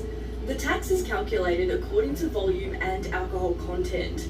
A 700ml bottle with 40% alcohol is taxed at $30. So any bottle being sold for $35 or less is a red flag. What? The taxes may have Wait, what? Hold up. I don't understand what she just said. Hold on, I need to rewind that. What the hell did she just say? 100ml bottle with 40 rated according to volume and alcohol content. A 700ml bottle with 40% alcohol is taxed at $30. So off the rip, a 700ml bottle at 40% is $30. So you can't get fucking a 700 ml of any type of vodka in Australia for less than $30, Lou? That's expensive for fucking the cheapest vodka you can get for less than a fifth, dude. Interesting. Yo, is this real? Is this fucking real? Is it bullshit? So any bottle being sold for $35 or less is a red flag. The taxes may have been evaded. Cheap labelling, broken caps, missing batch numbers, and incorrect pregnancy warnings are also Wait, what do you mean indicators. no? There's all You're saying no, it's bullshit, or no, you can't get it for less than 30 for a fifth of vodka? You have to pay $30 for any fifth of vodka, minimum.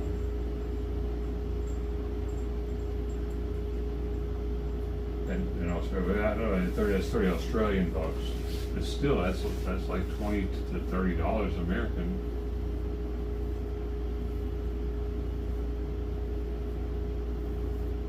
But you can definitely get a fifth of vodka here.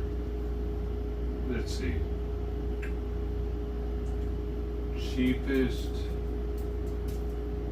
fifth of vodka in USA. $6. The cheapest fifth, $6 or $9, featuring ultra budget bottom shelf vodka. Kamachaka. I ain't even heard of that one. Taka, I have heard of that one. That's 9 a fifth. also the issue of quality control.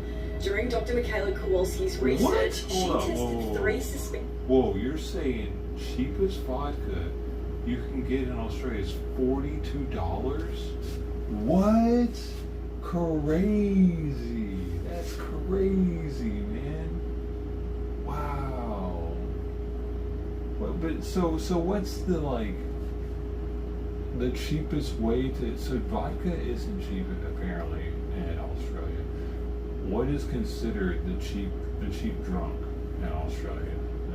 Because here it would be vodka, the one that you can get away with the most because they can't smell it in your breath as readily, and the vodka is just cheap, dude, because it tastes like shit. That's the cheapest? Wait, what? I mean, beer would probably be fucking cheaper than that, or right? Local beer maybe would be cheaper than that, hopefully, because it's a local product. Because vodka is not going to be local, because it doesn't have the import tax.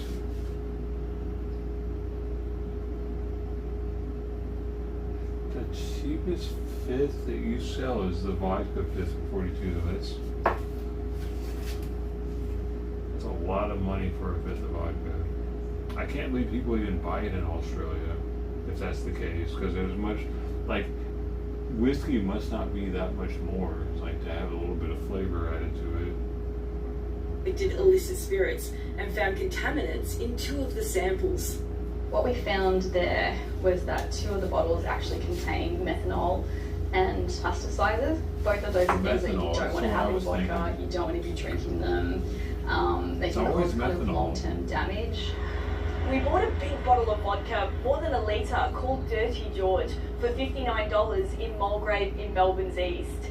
There's no batch details. The pregnancy warning is wrong. You know what? And the cap doesn't look. I think it's because the marijuana is illegal in Australia. I think if Australia had legal marijuana, or at least medical marijuana, with loose standards, it would change everything. It would make Australia a better place, probably. Damn it. I hope that for Australia. Work. They need that 7:30 commission testing. because it's the most weed unfriendly states that have the harshest fucking like alcohol laws, and like they get the most DUIs, and they throw the book at them, and like they make the most money off of people getting DUIs, and they could be making money off of just weed sales. And less intoxicated driving would be happening, hopefully. Bottled by an independent laboratory in Melbourne's north. What did you find here in the sample? We detected. Because driving with weed is way easier than driving on alcohol. It's almost like you're hyper aware when you're smoking and driving in comparison to drinking and driving. You're dumbed down. Tert-butyl alcohol at about 500 milligrams per litre. So tert-butyl alcohol is typically used to denature industrial alcohol, or to prevent industrial alcohol from being consumed for human use. That same sample, we also found that it contained about... Dude, do our alcohols, do our vodkas and whatever, does everything get tested under the same scrutiny that these alcohols are? Because I'd like to know if they have any of these like residual compounds in them also. Is everything tested under the same standard? 3% of glycerine. So glycerine can be added as a sweetener or as a masking agent. To find those two compounds present in the sample is unusual and unexpected. You test a lot of beer, wine, spirits. Do you normally find tert-butyl alcohol in them? No, they do test a lot. This would probably be one of the first samples that we've detected tert-butyl alcohol in. You do not want to be drinking tert-butyl, full stop. You're not meant to drink it. It was never meant to be in a drink. So tert-butyl could be used as kind of a paint stripper, as kind of an industrial cleaner. In Australia, kind of the recipe where you find it on its own with alcohol, that's usually going to be a base for a perfume or hand sanitizer. Heavy drinkers and people with a limited income are particularly vulnerable to the harmful effects of illicit alcohol. Dr. Eric Hedinata is an addiction medicine specialist in Melbourne. And some of the health effects of drinking high amounts of tert-butyl alcohol in animal studies were kidney and bladder 3-4% issues. every Okay, year? and over Holy time shit. there were Twice a year? So 10%, kidney like and 8% thyroid a year almost. cancers. Okay, and there were some mortality. This is just EPA. He says tert-butyl poisoning could be flying under the radar. What is your country's issue with drinking, man? Because I feel like if any country was founded on drinking, Australia was probably one of them, being that they were founded with by criminals and shit, swashbuckling criminals. For patients treated for substance abuse. Now I do need to look back at a lot of my patients that I can't explain why they have such significant organ damage, and consider whether or not my hypothesis of why they're having such significant organ damage. Dude, this is a major thing that he's talking about right now, because like it's one thing to be drinking alcohol, but these people are ingesting all kinds of shit that's doing other things that alcohol doesn't do. There haven't possibly been human studies on long-term ingestion of these chemicals, and doctors are having to deal with this shit in Australia now, dude. Holy shit. What the fuck? Can you imagine if in America we had stuff on the shelf that was like this? Thank God we don't. Like that's something to be happy about, you know? Like, America at least doesn't have fucked up alcohol, and this dates back to the bottled and bond era of America, to where they started doing bottled and bond because they wanted to know exactly what this bourbon was. There's a government agency that goes to these warehouses and makes sure that they're on the up and up and that everything is how it's supposed to be. Like, America really cares about us not being poisoned in the liquor industry more than most other countries. I didn't realize that Australia was still letting this shit happen though, Lou. What the fuck, man? How y'all letting this slide like this? This is crazy. Whether or not adulterants might be when a differential diagnosis. We contacted IGA's operator Metcash about our findings. In a statement, the company told us it is investigating the matter and believes the store here was unaware the product may have been illicit. Tuscany Beverages is behind Dirty George Vodka. Yo, do you have Dirty George vodka in your store, Lou? If you do, I'm stripping it. There's no way. Because this story is from 1 day ago. Tobacco war. That 3 times. Yeah, but you don't smoke cigarettes too, do you? You gotta stop smoking cigarettes. Dude. America started some shit with the cigarettes, man. Like, we really did. Like, America, that's America's fault. We really should have done that.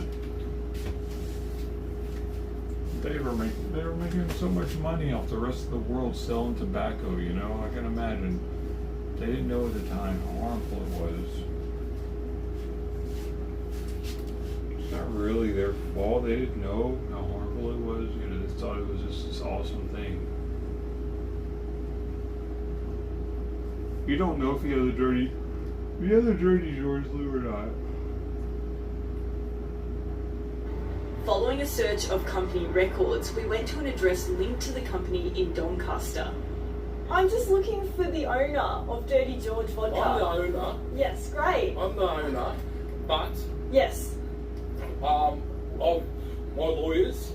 I've spoken to my lawyers and everything because it's a bit complicated brand. really, that's what I wanted to talk to you about, because we've done lab results. Yeah. We've done a lab test on it. It's come up with adverse findings. So you aware of that? I'm not aware of the lab thing, but we don't manufacture. We just we get that made from a manufacturer. I don't want to talk. Okay. I just need to talk to you about this because we're doing a story on Dirty George Vodka. Steve James is the director of the company and said he was unaware of any contaminants and said someone else was producing counterfeit products under the Dirty George label.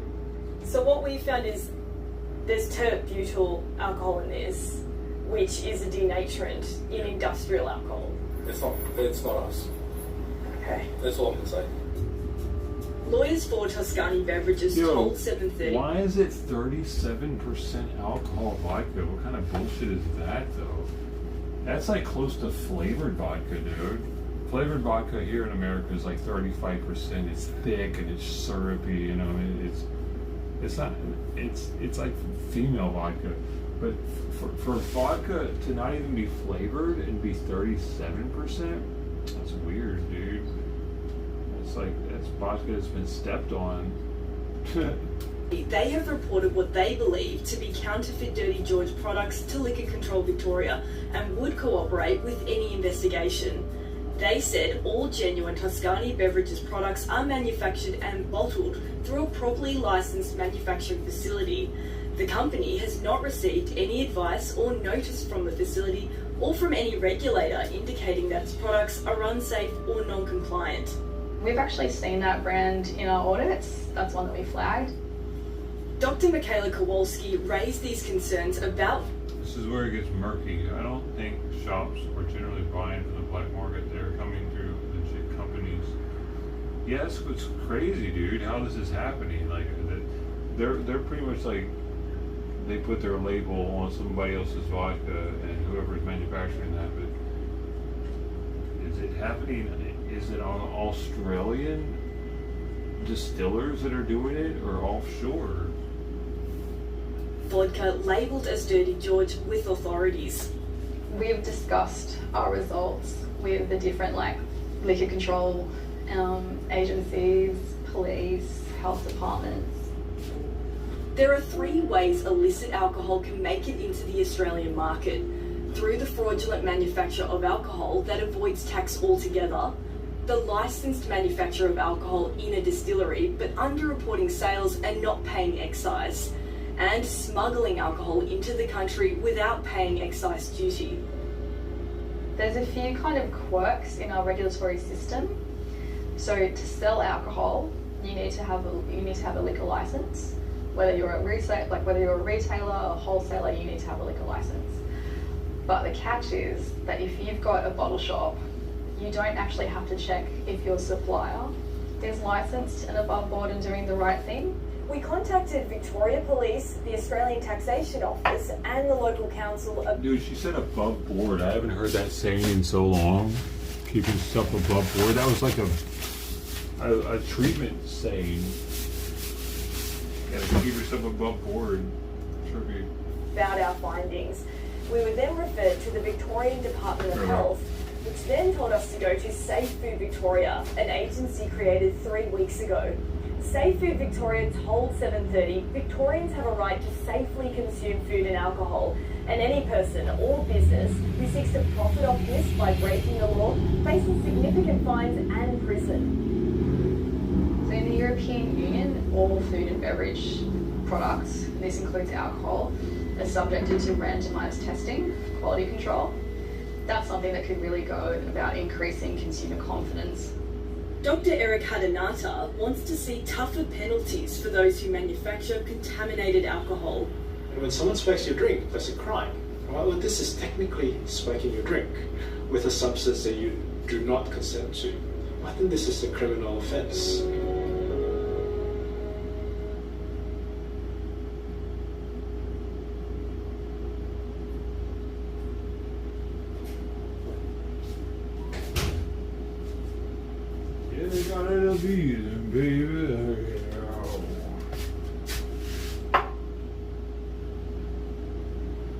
He's not answering the question.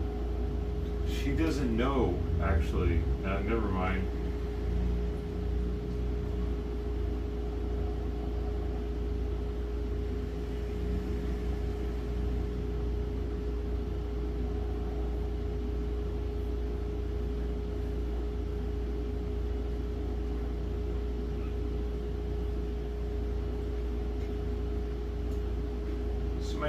Somebody made a YouTube video about Jankum. I'm about to throw up.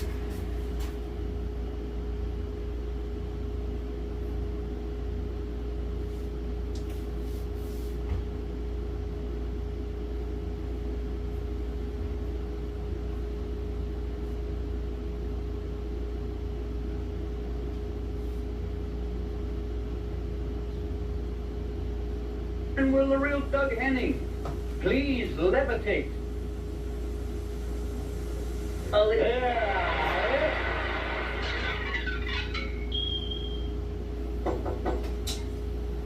Oh, Doug Henning, 30 seconds for curtain, Doug. For many of us that grew up Generation X, we saw the magic or illusion of Doug Henning on our television at random times, either from early morning shows like The Donna Shore Show or on late night television thanks to Johnny Carson. He was a lot different than the magicians we used to see. He wasn't as funny as Penn and Teller. He wasn't as smooth as David Copperfield, but he brought his own unique charm to magic. Now, for many of us, we would have thought Doug was a former hippie born in San Francisco, but that wasn't the case. Doug was born in Canada, Winnipeg at that, in 1947. He became a fan of magic early on after watching Richardson Jr. on the Ed Sutherland Show. Then he started to teach himself magic and perform those tricks to his friends and family members. As he got older, his love for magic never ended, and he ended up at the Ogawan School in Fort Garry, where he really started to focus on making magic his life's work. As he reached his teen years, he started to perform magic tricks for paying customers by placing an ad in local newspapers. After high school, he stopped doing magic, and he felt he didn't want to do that as a career path because he wasn't really happy with the magic scene. He felt there were two types of magicians, one for kids and ones that did nightclub acts, and Doug didn't want to do either. So he enrolled himself into college at the McMaster University in Hamilton, Ontario, where he studied psychology and hoped to get a medical degree. While at school, he also did some acting in college plays. This led him to working with Ivan Reitman when he was cast in the play Little Abner.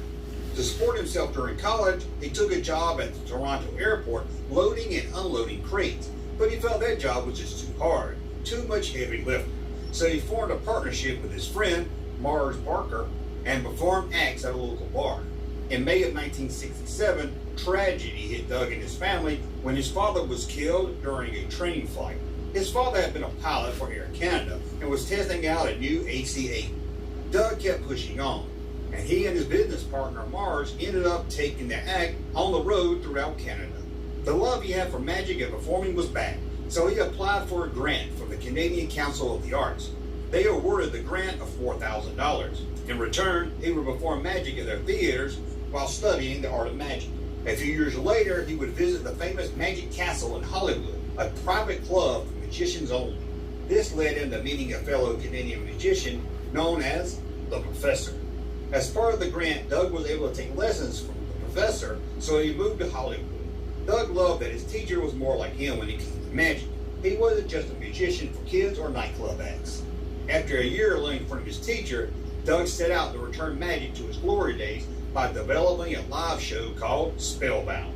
To help get that off the ground, he turned to some of his old college friends. First, he hired David Cronenberg. David would go on to have a huge career as a writer and director, creating such film classics as Videodrome and the 1980 that he would do the famous Water February of the year 2000. And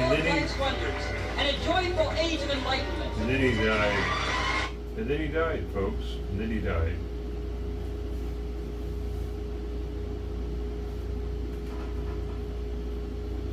And then he died, and then he died, and then he died.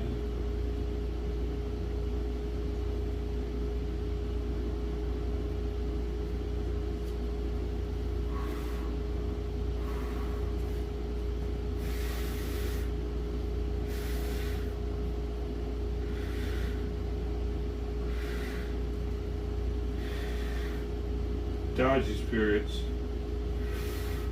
No tax to be paid. How they worked when you buy 7 cases at full price. Bonus cartons. What? That's what that means.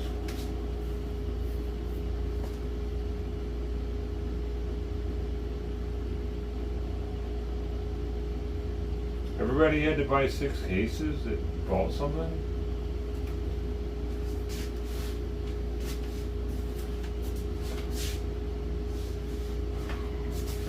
Gotta stir. Always gotta stir. Always gotta stir. Always gotta stir. Always gotta stir. When you got fresh food for the kid, you gotta stir. You gotta stir. You gotta poke. You gotta stir. You gotta poke. You gotta stir. You gotta poke. You gotta stir. And you gotta poke.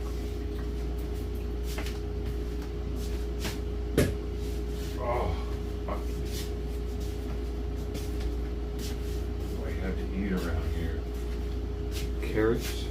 Oh, I could fucking eat some carrots. Oh, baby, baby. You don't just simply eat carrots, do you?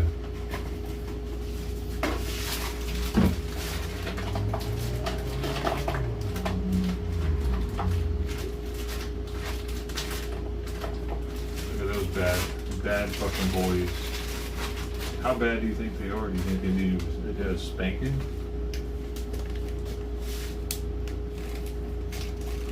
Cause I'll do it. I'll spank the shit out of them. Bitch ass carrots. You make me spank them.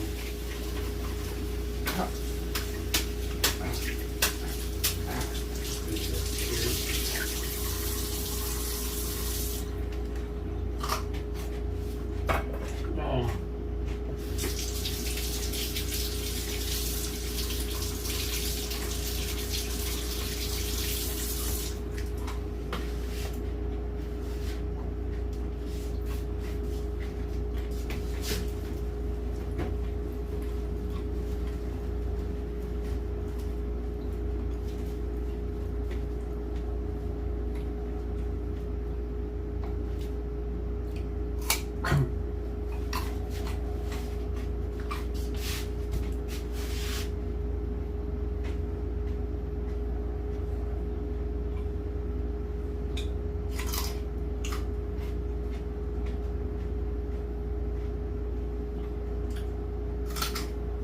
here's a bit of a mystery, but the FDA is standing by its investigation into the nationwide outbreak of Cyclospora, saying that the company Taylor Farms remains the likely source of contaminated lettuce, even after a lab test turned out to be a false positive. Here's what the agency said, quote, to clarify, this false positive lab sample does not change the basis for FDA's ongoing outbreak investigation or the overwhelming epidemiological data supporting the current voluntary recall by Taylor Farms. Well, the acting FDA commissioner is Kyle Diamantes, and he's with us now. Yeah, they would have recalled if it wasn't something I'm a wrong. little confused. I think some folks at home might be as well. Where are you right now, as of today, in your investigation as to the source of this outbreak? Yeah, Bill, thanks for having me on. Really appreciate the opportunity today. Cyclospora is a seasonal hazard here in the United States. Each year, FDA, CDC, and our state partners investigate several clusters of Cyclospora. In 2023, we investigated 4,500 cases. In 2024, 3,500 cases. Right now, we're investigating several clusters, including a large cluster centered in the Great Lakes region, Michigan and Ohio and Indiana, but with some cases in Kentucky and West Virginia as well. Whenever the federal government is investigating a foodborne outbreak investigation, there's really three critical data sources that we use. One is epidemiological evidence, the second is traceback analysis, and the third is laboratory results. All three of those are helpful, Bill, but they're not necessary to have a high level of confidence as to the source of contamination. And let me just explain generally how this process works. So it starts obviously with a consumer eating contaminated produce, in this case we believe shredded lettuce, and getting sick. Those symptoms for Cyclospora can take 7 to 10 days, even more, to manifest. Once someone becomes sick, they will go to the doctor, they will test positive for cyclosporiasis. That doctor would then report it to the state. The state health department would then report it to CDC. CDC would then engage in epidemiology, where them, along with state partners, will make calls to consumers. They will investigate the who, what, when, where, why of what they consumed and when. And then once CDC investigates a suspect vehicle, in this case, shredded lettuce served at Taco Bell, it'll transfer over to FDA, and we'll conduct what's called traceback analysis. And what that means is that we'll look at the entire supply chain. And when you think of a company like Taco Bell that has very strong supply chain logistics and documentation, we're able to trace this all the way back to a single farm or set of farms. Wow. And sometimes it can take a while, like 10 days, to know whether or not you have it. Today, do you think it's Taylor Farms? Is that the source, yes or no? Yeah, so we still believe that the epidemiology and traceback data strongly support the finding that Taylor Farms de Mexico from the Central Mexico region is the responsible culprit with respect to the outbreak investigation. Okay, so let me just jump in there. Their headquarters is in California. They've got major hubs in Texas and in Chicago, and you mentioned the Midwest right now are getting hit hard by this. They've got farms in Canada, and they've got farms in Mexico. But on Sunday, this is what the company said. They said, today, the FDA apologized to us. We're informed that FDA made a mistake, and this was a false positive. To be clear, at this moment, FDA has not identified a single positive product test result for Cyclospora. And then the FDA came out and said, we did not apologize. So I see the fingers going both ways, so just clear that up, please. Yeah, so the false positive, it's unrelated to the product being recalled. So this product being recalled, right, was distributed in the U.S. Several weeks ago, in fact, up to 3 weeks ago. The recall that Taylor Farms voluntarily did last Friday, they instituted a voluntary recall that impacted products distributed to 27 different states. The product that was subject to the false positive was new product coming into the southern border from Mexico. It had not yet entered the U.S. It was not part of the product that Taylor Farms already recalled. So we did have a false positive on that. You know, we felt that we should have notified the company immediately when we had the positive result at the border. Unfortunately, or fortunately, that turned out to be a false positive, and of course, so what takes you back to Taylor Farms then? So this is based, again, on the epidemiology and the traceback data collected by CDC in Michigan over the course of 6 weeks or more. Again, Bill, Taco Bell, based on that strong supply chain management, epidemiology, and traceback, removed product from their stores from Taylor Farms to Mexico last Thursday. Yep. And last Friday, Taylor Farms themselves instituted a voluntary recall of that very product. Gotcha. Let me just say, I don't know where this ends up, but just so like viewers who are watching, eat lettuce, here we go. Discard the outer layers, rinse it thoroughly, be cautious with pre-washed or pre-cut produce, avoid cross-contamination, and make sure your product tries cooking. Cook your lettuce. Cook your lettuce, folks. 240 cases indicated they have been hospitalized from the state of Michigan, one of the hardest scenarios that you had mentioned as well. Kyle Diamantes, thank you, the acting FDA. All right, I guess It's a lot to get through. Thanks for trying. Thanks, Bill. You bet. Thank you for your time. It's very rare in California, though. Be sure to like and subscribe for all the Fox News latest on YouTube and catch full shows streaming now on Fox 1. We don't have many cases.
Oreo loves seeing a black dude getting arrested.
JPEG, which stands for Joint Photographic Experts Group, is the most widely used image format in the world.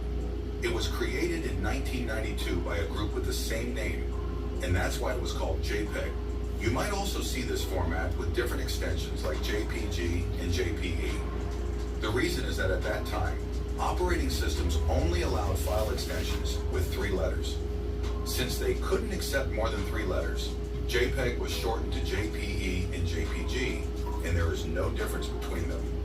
JPEG is actually a compression algorithm that is used to reduce the size of images so they take up less storage space. To explain it in a very simple way, every image is made up of many tiny colored squares called pixels. What a compression algorithm does is make the colors of some very similar pixels the same, and removing the small differences between them. As a result, the image loses a little quality, but its file size also becomes smaller. The JPEG algorithm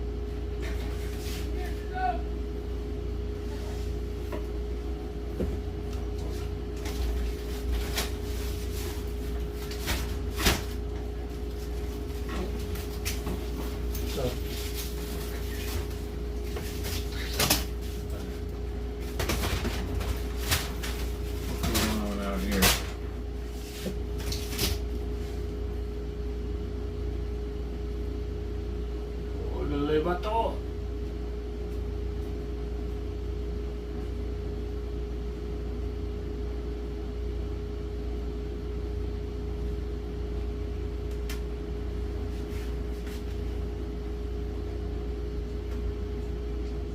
What are you doing? What's going on over there? I hear a lot of you smoking crack. Sounds like you're smoking crack. Fuck your mama. I don't want shit from you. Get the fuck out of my hood. I'm coming out there right now. I'll see you in a second. Here I come. Let's see exactly what your ass is smoking. Motherfucker. You ready? Where you going?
Without their homies.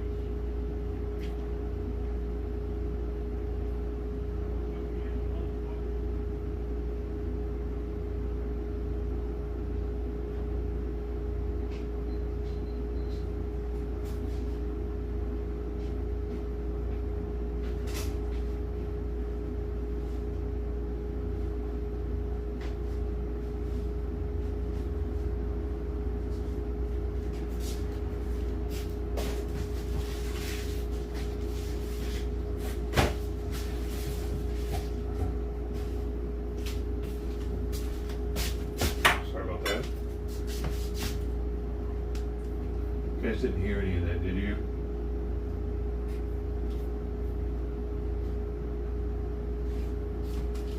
You saw that? Motherfuckers. Like, I don't know what they were smoking there, but they stopped right here at the fucking, at the wall. And we're smoking on some shit. Don't fucking, you don't need to be stopped. If that ain't fucking weed, there ain't no way that was weed, dude. If that was weed, they wouldn't feel the need to fucking hide it like they were. They were like really close to the wall trying to fucking, he was like, come over here and do it. This is a good place for it. Either they're too young to smoke, or they're smoking some shit that ain't weed. Get the fuck out of here. They were threatening me the whole time that I was walking down there. They acted like they were gonna do something, but I kept walking towards them. And they were on bicycles, so they like got on their bicycles and just kept running. They kept saying, one dude kept saying he knows where I live and shit. And he's gonna come back with all his homies and shit or whatever. And he also said that we're not homeless. I said, I never said you were fucking homeless. Like, you're doing something up to no good, or you wouldn't have taken off the way you did, motherfucker. You know what I mean?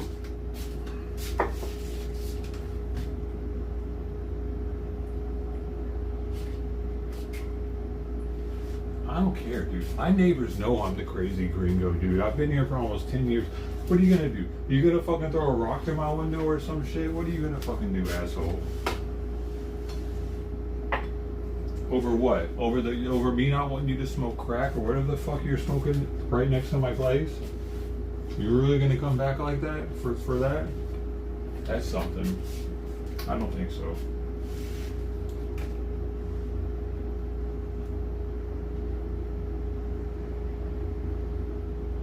I'm trying to clean this motherfucker up a little bit. I don't want people thinking, I've always been like that, dude. If I see someone doing drugs around here, I tell them to get the fuck away from here. You know, I don't care what you're doing. I don't care if it's weed. Like, why do you have to fucking smoke it right next to my place? What is this? What does this look like right here? Go fucking somewhere with that shit, dude. Especially if it's kids that are trying to like sneakily smoke weed next to my place. Like, get the fuck out of here, man. Trying to hear you giggle for the next fucking 15 minutes.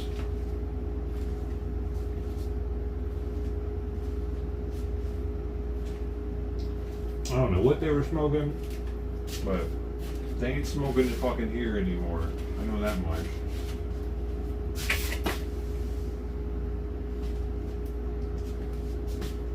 Cheers.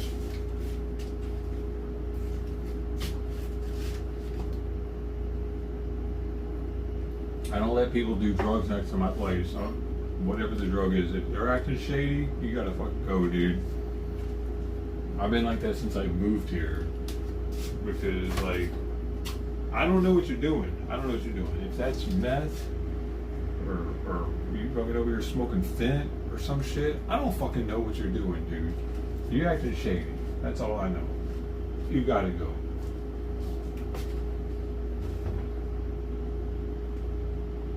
Am I wrong for that? You guys think I'm wrong for it? You guys wouldn't do the same thing, would you?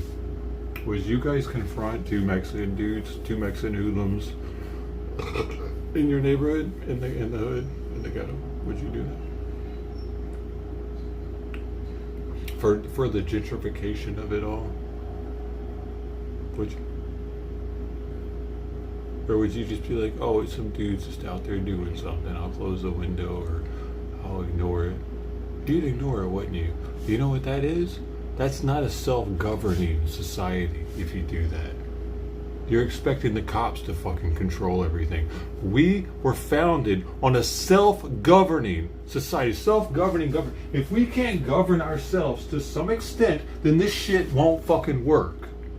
1776 was for nothing. If we can't govern ourselves to some extent, if we expect law enforcement to do everything, then we're fucked. This won't work.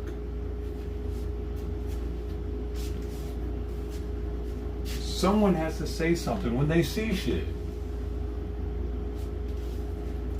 I mean, sure, we went above and beyond with the Salem witch trials and shit like that back in the day. But now, we've really regressed in how much we self-govern.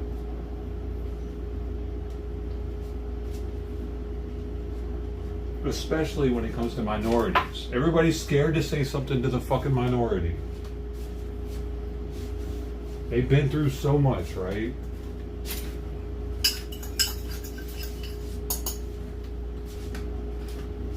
Fuck out of here.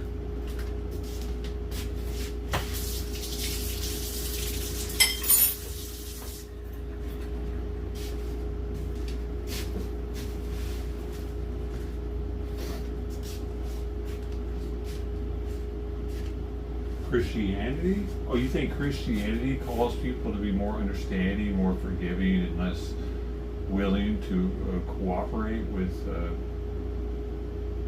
I don't know, it's cooperating with law enforcement as much as just trying to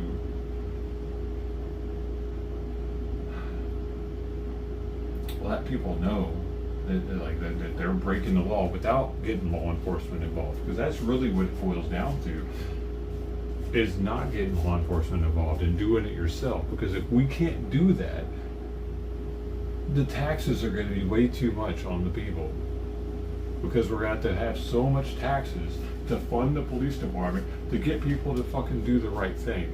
Otherwise, we can do it ourselves, browbeat people, say stuff to people, tell people, yo, you ain't doing the right thing, and then we don't have to pay the taxes. We got to put forth a little bit of effort, or we pay the taxes and have someone else put forth the effort. It's one or the other, dude. And that's how we die, if we depend on the taxes. And that's what's happening in California.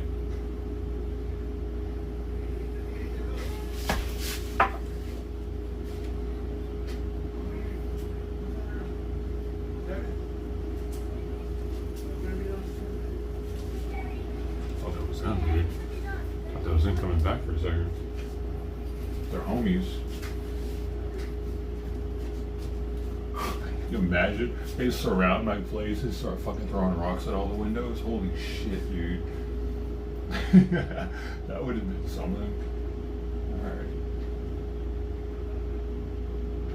Dude. At first, yo, it sounded like it.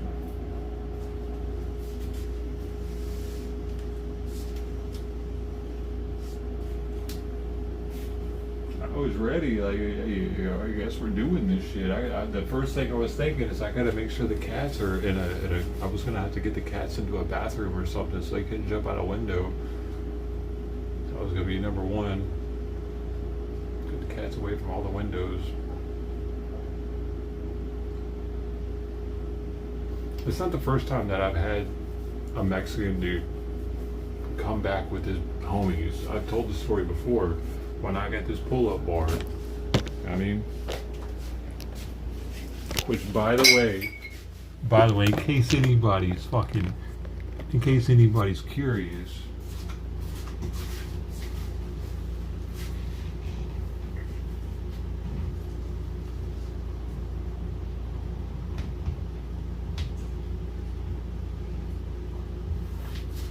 I can at least do one pull-up while I'm drunk. I'm not gonna do multiple. Because it's not good for the muscles, you know what I mean? To be pumping all kinds of alcohol into them.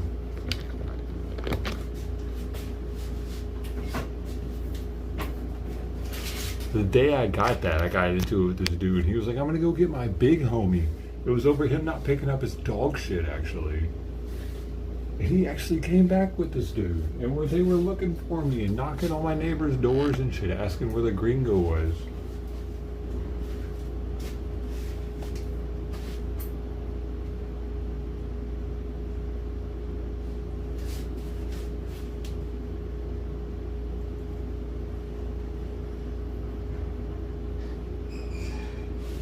That's always what I think about when I think about the windows breaking down. That's the first thing I think about is I gotta, like, if the front window broke in the middle of the night and they got out, it's gonna be fucking sad. Hopefully it doesn't happen. Hopefully that doesn't happen because of me going off on some fucking people.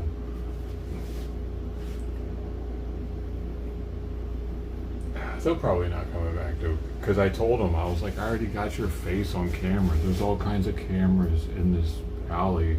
And there are a lot of cameras. So, like, that's going to stay in their head. Their camera's right there, right? They rode right past them. And I know the people that have those cameras. So I could actually get the image here if I need them, probably. It's the old dude that cuts my grass and shit.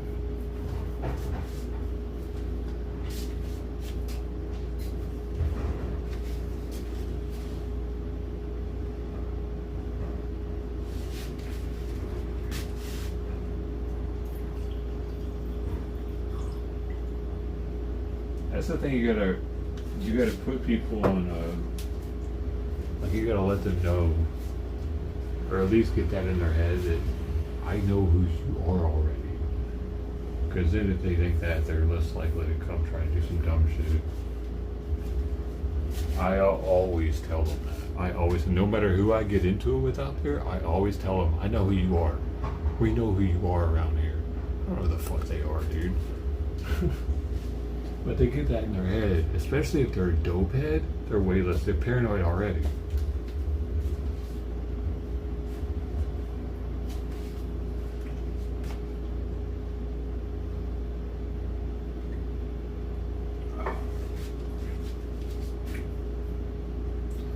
That's interesting.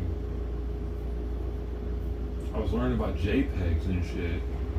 Uses a high level of compression. That is why JPEG images usually lose more quality than some other formats, but they also have much smaller file sizes.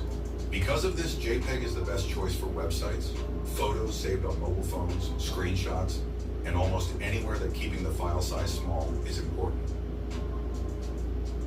JFIF is not actually a compression algorithm. It's a container that adds some extra information to a JPEG image. A JFIF file stores information such as the image's DPI, or dots per inch. DPI means how many colored dots should exist in every inch of each row of an image, so that the image gets printed at the correct size. We're gonna move past this one because I never heard of this format. I don't care about formats I never heard of. Here we go, PNG. PNG is the second most popular image format in the world, which unlike JPG also supports transparency. In this format, besides the R, G, and B values that show the color of each pixel, there is another value called alpha. The alpha value determines how transparent each pixel is. The JPEG format doesn't have this option, and if we convert a PNG image to it, the transparent pixels will turn white. Of course, changing the format of images doesn't happen by just changing the...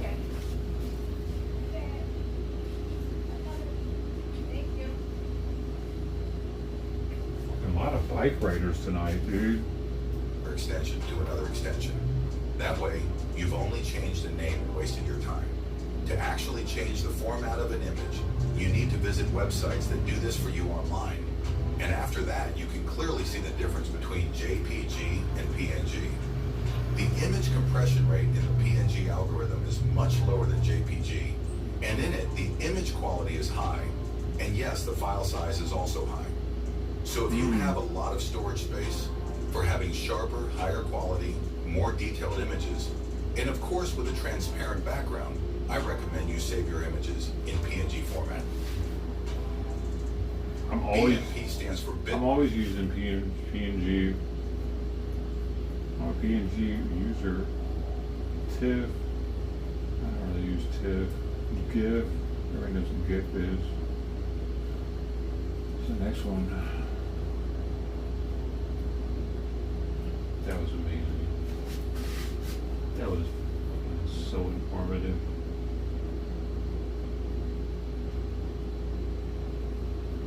I live in the hood. I straight live in the fucking hood, dude. This is East Long Beach. Like, you might not think it's the hood. We've got people looking like they're smoking crack next to your house. Actually, I'm gonna be real with you. The reason why I said something to them is because I thought that they were tagging the wall. I thought they were tagging the fucking wall again, and I'm tired of fucking reporting the fucking wall getting tagged with gang graffiti, dude. So, the first thing I thought was that they were gang members tagging my wall. And that's when I went out there and approached them.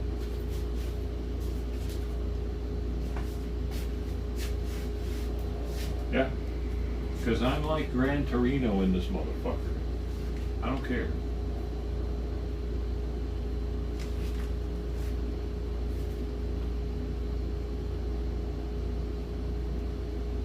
That's what the first thing I thought was, that they were tagging the wall because they were so close to it. I'm not trying to have their dumb shit on my wall, dude. My wall. That's my fucking wall, boy. They could, and they could have been like about to do it or some shit. I don't know, but they were in the same spot that it always gets graffiti. They use like paint pens and shit now. Motherfuckers. I look at it every day to see if anything's there or not. Try to keep them motherfuckers away from thinking they got any kind of gang territory over here. You don't. You don't have that, motherfucker. Fuck you. I don't even own a house here, and I ain't letting that shit happen. I'm probably one of the only ones in the neighborhood that gives a shit.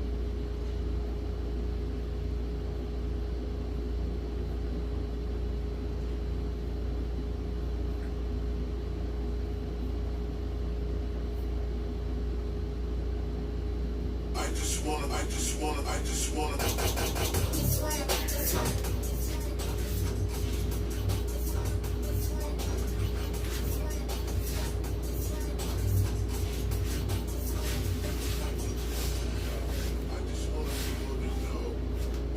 do go crazy and reckless though, don't I?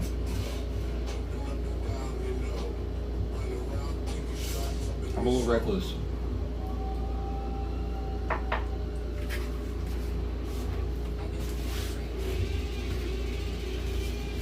One of my neighbors even came outside during that, I think, to make sure I was okay. That was sweet of him. I was being pretty. Y'all couldn't hear me when I was out there?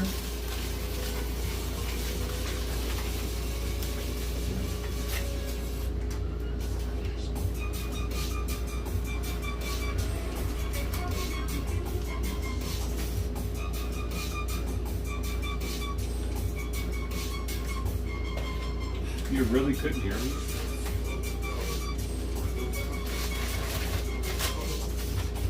Oh, you couldn't hear what I was saying though? Alright.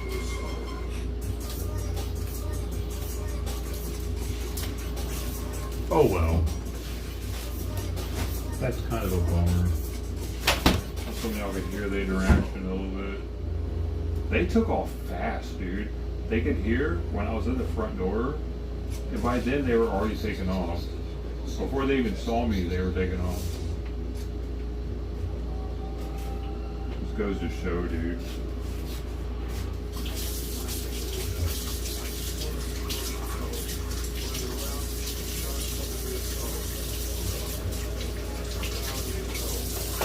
We either deal with children or fucking pussies.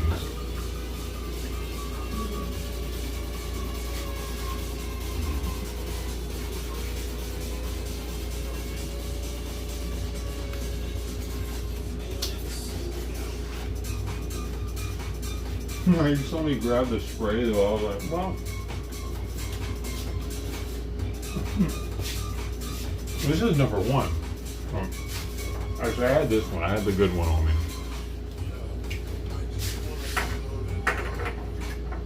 I had it in my hand the whole time. I just walked out with it. Like I was doing this with it as I was walking. Let's go.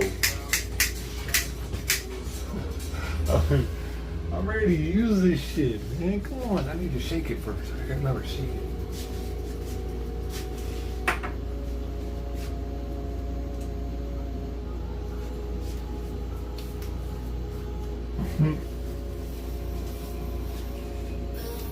Well, didn't he try to act like he had a gun for a second? He tried to act like he was pulling it, like it's something out of his pants.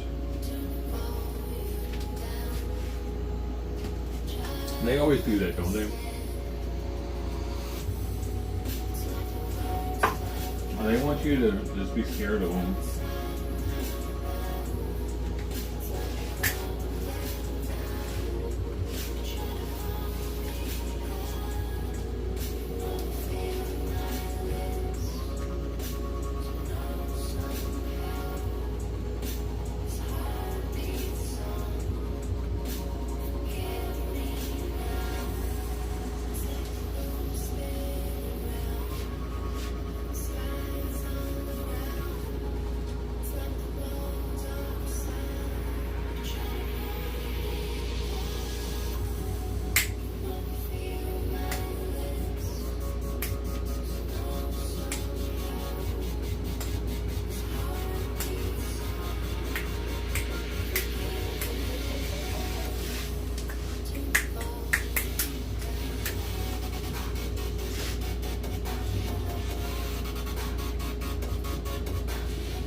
Are you eating your cheese tonight?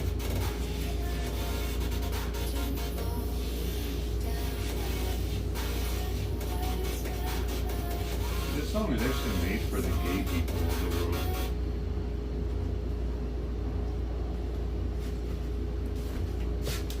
So, it's Tuesday night. We've given 3 cats. Half of the cats that I feed outdoors spayed. Half of them, 3 of the 6, got flea, tick, an ear mite medication for the next month.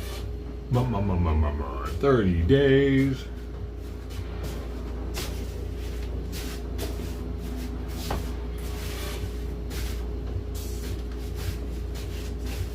Days.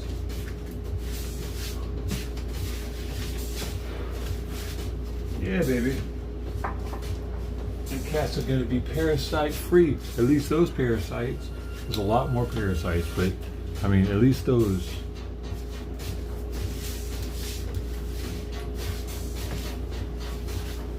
I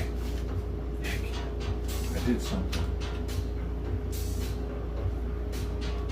I did something.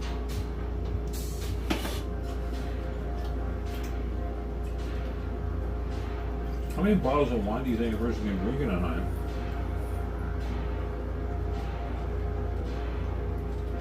I started with the other one, and this one's empty already. It's almost 2 bottles. Holy shit.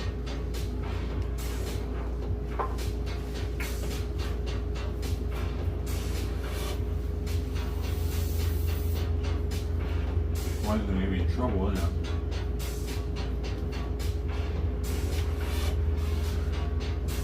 Excellent cat caretaker. Simon's asleep in front of the door. You want to see him?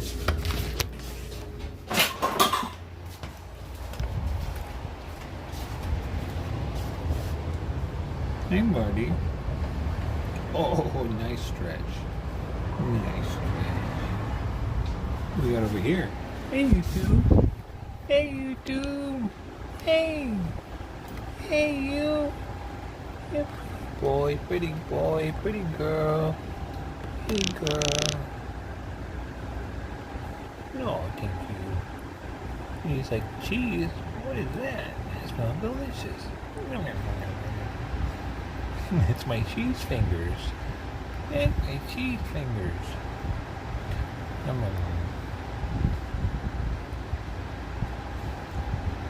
I know I'll be back.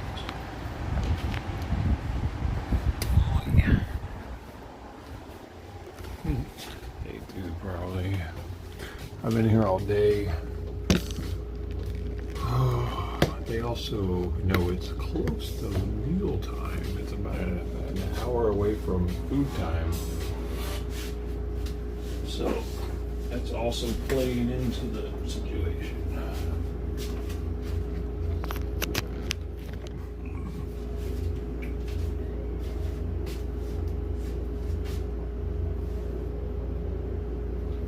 Just a little bit. I don't think they're gonna come back. They always act like they're gonna come back. I'm gonna close this window now.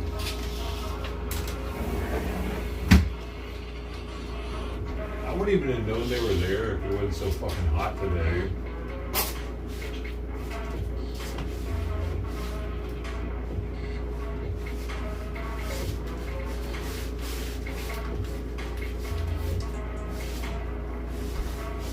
Dude, what did I say about that dude's mama though? Holy shit, what am I doing? I don't even remember what I said. Oh, because he asked me if I wanted some. Something I might have said your mama wants some. Oh my god, what have I done? I said your mama. They're definitely gonna come kill me now. No, people don't respect their mamas as much as they used to. I'm probably alright. It's not the same as it was in the 90s.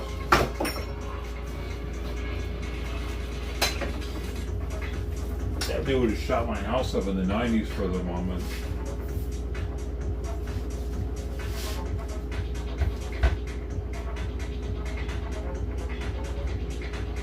I don't even bullshit. Long Beach was worse in the 90s, early 2000s.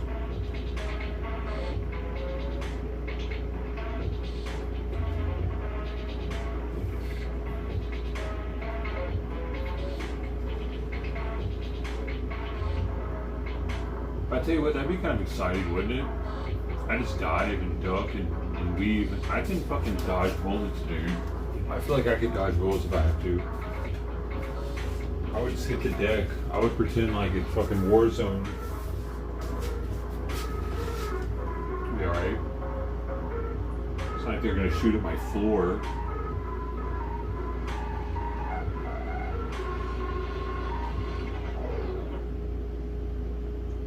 So as I hear the first shot, I'm diving. I'm going straight to the floor. Can't get me, motherfuckers.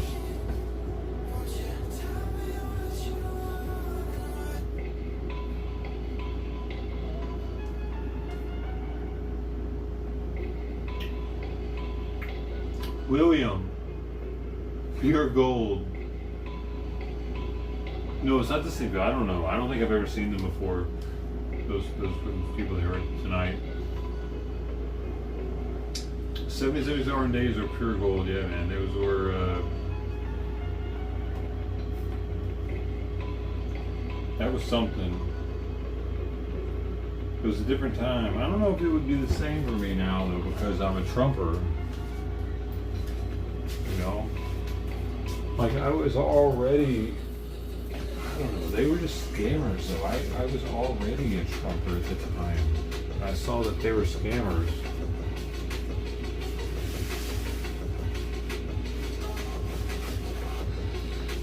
I have to take magnesium now.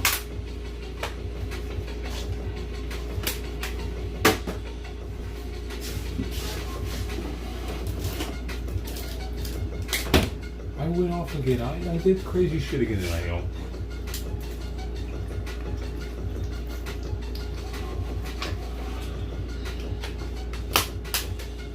I did crazy shit again tonight. What am I doing? Why do I keep doing crazy shit? Why am I so crazy? Why did I yell at the drug users? I don't know what drugs they were using. Who am I to judge? This is the problem. This is the mentality of the Democrat in Blue City.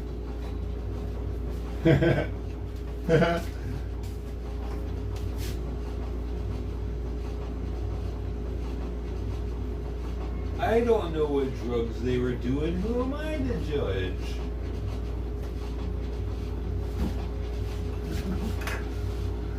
Yo, if you acting sus next to my house and I don't know what drugs you're doing, you gotta fucking go, dude.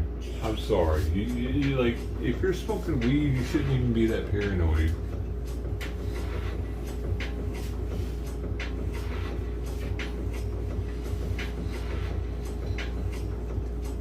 I think that they were tagging the wall, dude, honestly.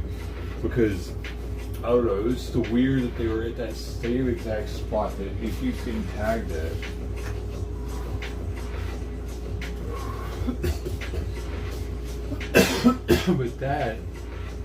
But that means they were actual gangsters. I don't give a fuck though. I got cats, dude. It's not like I'm gonna be leaving behind anything if I die. Not like anything is really dependent on me like that. I'm Gran Torino. I do what I can for the neighborhood because nobody else wants to. Everybody else is fucking scared to fucking say anything, or they don't think it matters. Fuck that. Get out of here, hoodlum. I pay too much rent to want your ass doing whatever the fuck you were just doing. Period.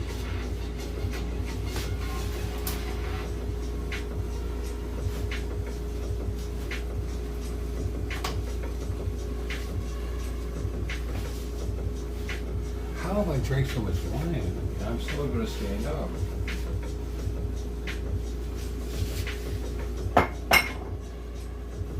Like, both of these are gone now, dude. I almost drank 2 bottles. I might need to talk to somebody.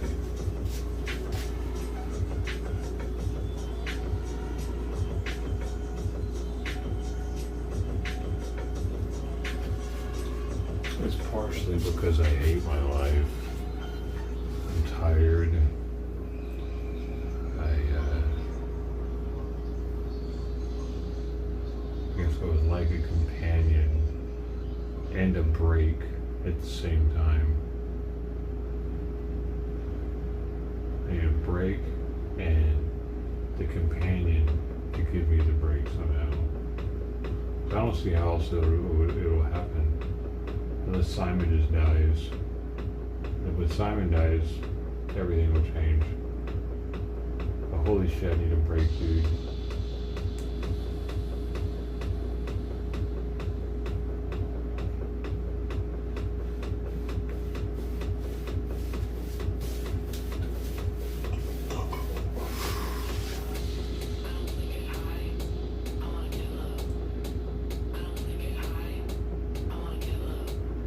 3 years is a long time to give a cat medication every 12 hours, and with all these rules and shit that I got. But not just one medication, you know, it's multiple. So it's multiple different 12-hour and 24-hour for the Plavix. Like there's multiple different time. That's why I didn't want to do this sleep study. I'm like, that's just some more shit that I gotta do. The fuck? No thanks. I don't need more shit to do. I need less shit to do. So that's gonna have to wait.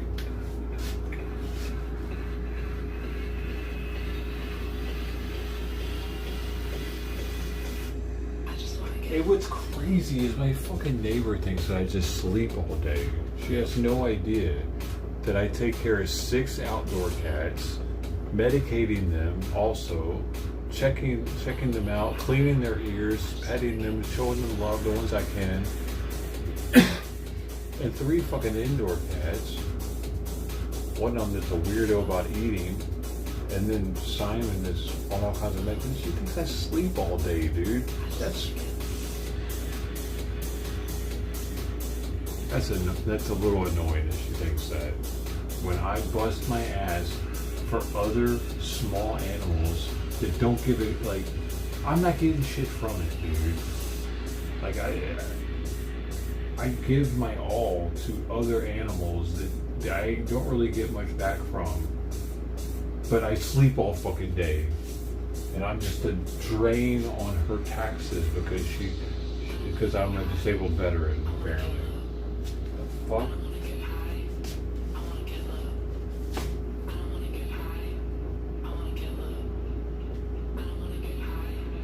Sucks that she sees me like that. When I try so hard every fucking day, my life revolves around taking care of small animals. It revolves around it. If I didn't have to take care of Simon, I don't even know what time I would get up in the morning. I could pick it all of a sudden. I could pick what time I go to bed even. Oh, that would be crazy. I could pick not getting up multiple times in the middle of the night. Or not being at home in the afternoon because he's got another medication or food that's got to be put out. I do so much. She thinks I sleep all day. Not that her fucking opinion matters, but she screamed it to the fucking neighborhood.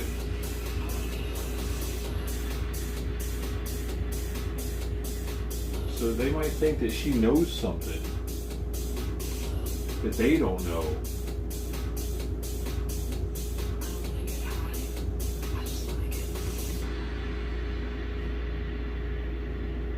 Hey, William's still here. Hey.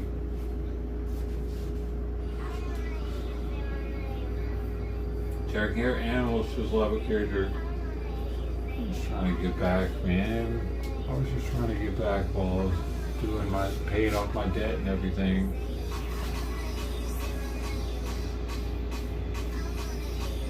Gave me something to do. Now though, I feel obligated to keep taking care of these outdoor cats, especially because they're so fucking poor off, man. they're so poor, like they have nobody, dude. If I stop feeding them, they're gonna start dying, actually. I saw it. I reduced their feedings to half as much as I was giving them now. I'm giving them a full can. I started giving them half a can. They started losing weight very fast. A few of them did. So I reverted back to giving them a full can.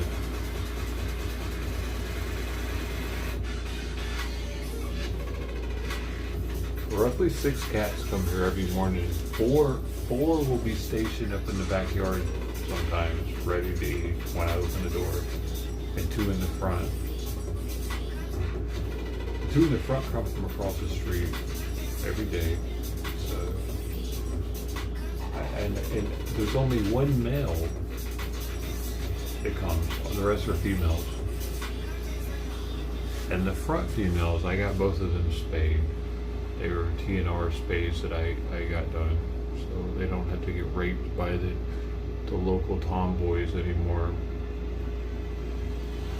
I don't think Shiloh ever had a pregnancy, even she never had to deal with that, but Trident might be Penelope and Sweet Pea's mom.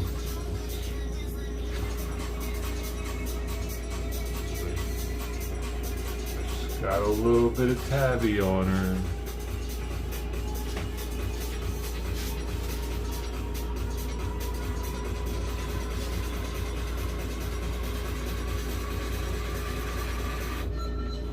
The second you start feeding outdoor cats, you're pretty much obligated to do so. If you saw me, I had 4 cats, 2 raccoons eating together. Yeah, it is kind of like that because like they start depending. They depend on me now, for sure. They wake up stretching. Like when I open the back door, they're all laid down, and then they start stretching and yawning and getting up and getting ready to have a good meal because they know I'm there for them. That's a good feeling, for me, knowing that I could be there for them. But I know that I'm not always going to be able to be there. That's where the depression hits. When I gave Frank the orange tabby his medication this morning for fleas, Credelio, I had to push it down his throat. I had to, because he picked it out of his food and he put it down. When I watched him eat the whole time, so I had to make sure they actually eat the medication when I give it to him. So when I saw that, I went down there real fast and grabbed it. And I shoved it into the back of his throat, which I don't know what he's gonna do. Ow. Sharp pain right there. Like, I don't know if he's gonna bite me. He's a fucking stray cat, dude. Who knows what the fuck? He might fuck me up all of a sudden and claw me and shit, but I still take it on myself to take that shit and shove it in the back of his throat. I got him to swallow it. He got it. Yeah, he made a noise and he actually clawed me right here. I had to put some ointment in here, put a Band-Aid on it to hope it doesn't get festered up, but I had a little mark here afterwards. I don't know where it came from, but he didn't bite me or anything. I mean, he knows that I'm trying to help him, I think. So at least he didn't try to hurt me to that extent.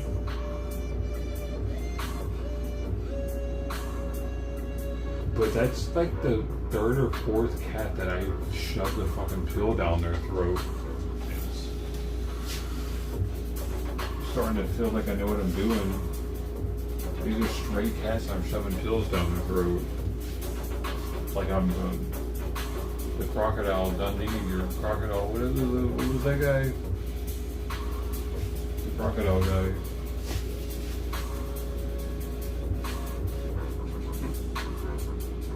Have you ever shoved pills down a stray cat's throat?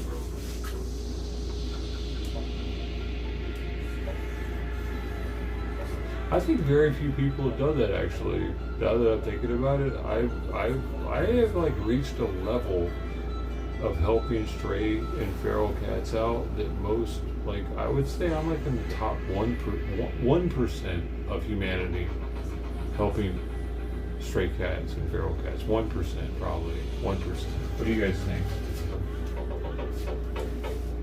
So I've reached a lower percentage than even being in the military. Because being in the military, well, no, wait, maybe, because that's 1% too. So that's actually less than 1%. It's like 0.5%. 0.5% of the country joins the military as a veteran. 0.5%. 0.5%. Keep that in your head. Right, forever. Don't ever forget that, because it's kind of crazy. Most people don't know it. Most people never think about it.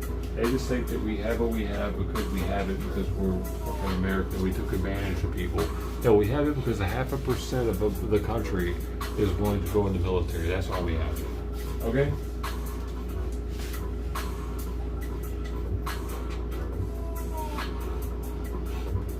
That's why we have it. You go above and beyond vacation. I do. I try. I try to do what I can. Ooh, I gotta charge this, y'all.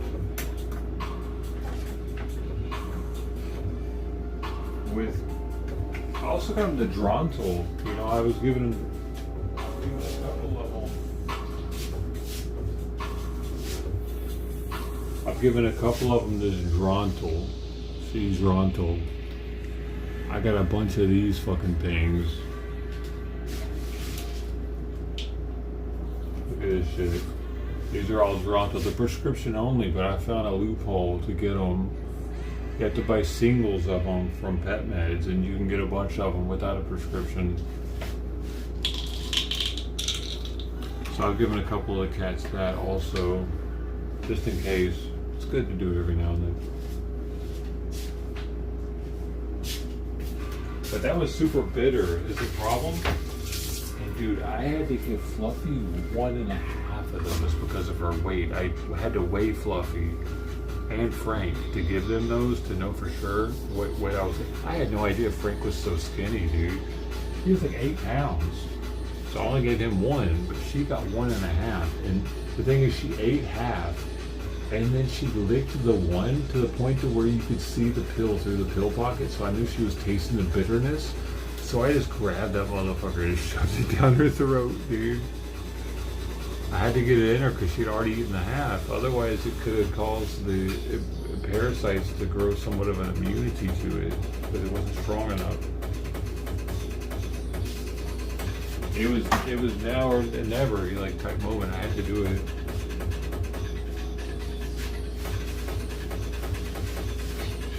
Oh.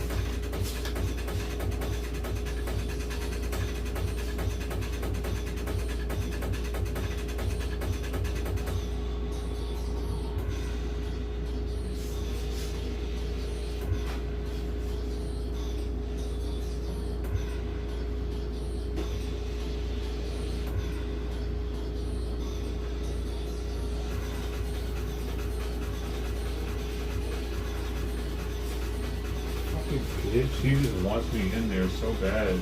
Calm and cheer up. It gets expensive. Yep, because this is what I'm fucking. This is what I be fucking with. I feed them the fans. I don't feed them savory centers. That's what Sawyer eats. But they get the regular fancy feast. Fucking cats.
Yeah, because Frank, he has such bad dental issues, he has to eat wet food. So I think that's one of the reasons why when I cut him into half the can, he started losing so much weight, because I might be one of the only people that are feeding these alley cats wet food that's soft enough for a cat with severe gingivitis to eat.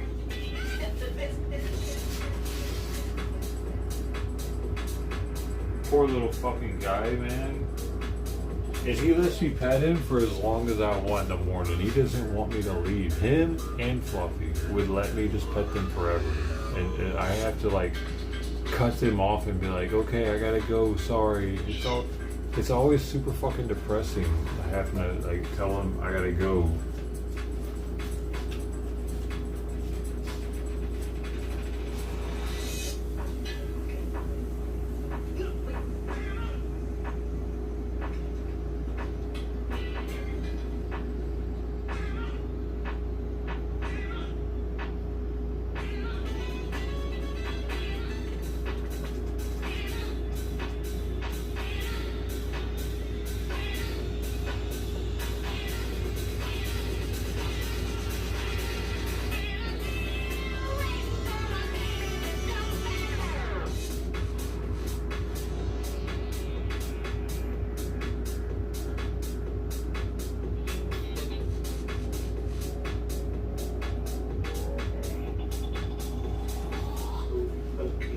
I had to spray him a bunch because he wasn't acting proper.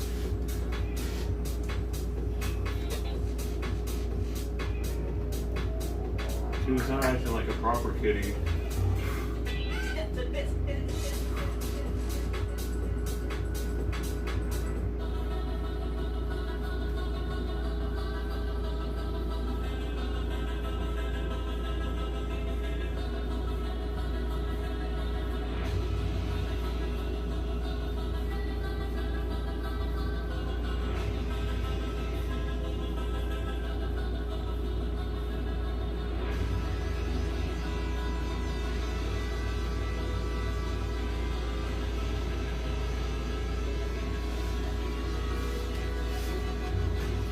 Well, you can give outdoor cats medication. I give pill form medication to ferals, actually. Wait, are you still here? I give Credelio to the ferals. I can't touch them, but I can still get them to eat the medication.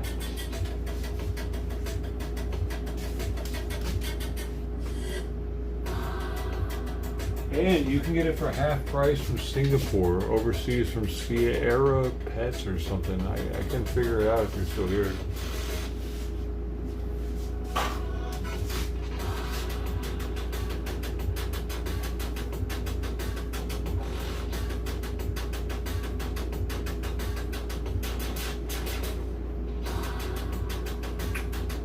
He's not here.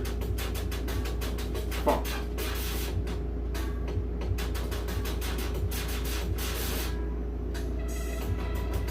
They're not here anymore.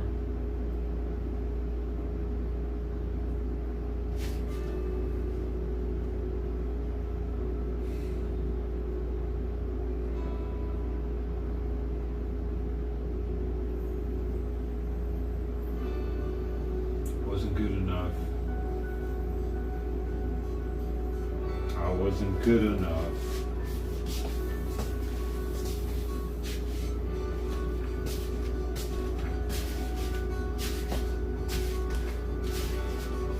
Whoa, don't do that. I'm dizzy now.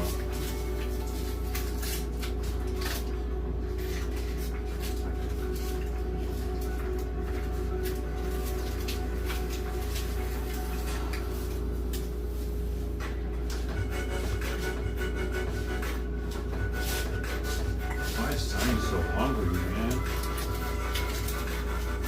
Something to worry about.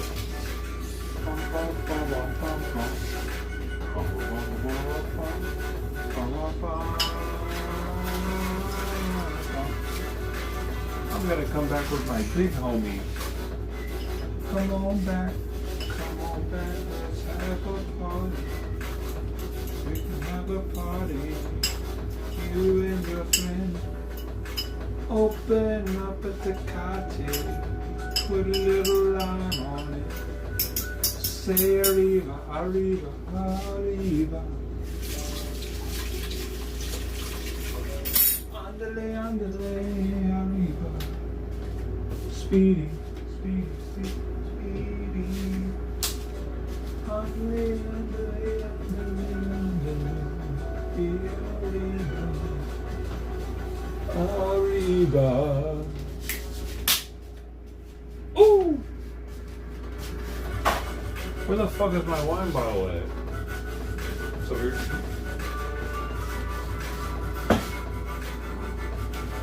Arriba. Ooh.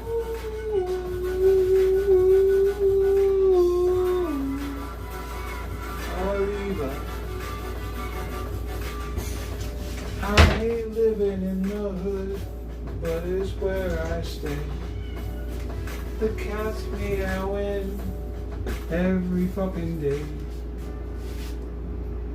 What do you do when you gotta live somewhere? What do you do?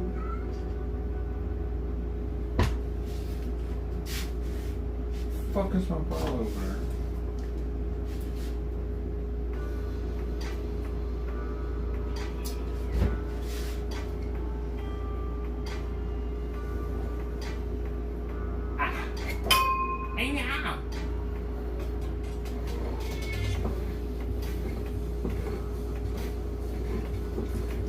Boom, bitch, get out the way. This wine is highly recorded, okay? That means everything is okay.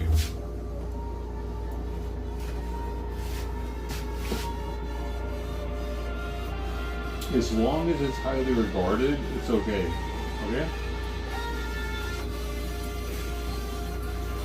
Do you fucking get it?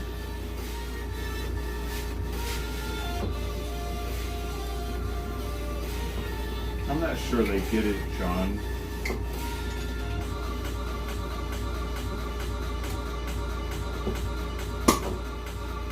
Ooh, we made a mess. My goodness.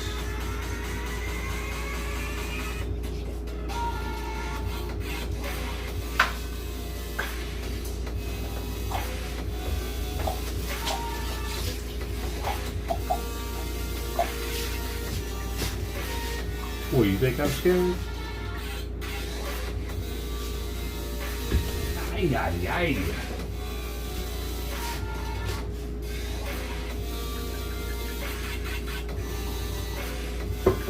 This is a special wine, it's okay. From 2021. These are 2021 grapes. These are COVID grapes, bro. It's okay.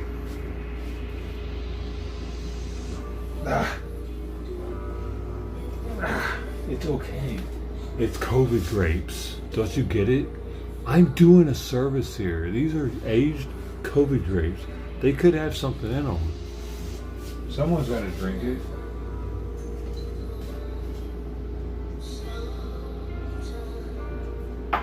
Wow.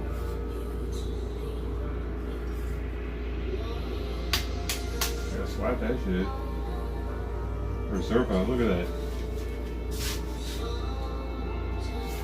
That special little shit there, that's super special, isn't it? Is that the most special shit you've seen today, or what? It is me?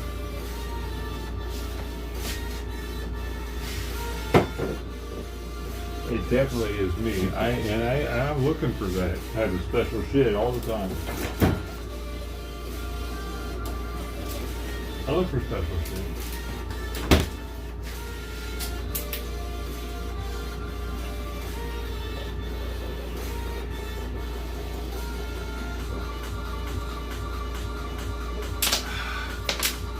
Sometimes it feels like nobody's here but me and the cat.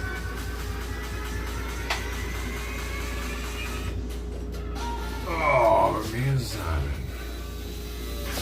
Is it just me and you, Simon? And the other kitties?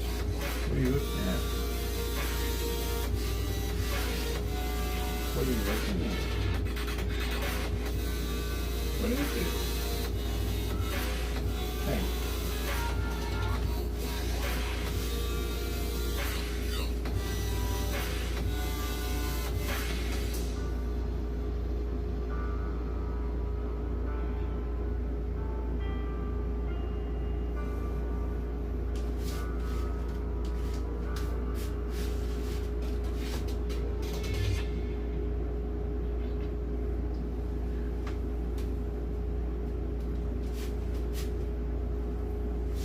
Sweet Simon. Here it is, sweet boy. Ow! Ow! That fucking thing is pinstring. Ow.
There are no fucking punk kids on bicycles. Get out of here. But I definitely will spray them first before getting punched. I think you're allowed to spray somebody before getting punched. That's the thing. Like, you can't pull a knife out on people like that. You like because somebody wants to punch you, you cannot pull a knife out on them. But pepper spray is different, and that's why I like using it and carrying it. You're allowed to spray somebody if they're about to punch you. Because pepper spray doesn't damage a person's body as much as a punch does. A punch can actually break bones, whereas pepper spray wears off after a little while.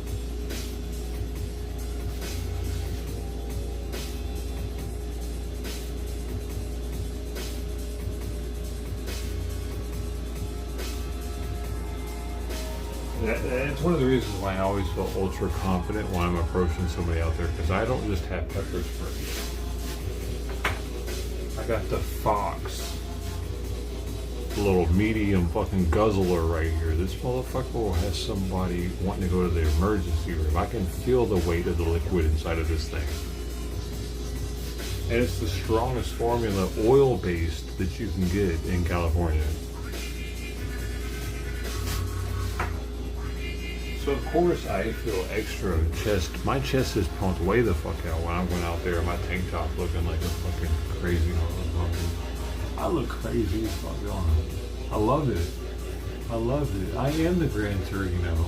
I've become something.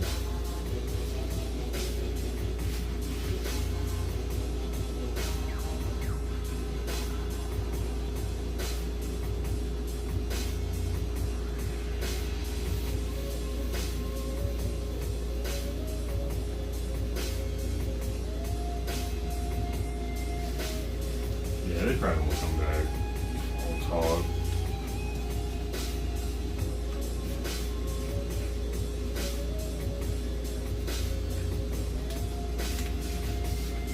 I remember somebody doing that to my dad when I was a kid.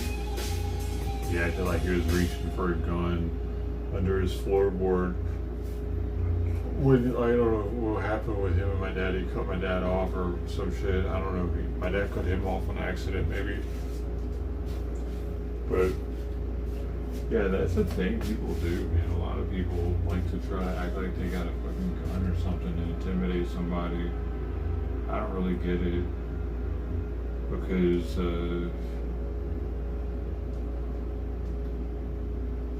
it's not really a good look for their team to do shit like that.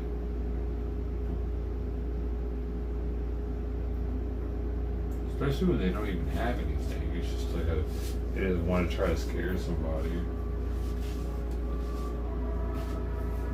That wears off after a while. It's like the boy who called wolf, and then nobody is scared of them anymore or thinks that they're fucking do. But we all know that they are all. We gotta watch them.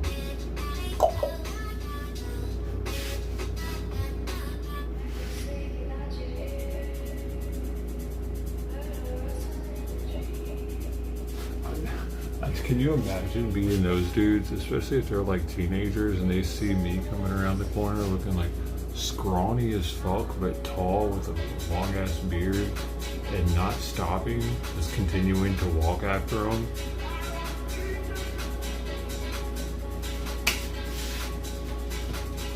I love that. I love that I'm part of this community, you know, and like I'm part of this shit. I'm not just watching. I'm fucking part of the action around here.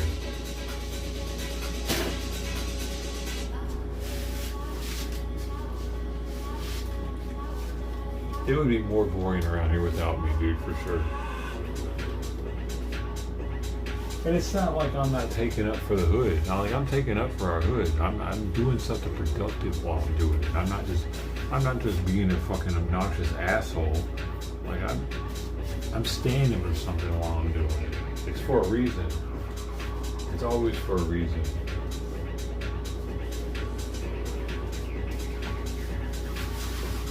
I'm a fucking national treasure in the neighborhood, in this neighborhood, as far as gentrification, causing it to be more gentrified and less crime-ridden. I'm one of the main reasons. I pressed charges on that dude for exposing himself and shit just recently. I've gotten graffiti moved or off this wall multiple times. At least 4 times. Always picking up that shit all the time, every morning. Random shit. I yell at all the homeless people that are doing dumb shit. I don't give a fuck if they come back and fuck my place up. I'm gonna yell at your ass, you idiot.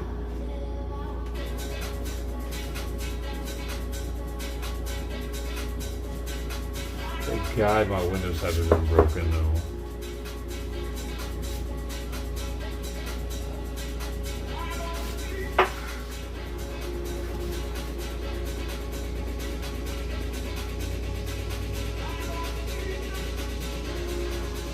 It'd probably be a little different around here.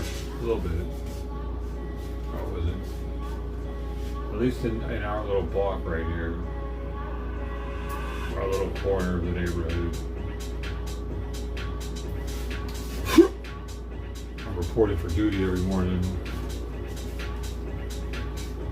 And our cats would look way more. Our cats would be ragged looking around here also for sure. And there would be a lot more cats around here right now. Dude, this place would be... Dude, there would be so many cats around here right now if I didn't live here, I think. It had a lot to do with cats getting fixed. Many cats. And they would all be sick. They would all be sick and having babies. And the crazy part is that there are so many corners just like mine that people don't give a shit about. I'm just one corner, one small little corner of one neighborhood in Long Beach. It's trying to help out a little bit. There's so many others, dude. And that's why I never had like a taker for the kittens when I had kittens. When I was like, what do I do with this kitten? There's nobody for it because, yeah, they're everywhere, dude. They're fucking everywhere.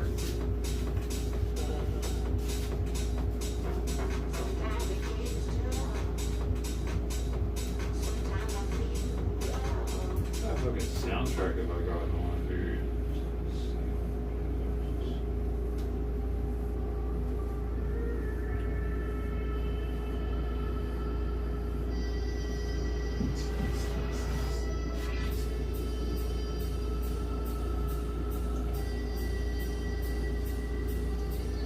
Anything else happening?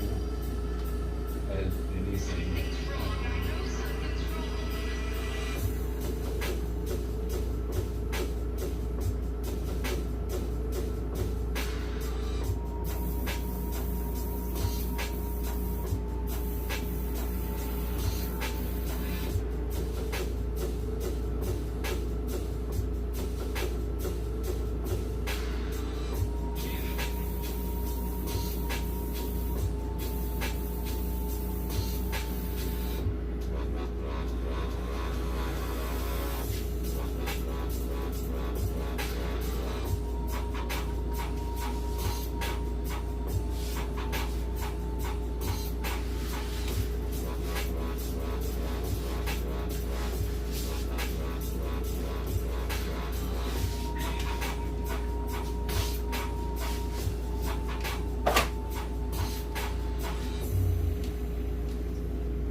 Tonight, the city of Sacramento just tightened its retail tobacco rules, eliminating an exemption that allowed some stores to sell tobacco products closer to other retailers.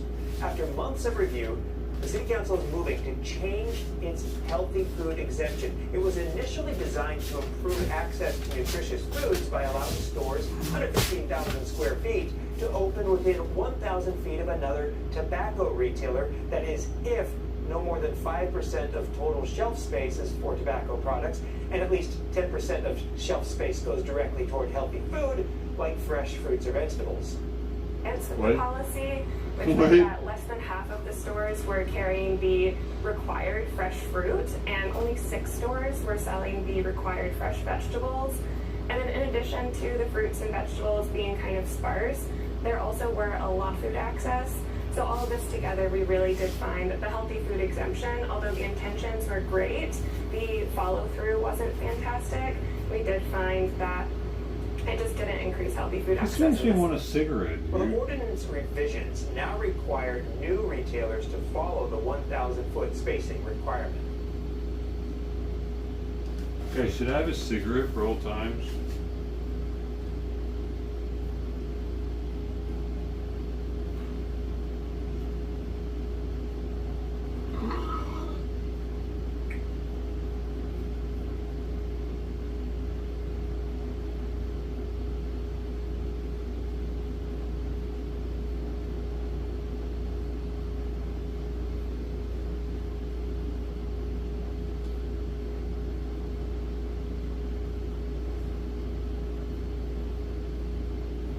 You guys not on board?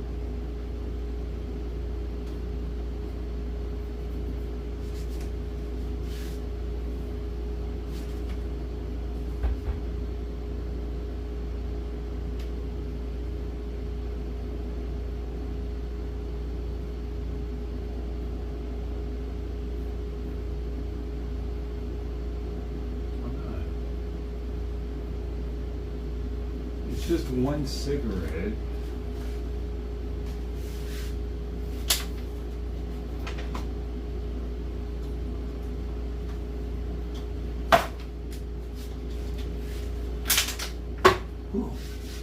Water bottle almost didn't fall over. It's so heavy.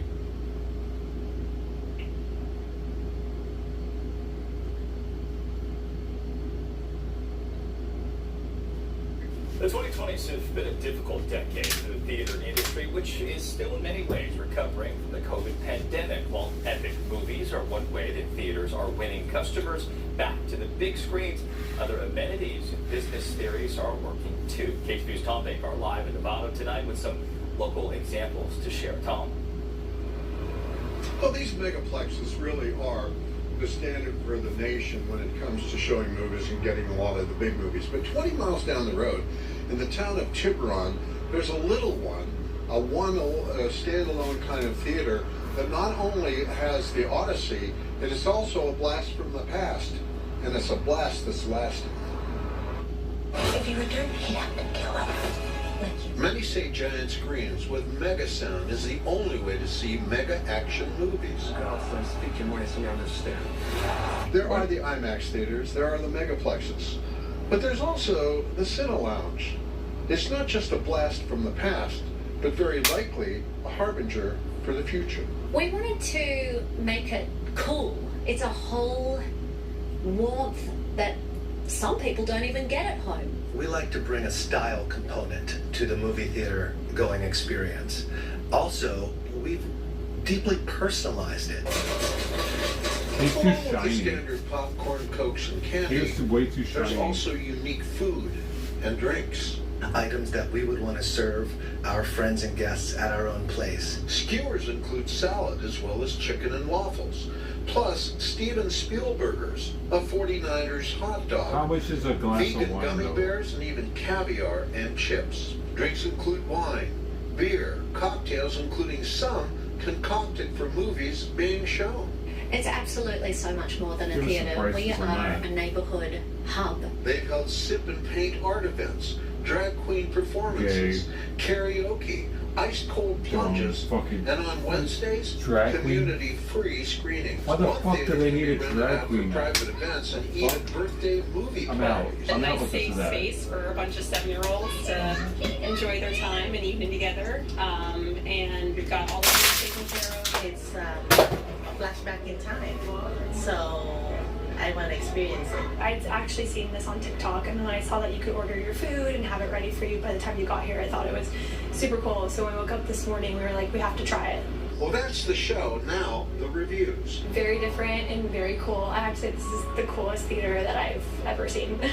So I think there is a niche for that. It's a lot like local bookstores too. I mean, when it feels like the community rather than just sort of a cookie cutter place. This is a lot more intimate, and the fact that you could get love seats and good food all in one, this is what I feel like the future of theaters is. And such theaters certainly will be a part of the future. Well, both of those owners are both actors as well. They can have film credits. Tom Baker, KTVU, Fox 2 News, Greg. Back to you. Yeah, nice to see people back in the theater on a Friday night. Tom, thank you for the report. I think movies are dying, honestly. It doesn't matter what the fuck they're feeding you. The movie sucks. What are you talking about, weirdo? Alright. Not that to go soon. Gotta do medication time and feeding time and all kinds of fuck that. Let me watch these things first.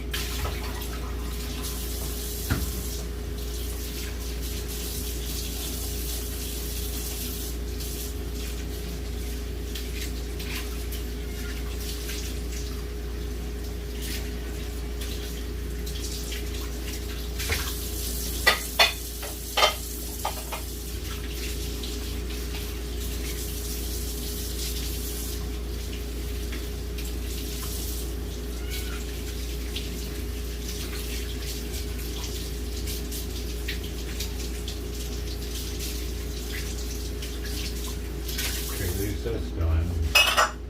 Ready to go for 9:30. So I could put this on my resume, I think, at this point. The amount of caretaking that I've done, I could put on a fucking resume for something. Could I?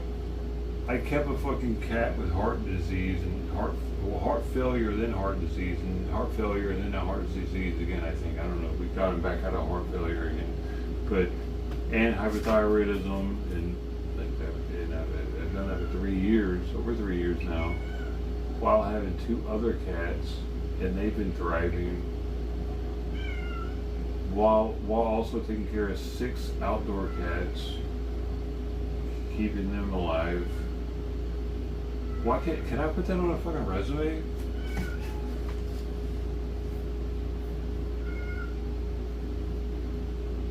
You can put whatever you want on a resume.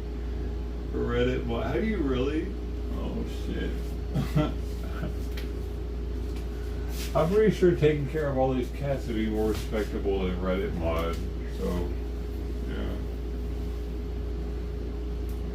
It's just so expensive. Yeah, it is. It's so expensive everywhere to go to see the movies nowadays. It was expensive even when we were like in our 20s, but it was more acceptable because like we didn't really have anything else, you know. We didn't have the ability to see movies before they came out like we did just a few years later, and being able to get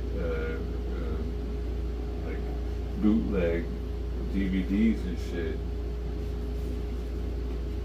Before bootleg DVDs, the only way you were seeing a new movie was going to the movie theater.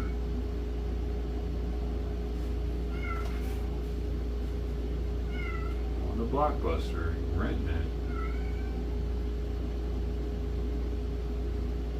The internet changed a lot for the worse. For the better also, but definitely changed things. Do you hear her in there? Damn, she's annoying. Shut up! Shut up, sweetie. Holy shit. Fucking whiny, dude. She's the fattest cat in the house. I swear she might have diabetes or something.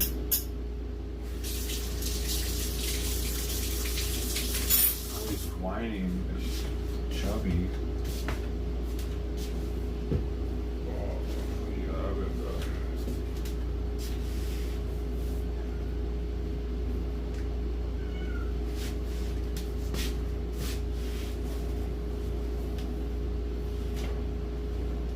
I think I've been drinking enough coffee lately. I've been trying to not drink the coffee in the mornings because it interacts with vitamin absorption. So I just keep forgetting to even have coffee every day now. I think I've only had coffee once this week. That would be affecting my health. It's supposed to be good for your health, they say now. Shit.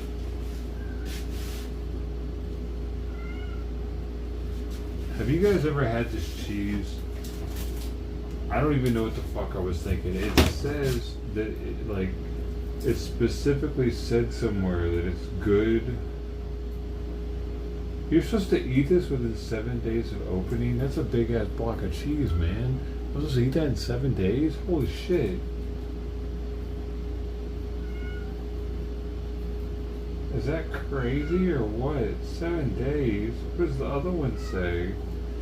Because it's definitely been open for longer than that. It might not have been actually. I've been going through this motherfucker.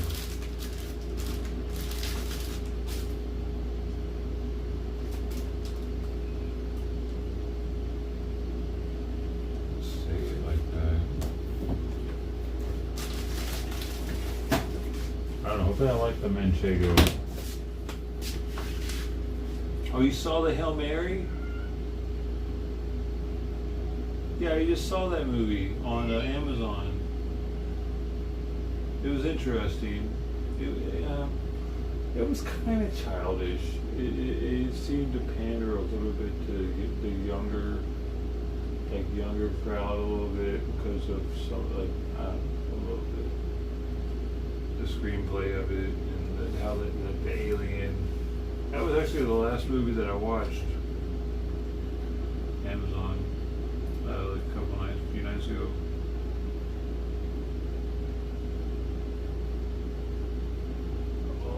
Oh shit! Oh, you brought your own whiskey. Nice. But I mean, I the long ass movie too. I actually watched it over 2 nights. I split it up because I was like, damn, it's a long ass movie. But it was interesting. I appreciate the different. It was just different. It was something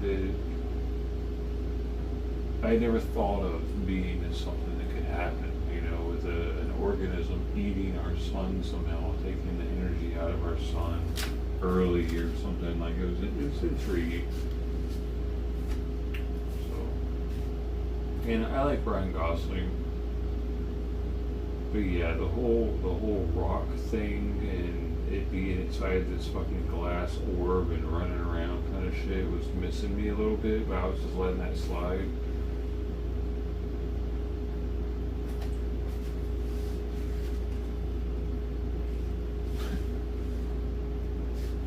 It's like, oh, that's not this. I mean, it's cute. The ending is cute for sure. Cute ending. I got pissed off for a second though, thinking that motherfucker was gonna die and homie was gonna die. Holy shit.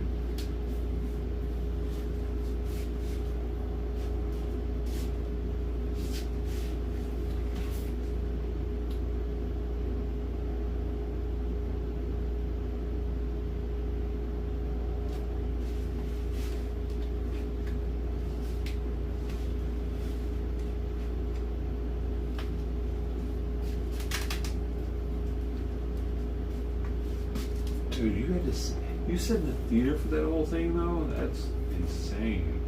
I sat in the theater for all of Wolf of Wall Street in Vienna, and dude, this theater didn't have very cushioned seats. My ass was fucking killing me, dude. And I was on the inside wall, and I didn't get up the whole time either. So like I had to pee, my ass was hurting. Oh my god, Wolf of Wall Street had me wanting to punch a wall in Vienna. When's this motherfucker gonna be over? It was a good movie and all, but damn.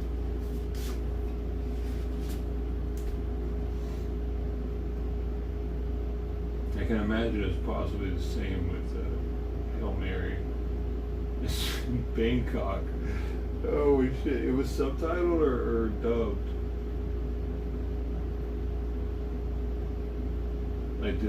Was it in English? Dude, if that fucker was in Tagalog and you were having to read the whole thing, that would be brutal. I was in English, alright. Alright, I love it. Like, I'm sure they're able to do that. Because I watched Wolf of Wall Street in English also. And I think it had German subtitles for them.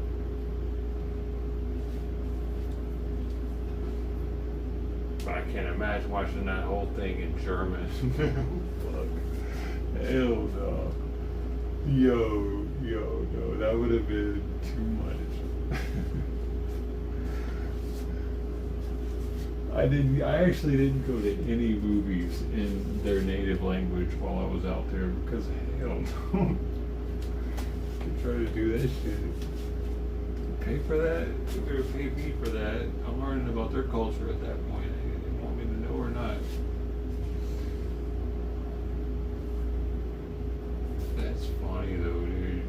Saw that in Thailand of all places. It's because it's such an American movie. Just like Wolf of Wall Street was in Vietnam.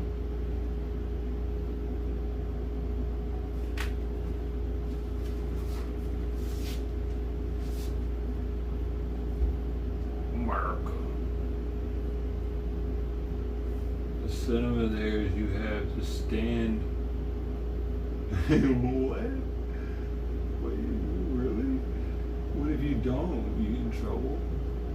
You have to stand, like, okay, so you're like sitting there waiting for the movie to start, and then this military anthem starts, and everybody knows just to stand up. But what happens if you don't? They come and hit you in the head or something? Because in Romania, they got these like police that are allowed to hit you in the head with batons and shit. They were like SWAT. They walked around with body armor on and shit. Might have something like that out there. They kind of whack you if you don't stand for the military anthem. Dude, she is in here fucking whining. Did you hear her? What the fuck? What are you whining about? What are you doing? Huh? Why are you whining? Why? No. No. You're using my hand. You're trusting my hand that much? You're on top of the door. You're trusting my hand that I love you. Be careful, please. Okay. Ow. Then we got Sawyer chilling. Straight chilling. Wait, what? What,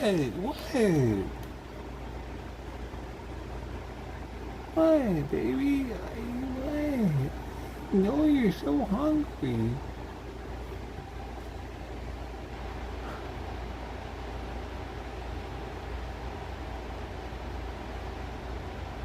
I'm sorry, I haven't been in there all day either. I'm sorry, Papa.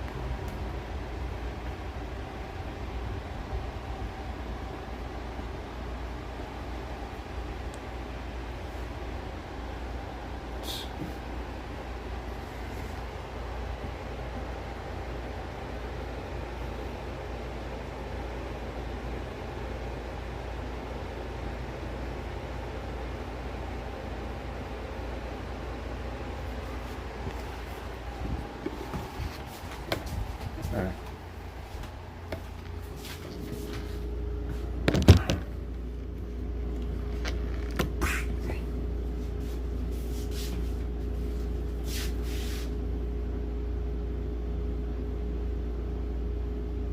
Every movie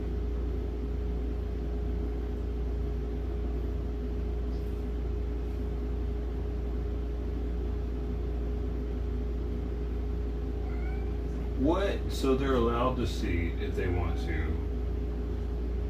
Then nothing happens. I see. So it's like standing or not standing for the national anthem. You see that video of that old man smacking that dude in the back of the head in America for not standing for the national anthem at some, I don't know, it was a football or baseball game recently in America? It happened like this week. It's funny. It's kind of like that. Some people might say something, but the government's not going to say anything probably. Sweetie, stop up!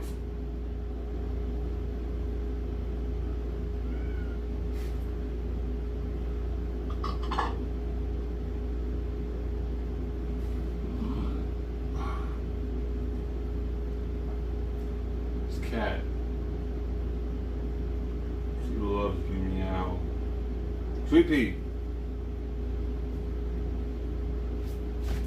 Isn't her name though.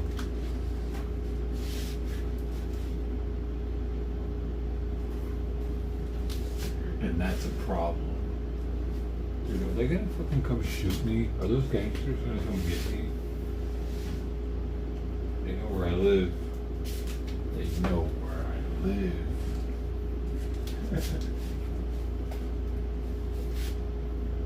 Boom, boom, boom, boom, boom. They know where I live. You know what I should do? I should eat some sauerkraut in their honor. What we got here?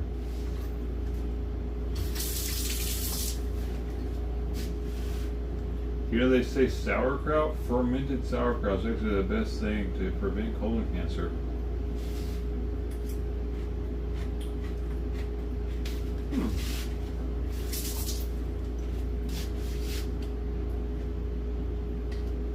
It's gotta be fermented though. Oh, there's a big chunk right there. That big chunk.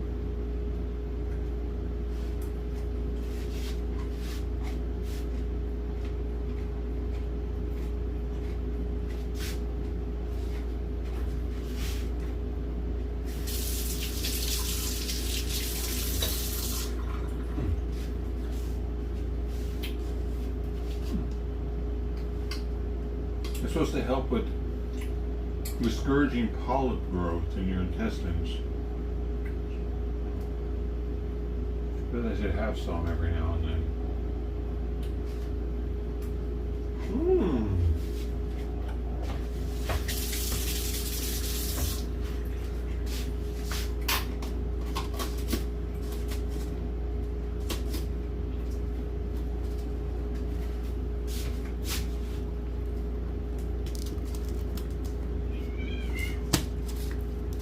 Raw organic sauerkraut.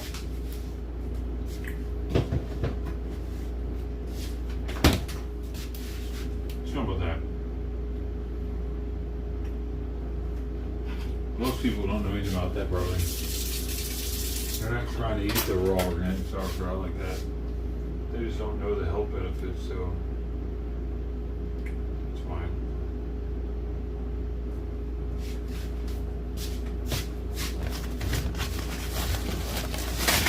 Look at that.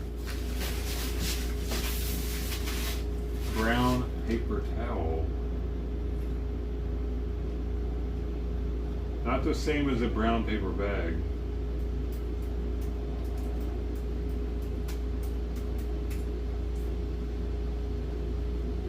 Which is this song.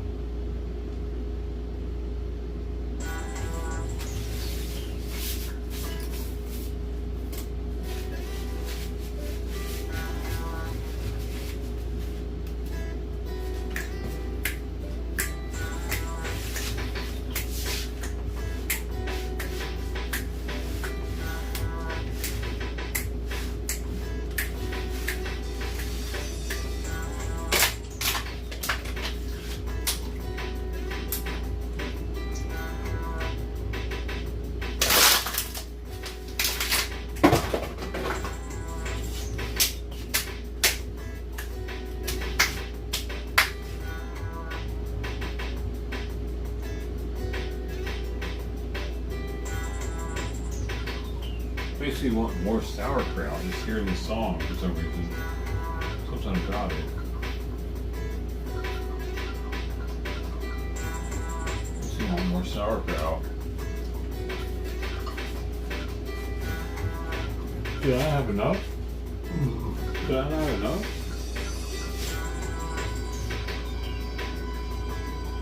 Guys, did I not have enough chat? Chat? Did I not have enough chat? Did I not have enough chat? Did I not have enough of that sauerkraut?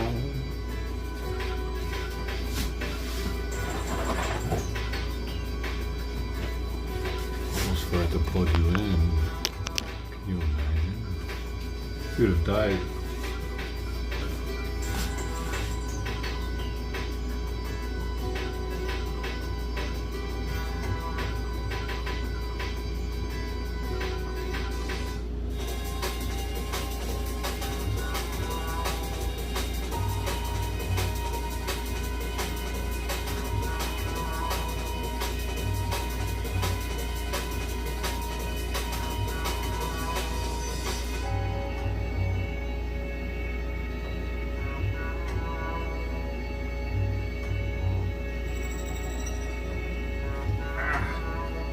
My butt, what's happening to my butt?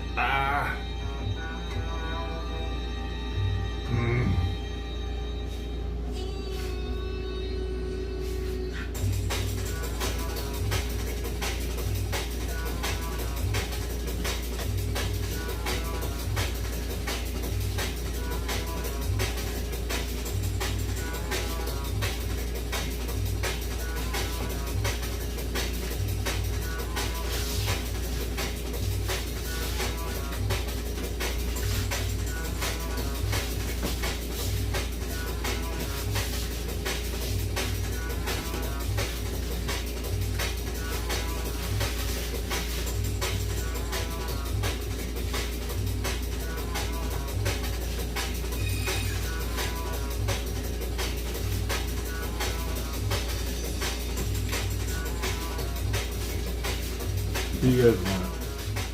What do you guys want out of here? Got that cheddar. God, I just want to squirt mayonnaise in my mouth. did you think you're naughty enough?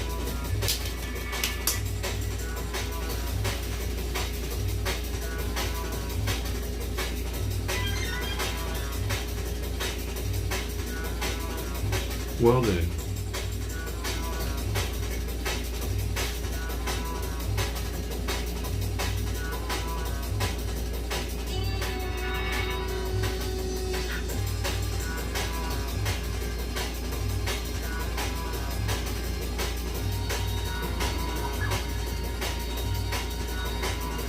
Well then.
Right?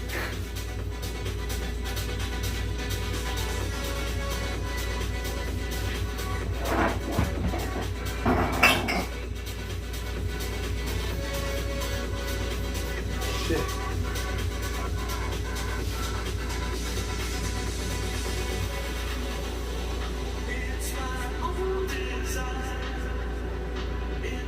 Lou, what the fuck are you still doing here?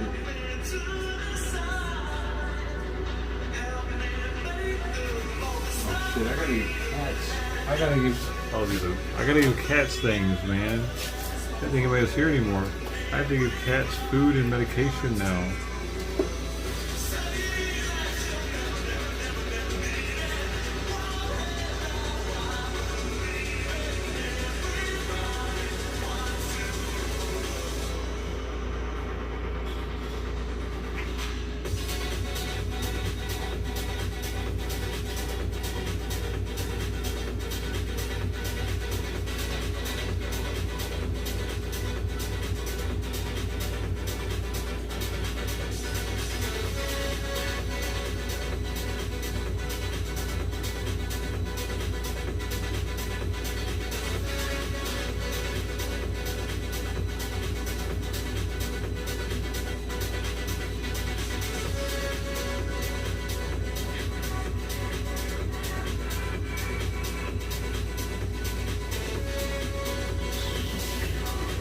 Alright, first steps first. Give Simon medication. That is my first step.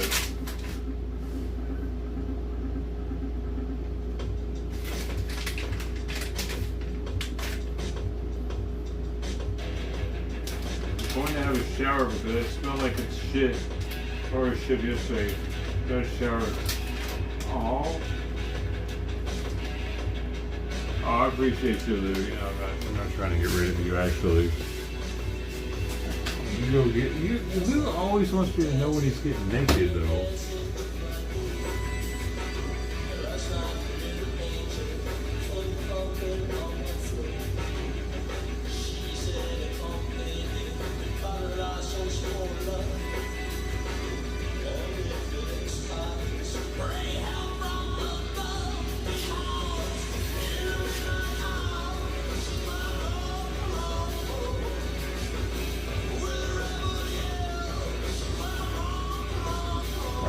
coffee pills in there? I'll give this a sign real fast. I'll be back. Oh, y'all want to see it? You want to see the pill administration? Where is he?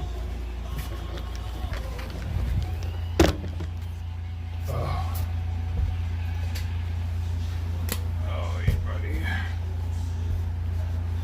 Here you go, buddy. Love you.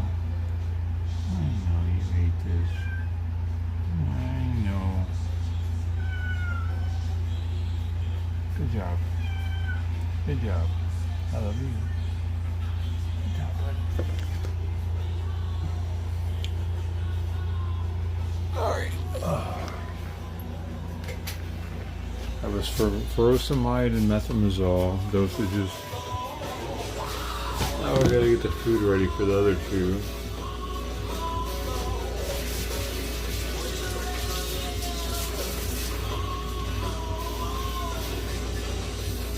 And luckily he's having a bite to eat after his pilling. It helps alleviate the stomach upset that could be caused from the methimazole. I do appreciate that he eats after I give it to him.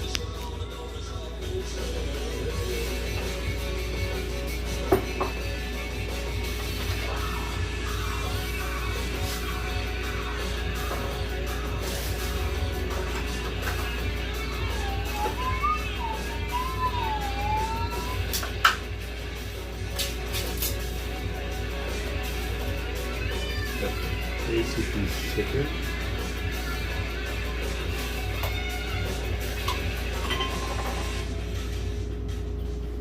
That's for sweet tea.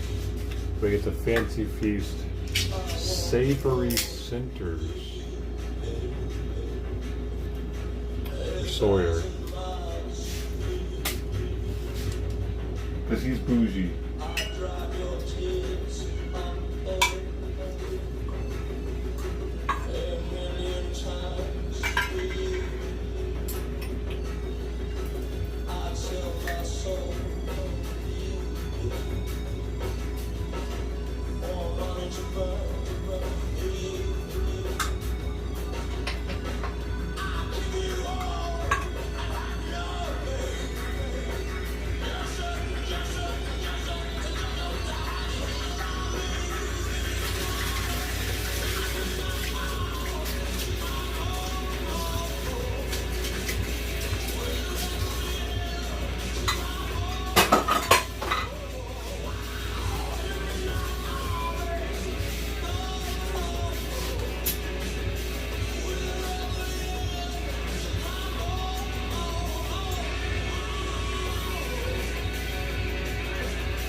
The one I give Sawyer is much mushier, much softer than sweet pea.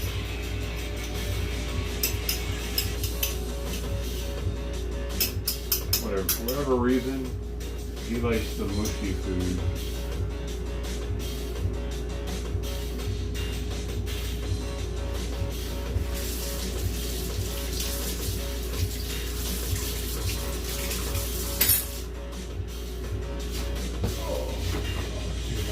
Wore out on doing this shit though all the time for 3 years or how many years. It's been getting exponentially more.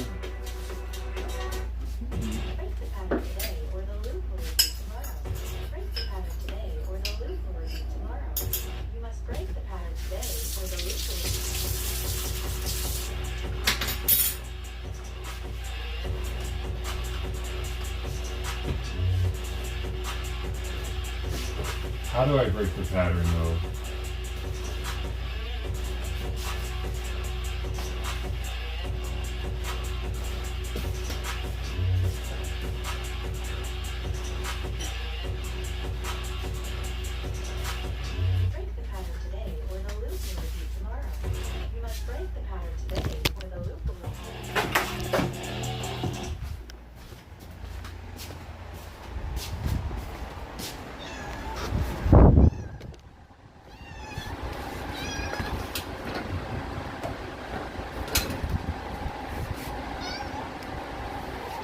There's the water bottle. There it is. Get back. Get back. Do you want to get sprayed? Do you want to get sprayed, Missy? Huh? You rubbing your... You're so brave, sweetie. Oh my God. You really are. It's the bravest cat I've ever seen. I'm sorry, I accidentally kicked you. Okay, come on. You're acting too spastic though. I can't keep track. You're a lover boy. You're my little lover boy. Okay?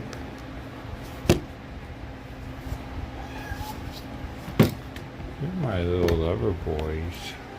Oh, come on. You ready? You hungry? There you go. It's food time. Come on, it's food time. I know you're not used to the camera. Good job. Oh, you're so sweet. You're the sweetest kitty in the world. You know that? I know. Oh, baby. I'm sorry you gotta be in here because she's so crazy. But you're gonna have the better food. Cost 50% more. Right? That's something.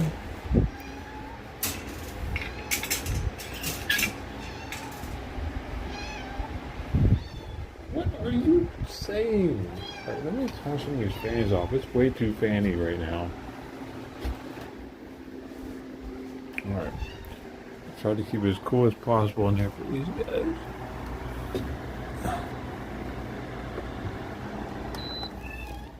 Alright. Yeah, alright. Turn this one off too. There's that one.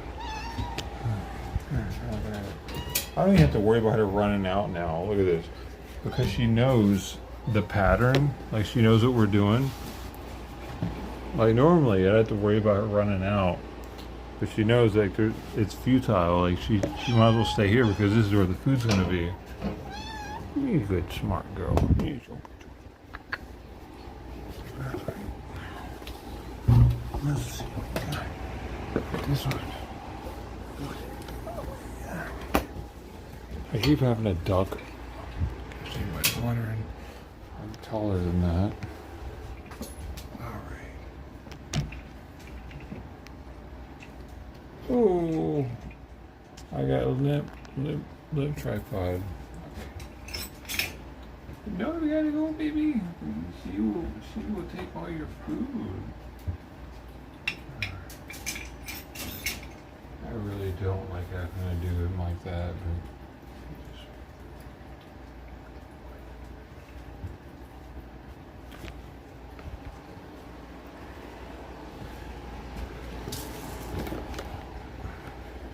it's almost done already.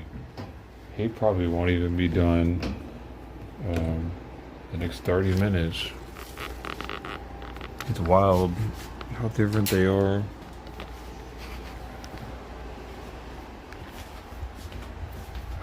Done all my 9:30 duties.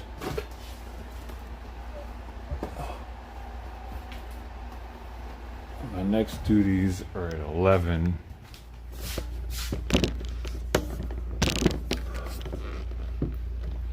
I feel like doing their damn sleep study. Like I got enough shit to do at night. Let me try and do some extra shit.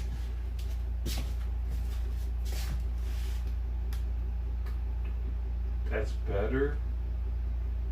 What's better? Oh, after you took the shower?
Don't stop.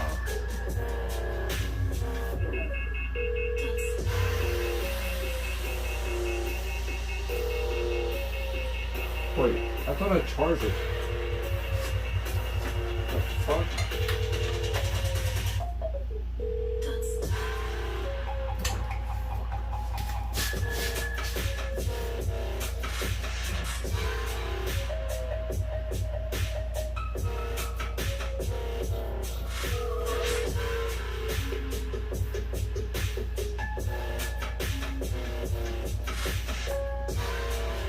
I did not fucking charge it.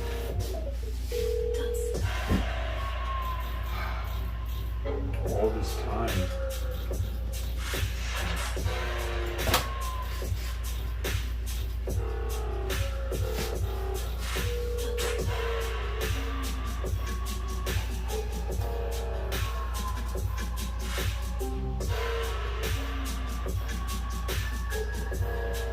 I needed that charging at that exact moment. Now. You learn to work with these laws of the universe and everything becomes very easy for you. Now I still know me.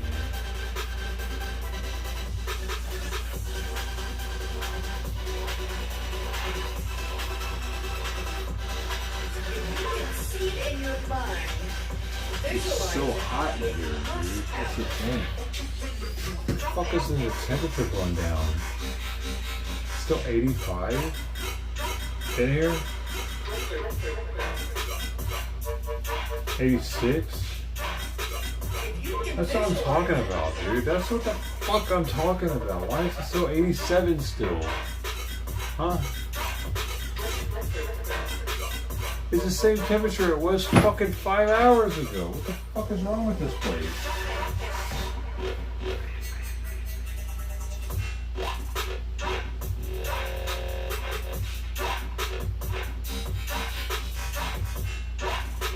If you can see it, you must.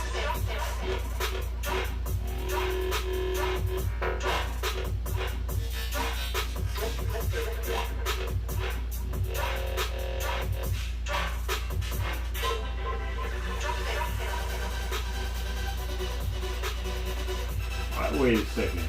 IShowSpeed was the fucking. IShowSpeed was the FIFA finale?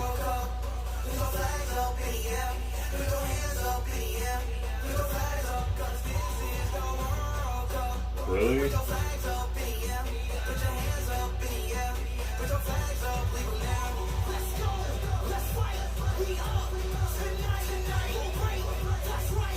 Gay.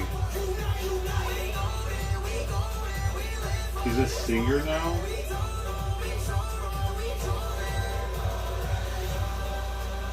Gay.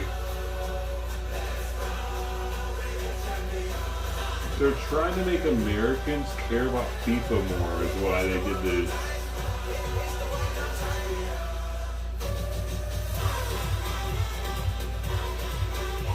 Because most Americans don't give a shit about the World Cup. And he does, though.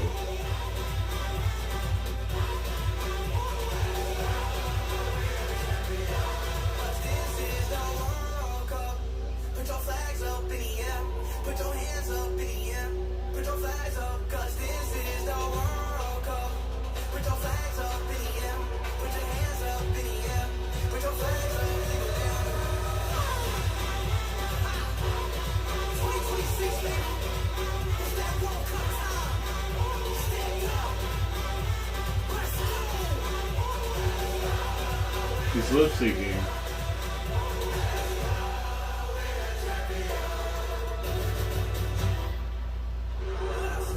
I step with my left, I step with my right, I pump my chest, I focus my mind, I take a breath and wait for the ref. He's lip syncing. God damn it.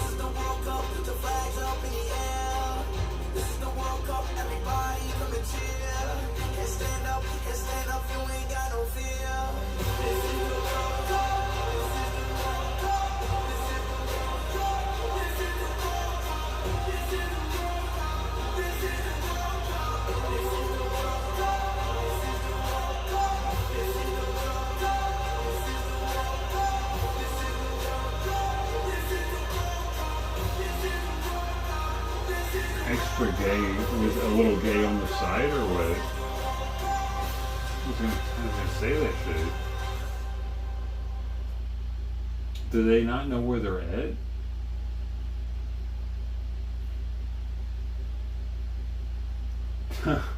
I think they might be at the World Cup, dude. Holy shit, people paid thousands of dollars for that? That is top-notch entertainment. Really. Watching a non-singer sing.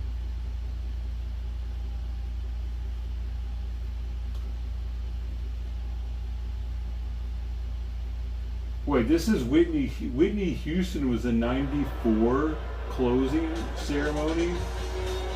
So they go from '94 having Whitney fucking Houston to having I Show Speed for the closing.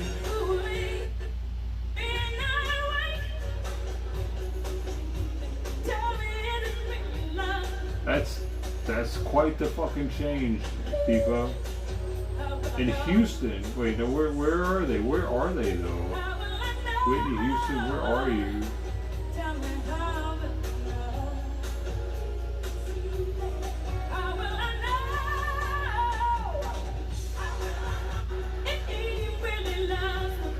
I don't know where they are though. Where are they?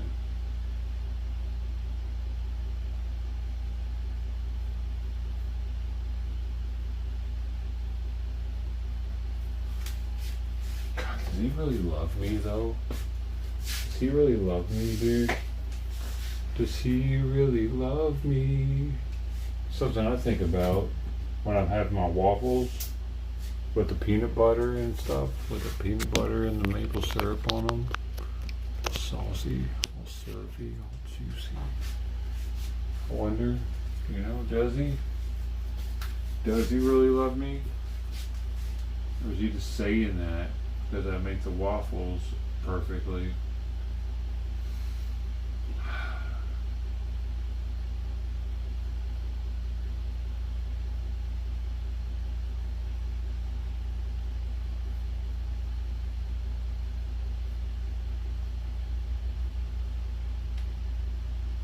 They should have had Shakira and Jennifer Lopez, 2 girls, 1 World Cup.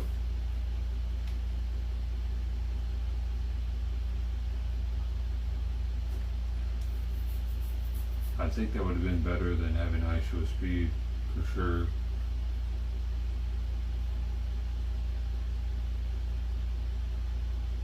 It's kind of weird that they would have a dude.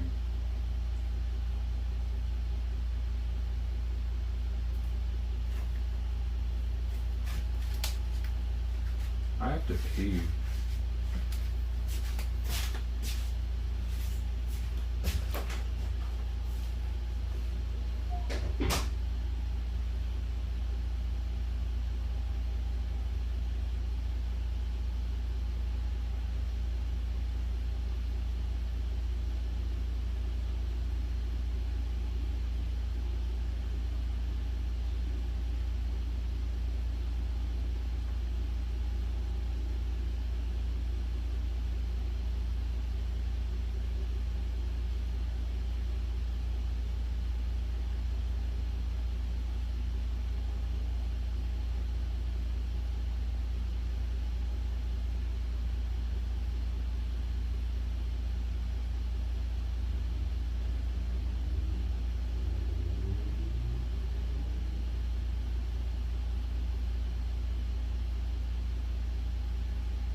Yeah, for the people.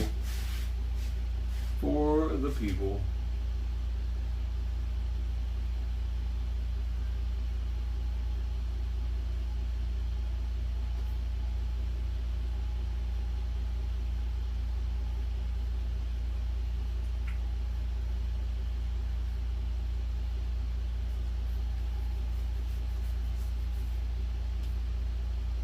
Sometimes you gotta pee for the people.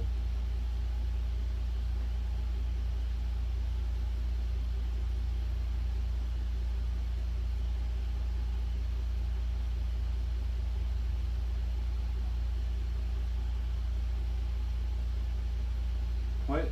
Justin Bieber performs at the first ever FIFA 2026 World Cup halftime show? This is a thing?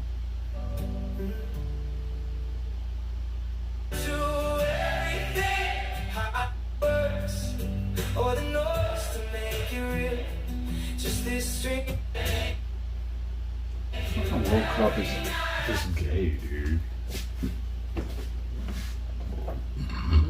That's all there is to it. That's all there is to it. Man, if I had more meat, I would be eating it to show how non-gay we are here. To put in my mouth, just so I could put more meat in my mouth.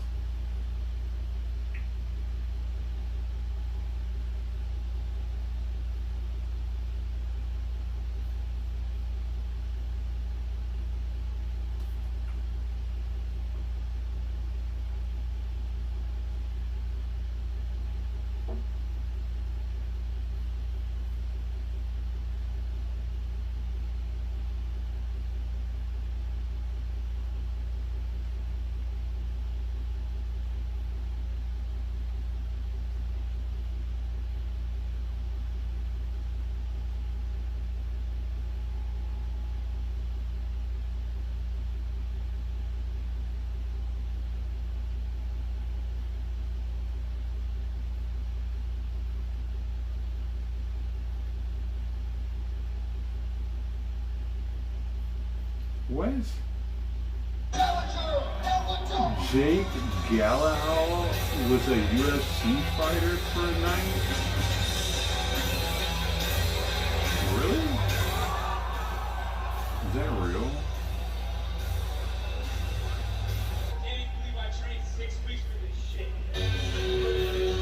How did he do? Did he win?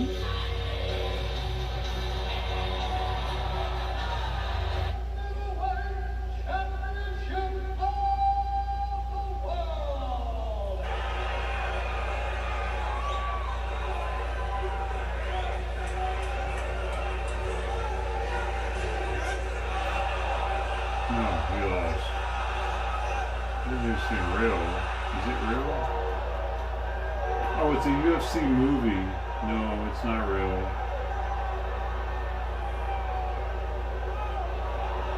They're not even punching each other. Oh man. I thought it was real. It was actually in there in the octagon.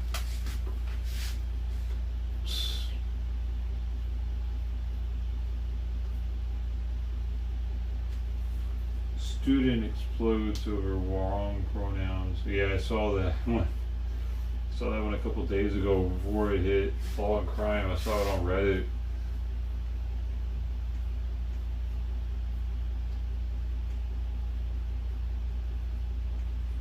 Shit's crazy.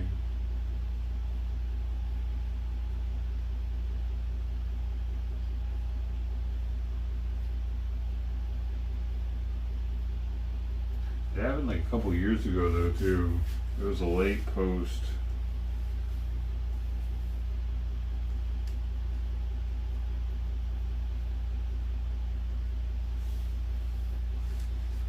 Bob Saget. Bob Saget's not a faggot. You better not say that. You better not say that about Bob. Bob, yeah.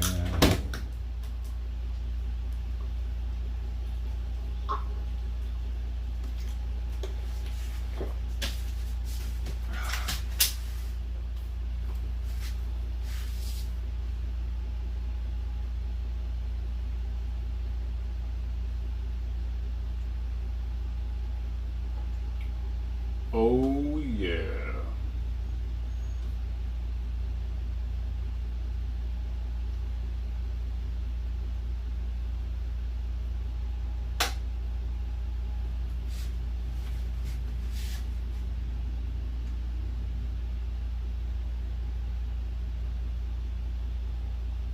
Katie May dies. Oh, that was 9 years ago. Why am I getting recommended some 9 year ago dying some shit? Dude. Guess it might be time to go now. The internet is recommending to me shit from 10 years ago.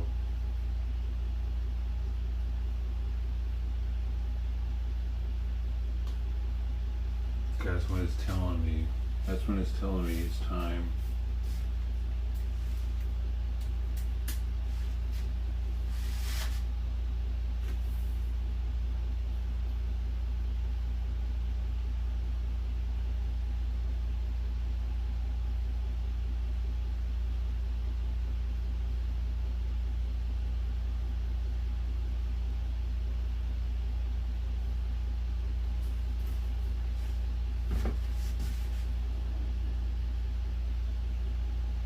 Impaired man shooting at neighbors in Nevada. The fuck? Unleashing multiple rounds in this North Las Vegas neighborhood, randomly firing as he appears to roam the streets. Doorbell cameras capture the shirtless man with what police say is an AR-15. Look as he walks down the street Sunday pointing his gun, even knocking at a front door. He crouches down on this porch to take aim. Ryan Adams films the shooting from a window before the gunman starts firing in his direction. What the? Oh. Get out. Adams warns his family to take cover. We're armed and just sitting tight, you know, hoping that he didn't come in. And fortunately for us, that he did couple on the lead. Later showing our Las Vegas station KSNV where several bullets pierced his home. Damn. We just found a bullet fragment right here on the side, and then it actually buried in the wall. Police arrived with guns drawn. The suspect on the ground before taking off running. Police say the suspect resisted their attempt to take him into custody, and once apprehended, he became unresponsive, adding they believe he was impaired. The gunman was later declared dead at a hospital. Did they kill him? They beat with that? I don't know, maybe. That's what Reddit thinks.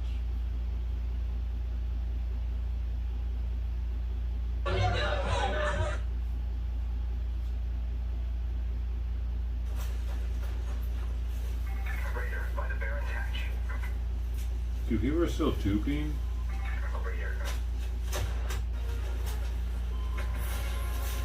Oh my. Look, I'm leaving 2 snap hooks. Lucas body. Hurry up. This one's right here? Okay. You have to hurry though. Oh my god, you're right.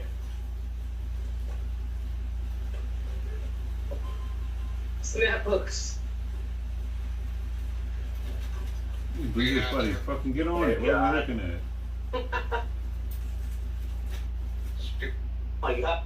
Okay, that was a gay video. You deserve to be fucking put in the gay lobby from now on. Can't stand gay videos.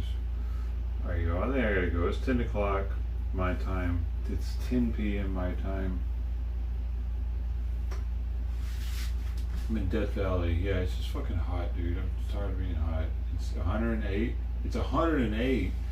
Oh, well, it's not that hot, but you probably have a good AC unit or something. I don't. I'm tired of being in 85 degree temperatures all fucking day. I constantly, the only way I can get out of it is by going to bed. I still gotta go stir up Sawyer's food one more time because I know he didn't finish it. Let's see what we got. Stir it up once more. Leave him in the cage. Sweet pea, of course, is right motherfucking there. Where's my... God, I left the spray bottle inside the fucking... Excuse me. Come here. Thank you for moving out of the way, though. Alright, so what you guys, Sawyer, that's not nearly enough fucking food. And I hate that I have to keep you in here all night now. I always do. He didn't even eat half of his food. So, He's probably have to stay in here till at least 1 o'clock in the morning, maybe 4 o'clock, and I have to come in here and check on it and feel like the bad guy for leaving him in here every time. Otherwise, he just won't fucking eat, dude.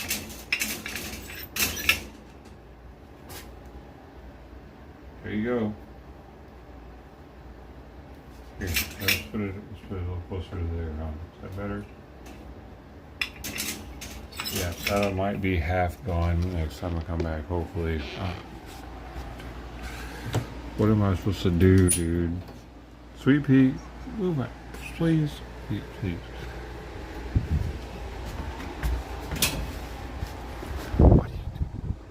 What are you doing?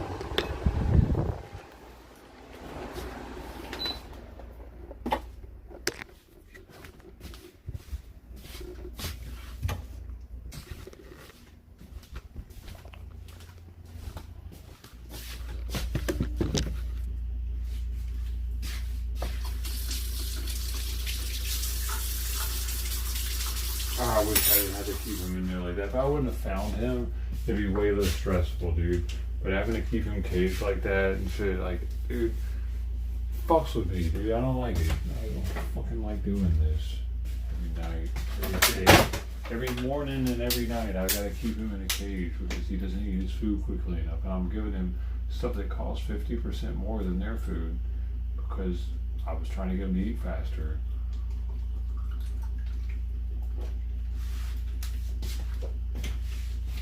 I don't know what the fuck to do with him, man. He just doesn't eat fast enough.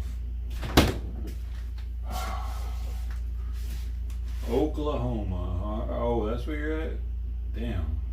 It's hot, man. No wonder they were giving away land there. Oh, man. Thanks for hanging out, everybody. Lonnie, Electric Lou, Sister T earlier. Is there anybody else that might have been here? Did I forget somebody? Oh, look, I forgot William. William 99640. You also. There was somebody else. Dude, I'm pretty buzzed. I had like over a bottle, maybe like close to 2 bottles of wine. There was Kukuruku. Thank you for coming through too, man. Forgot about that. I forget about that. Dog TV was here. Thanks, Dog TV. We had fun act deepness. Was here. That's right. The Keef Thief. I mean, was here. Keef Thief was here. There's a bunch of people here. Actually, Awesome was here earlier. Even. That's right.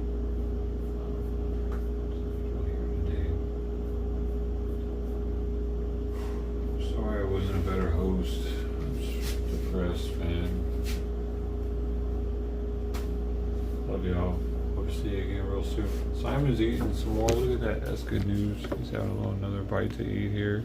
It's always good news. Yeah. Good night, y'all. Hope to see you again on the next one.